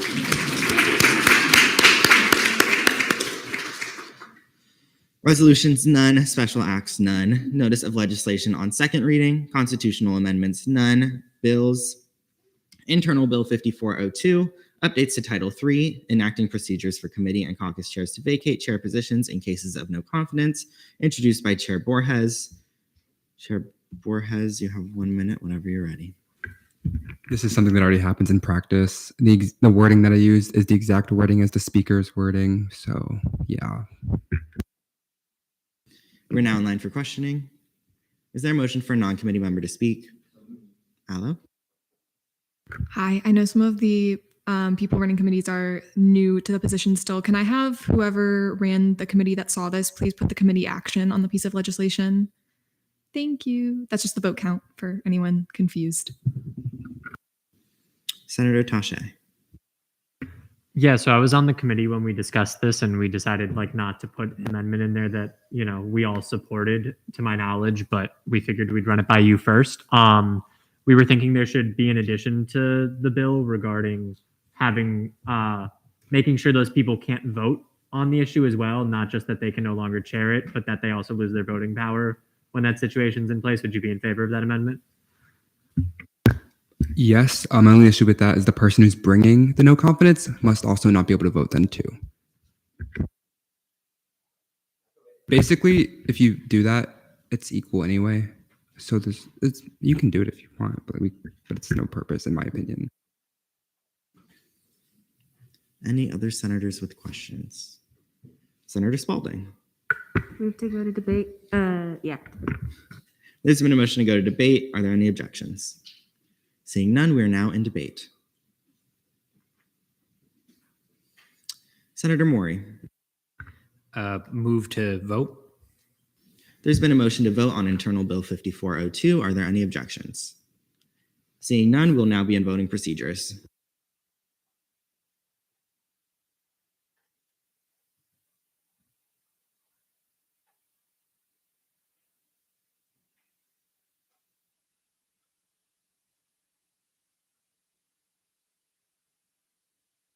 With a vote count of 41 to 0 to 1, Internal Bill 5402 passes second reading.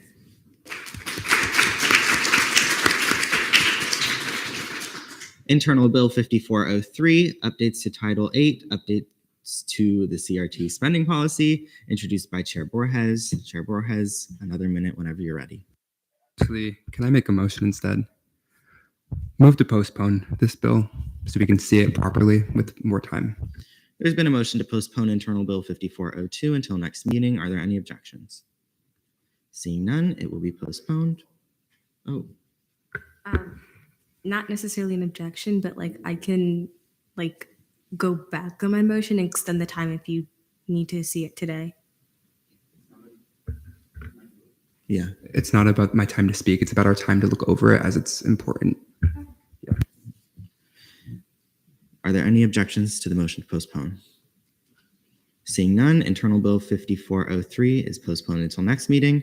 Internal Bill 5404, updates to Title VIII, Appendix B, introduced by Chair Millington.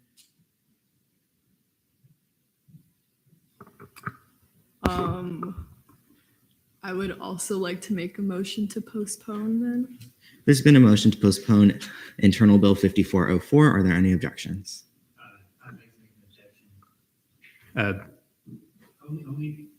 Only because I'm confused. I think that I was on the FAO committee, so I think that we have everything set. So is there some reason we are delaying?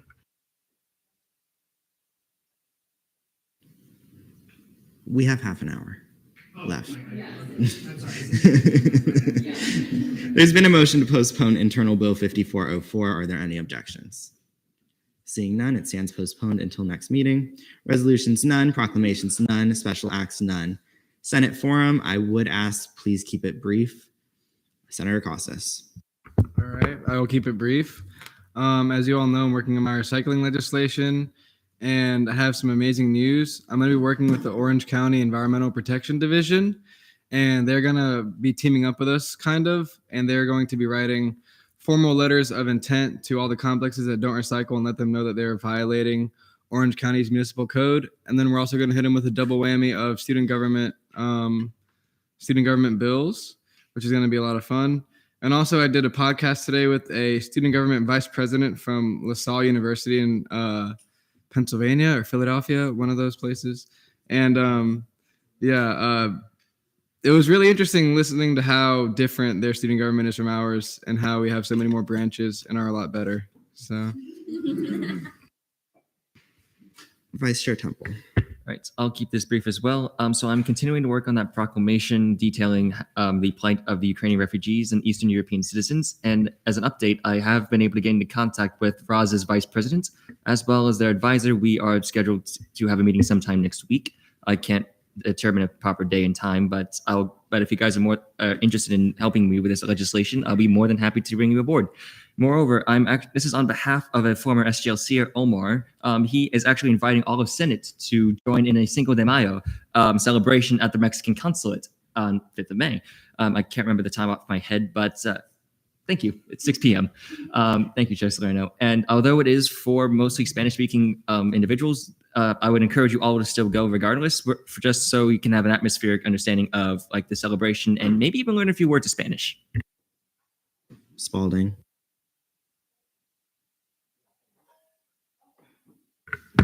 Mine's not brief, so I'm gonna save it for next meeting. Ferguson. I just wanted, because it's Easter and on the 17th in 3 days, so I just wanted to just give a brief summary. I think 6 verses of the Bible that really summarize the message of Easter the best, like Isaiah 53. Who has believed our message, and to whom has the arm of the Lord been revealed?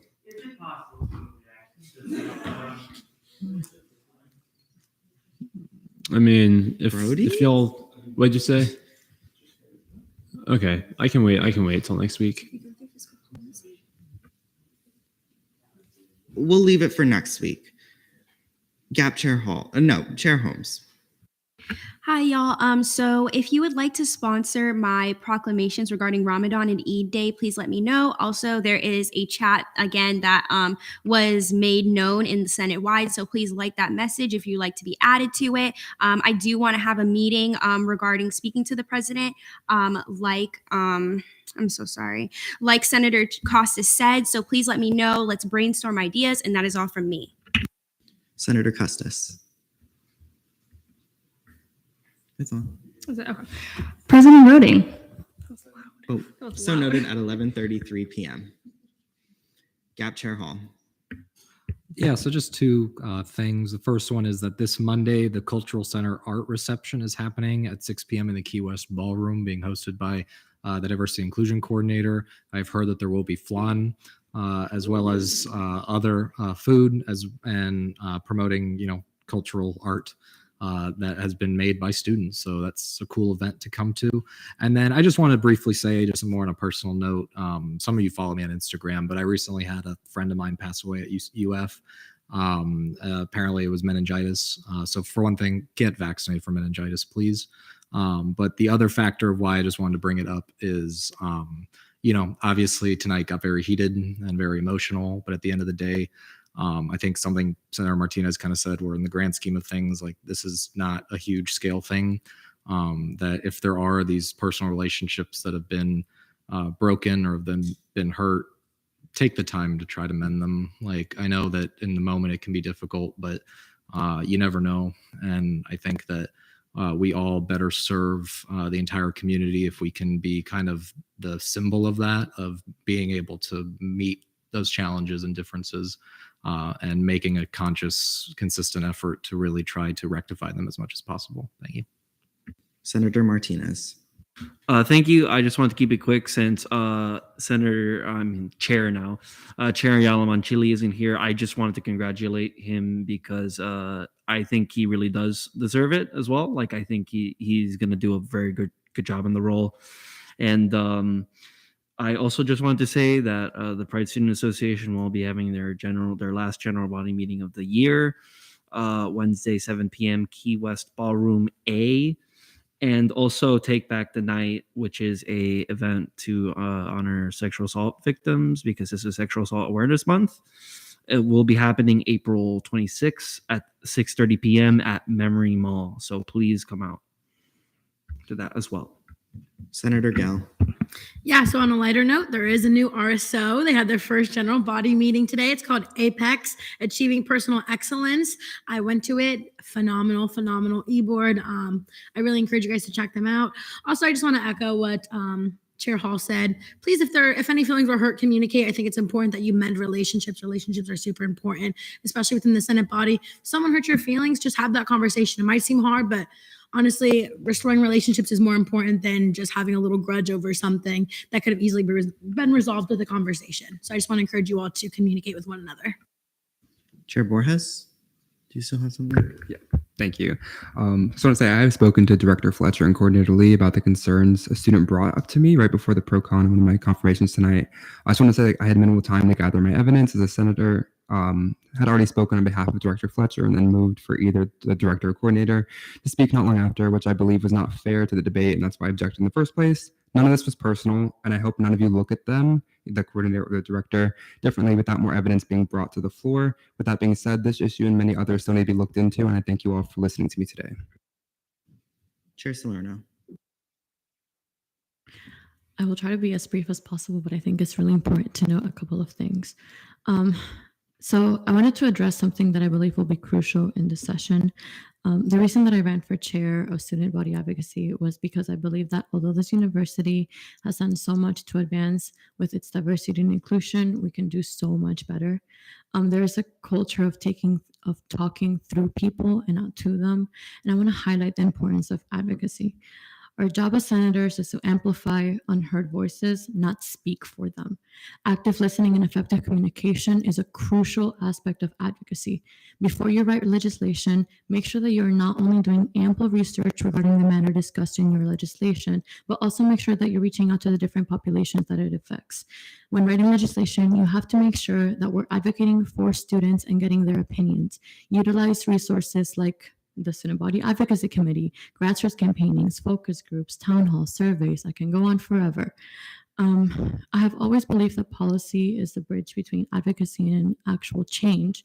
That being said, legislation is not always the answer or the best solution. And I want to make sure that we are as effective as possible to ensure that the issues and goals of the students are met. On that note, I have spoken with Speaker Kehoe about hosting an advocacy workshop for senators during the summer so that you all have the skills needed to advocate for our students. If you would like to have a conversation about any concerns or if you have any questions regarding anything that I said, please let me know. This is not meant to address any specific senators. It was meant to address the amount of legislation that was going to be read in SBA and the things that are going to be commented on all legislation that goes through SBA. I also, on a lighter note, wanted to comment that the College of Science just released, I guess is the word, their new ambassador program. They are basically mirroring what the College of Business is doing, which I think is really awesome. I'm really hoping to see a lot more representation within majors and hoping that our College of Science senators creates communication with this ambassador program so that we can meet, so that we can advocate for our college more effectively. Thank you. Chair Uria. Similar to what Chair Hall said, It's been so tense and there's been so much drama. So I say over the week, everyone listens to Where's the Love by Black Eyed Peas and comes back, and we come back on a lighter, more lovable note. Chair Sabula. Hi, I just wanted to bring attention to the fact that all of the holidays that are going on. Easter is this Sunday, Passover starts tomorrow, and Ramadan is already going on. So I just wanted to bring attention to that because those are some really great and important holidays. And I will be celebrating actually 2 of them. I'll be celebrating Easter, and I'm going to 3 Seder dinners with a few of my friends. Senator Cox, did you still have something? I just wanted to let everybody know that it is Senator Martinez's birthday today.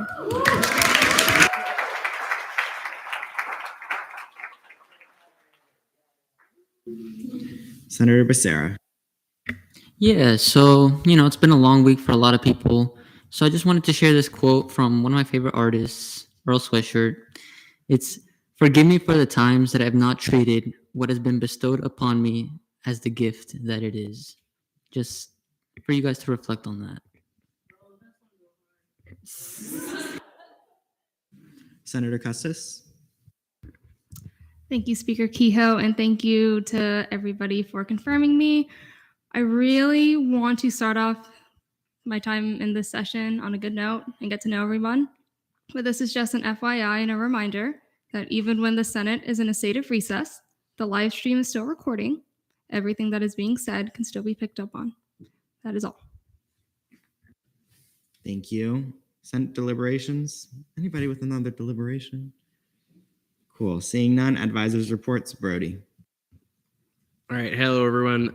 I don't necessarily have any announcements for you other than to say we've got one more week of Senate this semester, and then you all probably have finals. So take the time in the next week to prepare for those. Take the time during finals week to study and to do what you need to do. Your academics come first, and I want to highly encourage you to take the time necessary to do that. Senate will still be here for you when you get back in the summer, unless you don't take the time you need to on your finals. So there you go. I know we're running short on time, but I do think there's a lot of value in doing senator shout outs. So I do want to do those, but I will ask that you do them quickly. Are there any senator shout outs? Yes, Holmes. I want to shout out Senator Spalding because we rocked it in FAO this week. And then that's it. All right, Martinez. I just want to shout out my sister because it is also my sister's birthday today. She's turning 19 today. So, yeah, we were born on the same day. All right. I'm so sorry, Katrina. I was looking for your last name and I lost it. Wanjin. I just wanted to shout out Pro Tem Cerisi. She postponed the deputy confirmations in order for us to get through everything else. And she has to do everything she's been doing for the past 2 weeks again. And she was expecting to have help. So that's so much sacrifice. And then thank you so much, Sam. All right, Keo. Allo defended their thesis today. Successfully.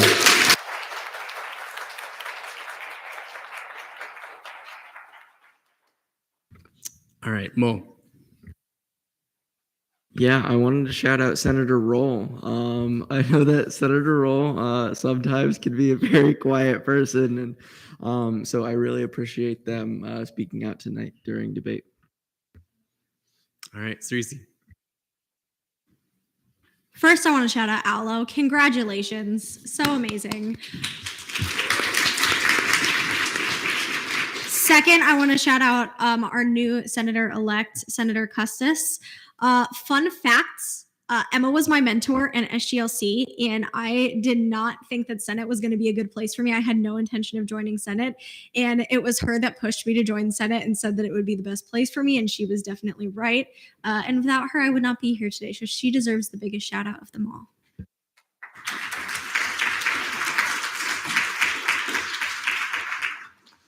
She's fine. Nick.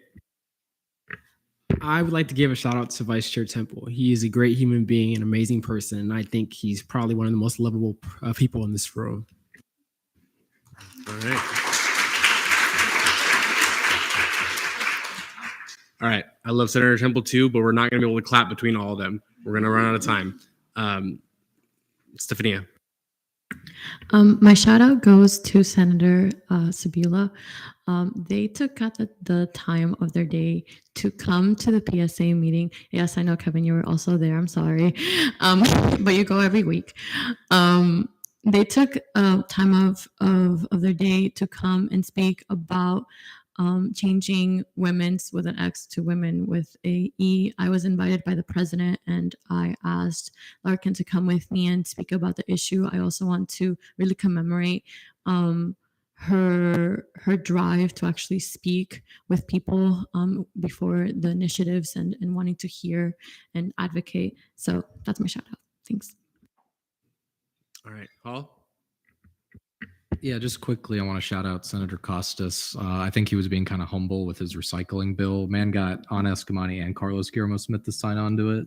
Those are, for context, the state representative for UCF and another state representative in Orlando, on top of working with the Orange County Department of Environmental Protection. Man's killing it with this legislation. I'm very excited to see it on the floor.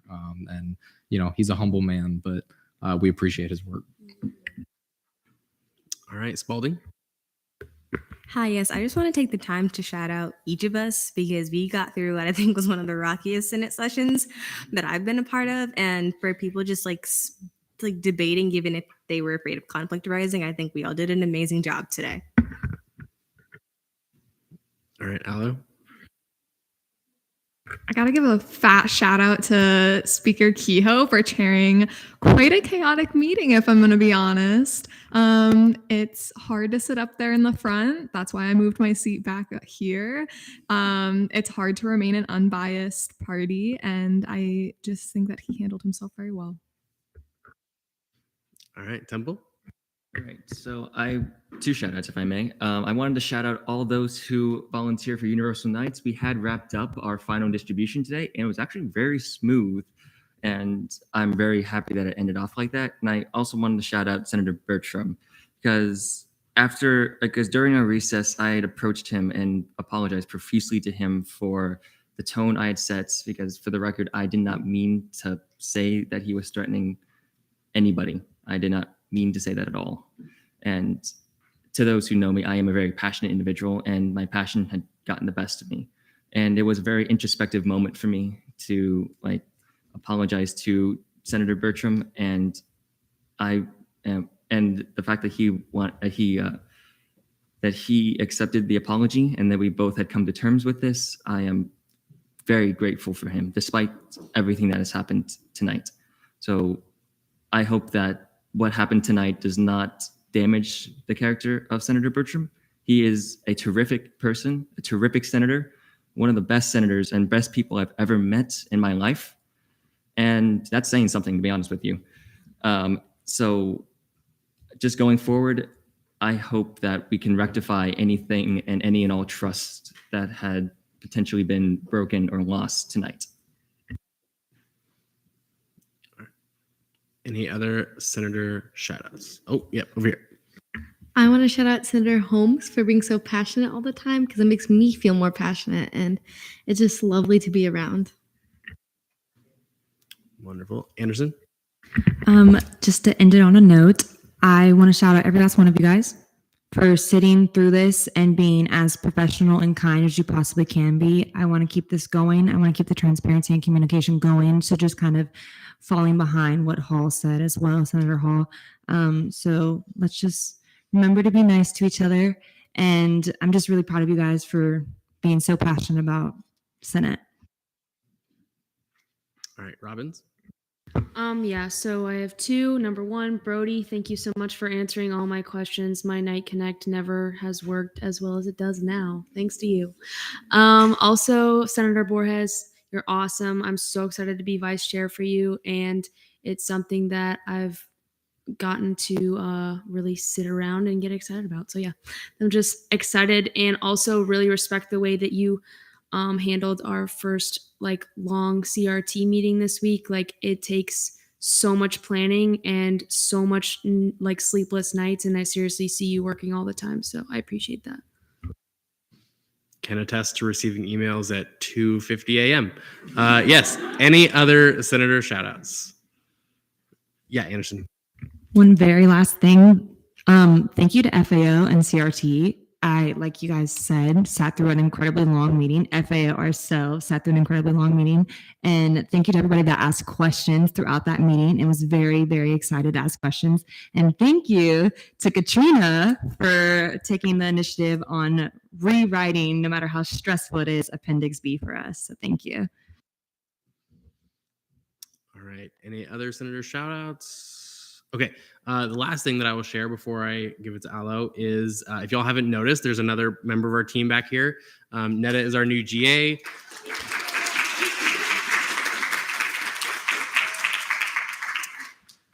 They will not officially be starting until the summer, so they have taken it upon themselves to be here for tonight, all through tonight, just to learn and gain some perspective on what it is we do before kind of jumping into it all. So huge shout out to them.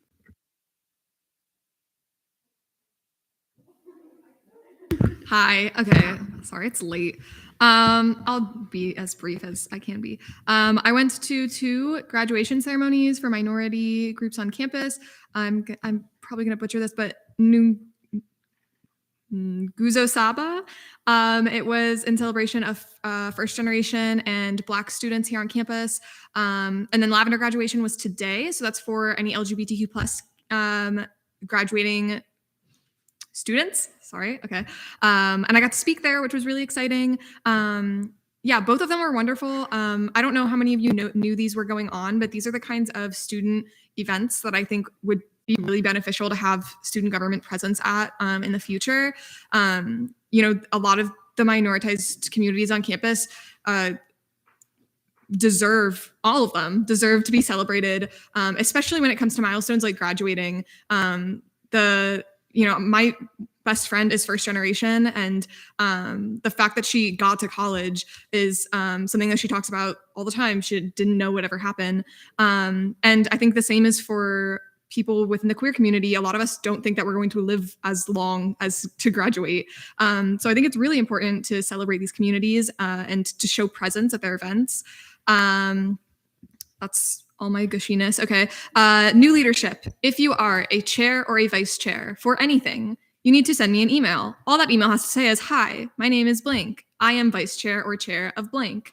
That's all I need. One line, super easy. If you're a chair, that way I can get you your email.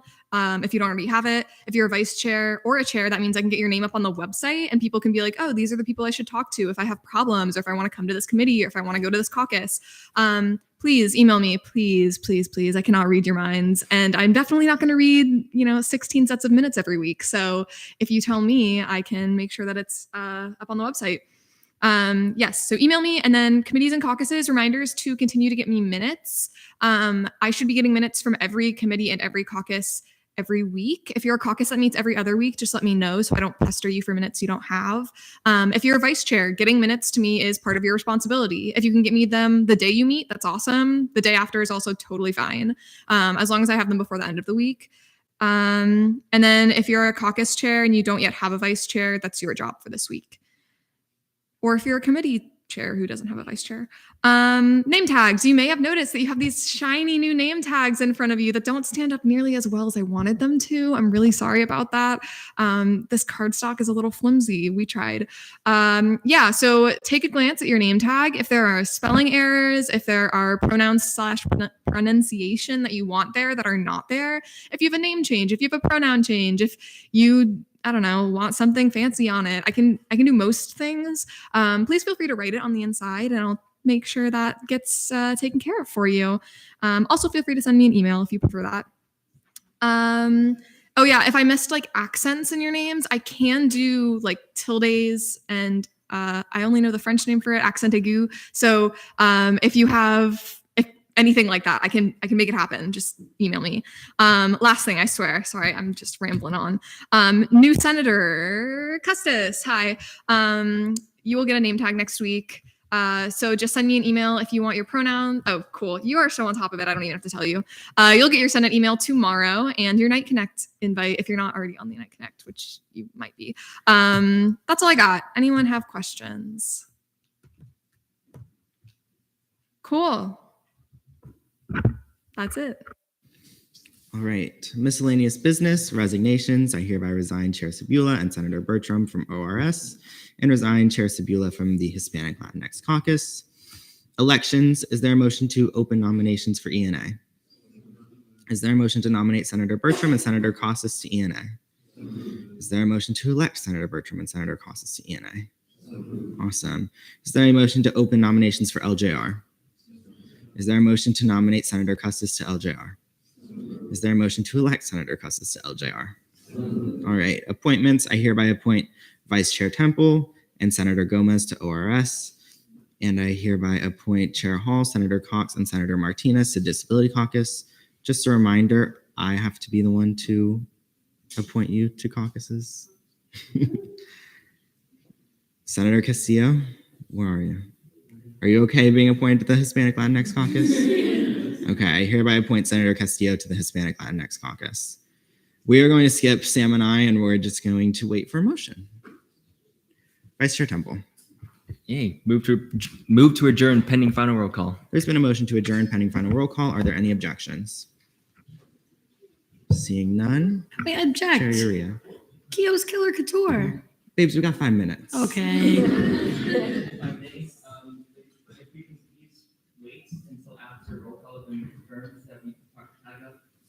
Chair Uria needs to hear us before we can let go.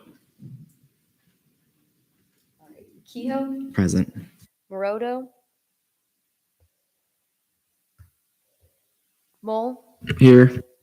Potier, Bertram, Present.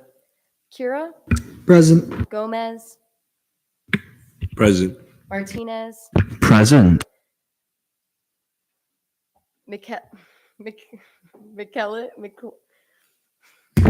McClellan in here. Millington, Present. Richard, Present. Temple, Present. Bursey, Caldwell, Present. Robbins, Present. Spalding, Present. Van Kirk, Present. Castello, Present. Ferguson, Present. Lairdo, Here. Maury, Here. Wynn, Pina, Simcoe, Present. Wanjin, Present. Rare Vert, Domino, Present. Foster, Present. Galloway, Custis, Present. Beaumont, Here. Becerra, Gale, Present. DeMarla, Here. Patel, Present. Yamanchili, Cinco, Present. Harrell, Borges, Here. Roll, Here. Almanar, Present. Anderson, Present. Castellan, Present. Sabula, Hall, Present. Holmes, Present. Huerta, Costas, Here. Martin, Salerno, Present. Saucedo, Present. Tache, Here. me, and then Cerisi, Cox. Here. All right. 48 out of 49 quorum is verified. At 11:58 p.m.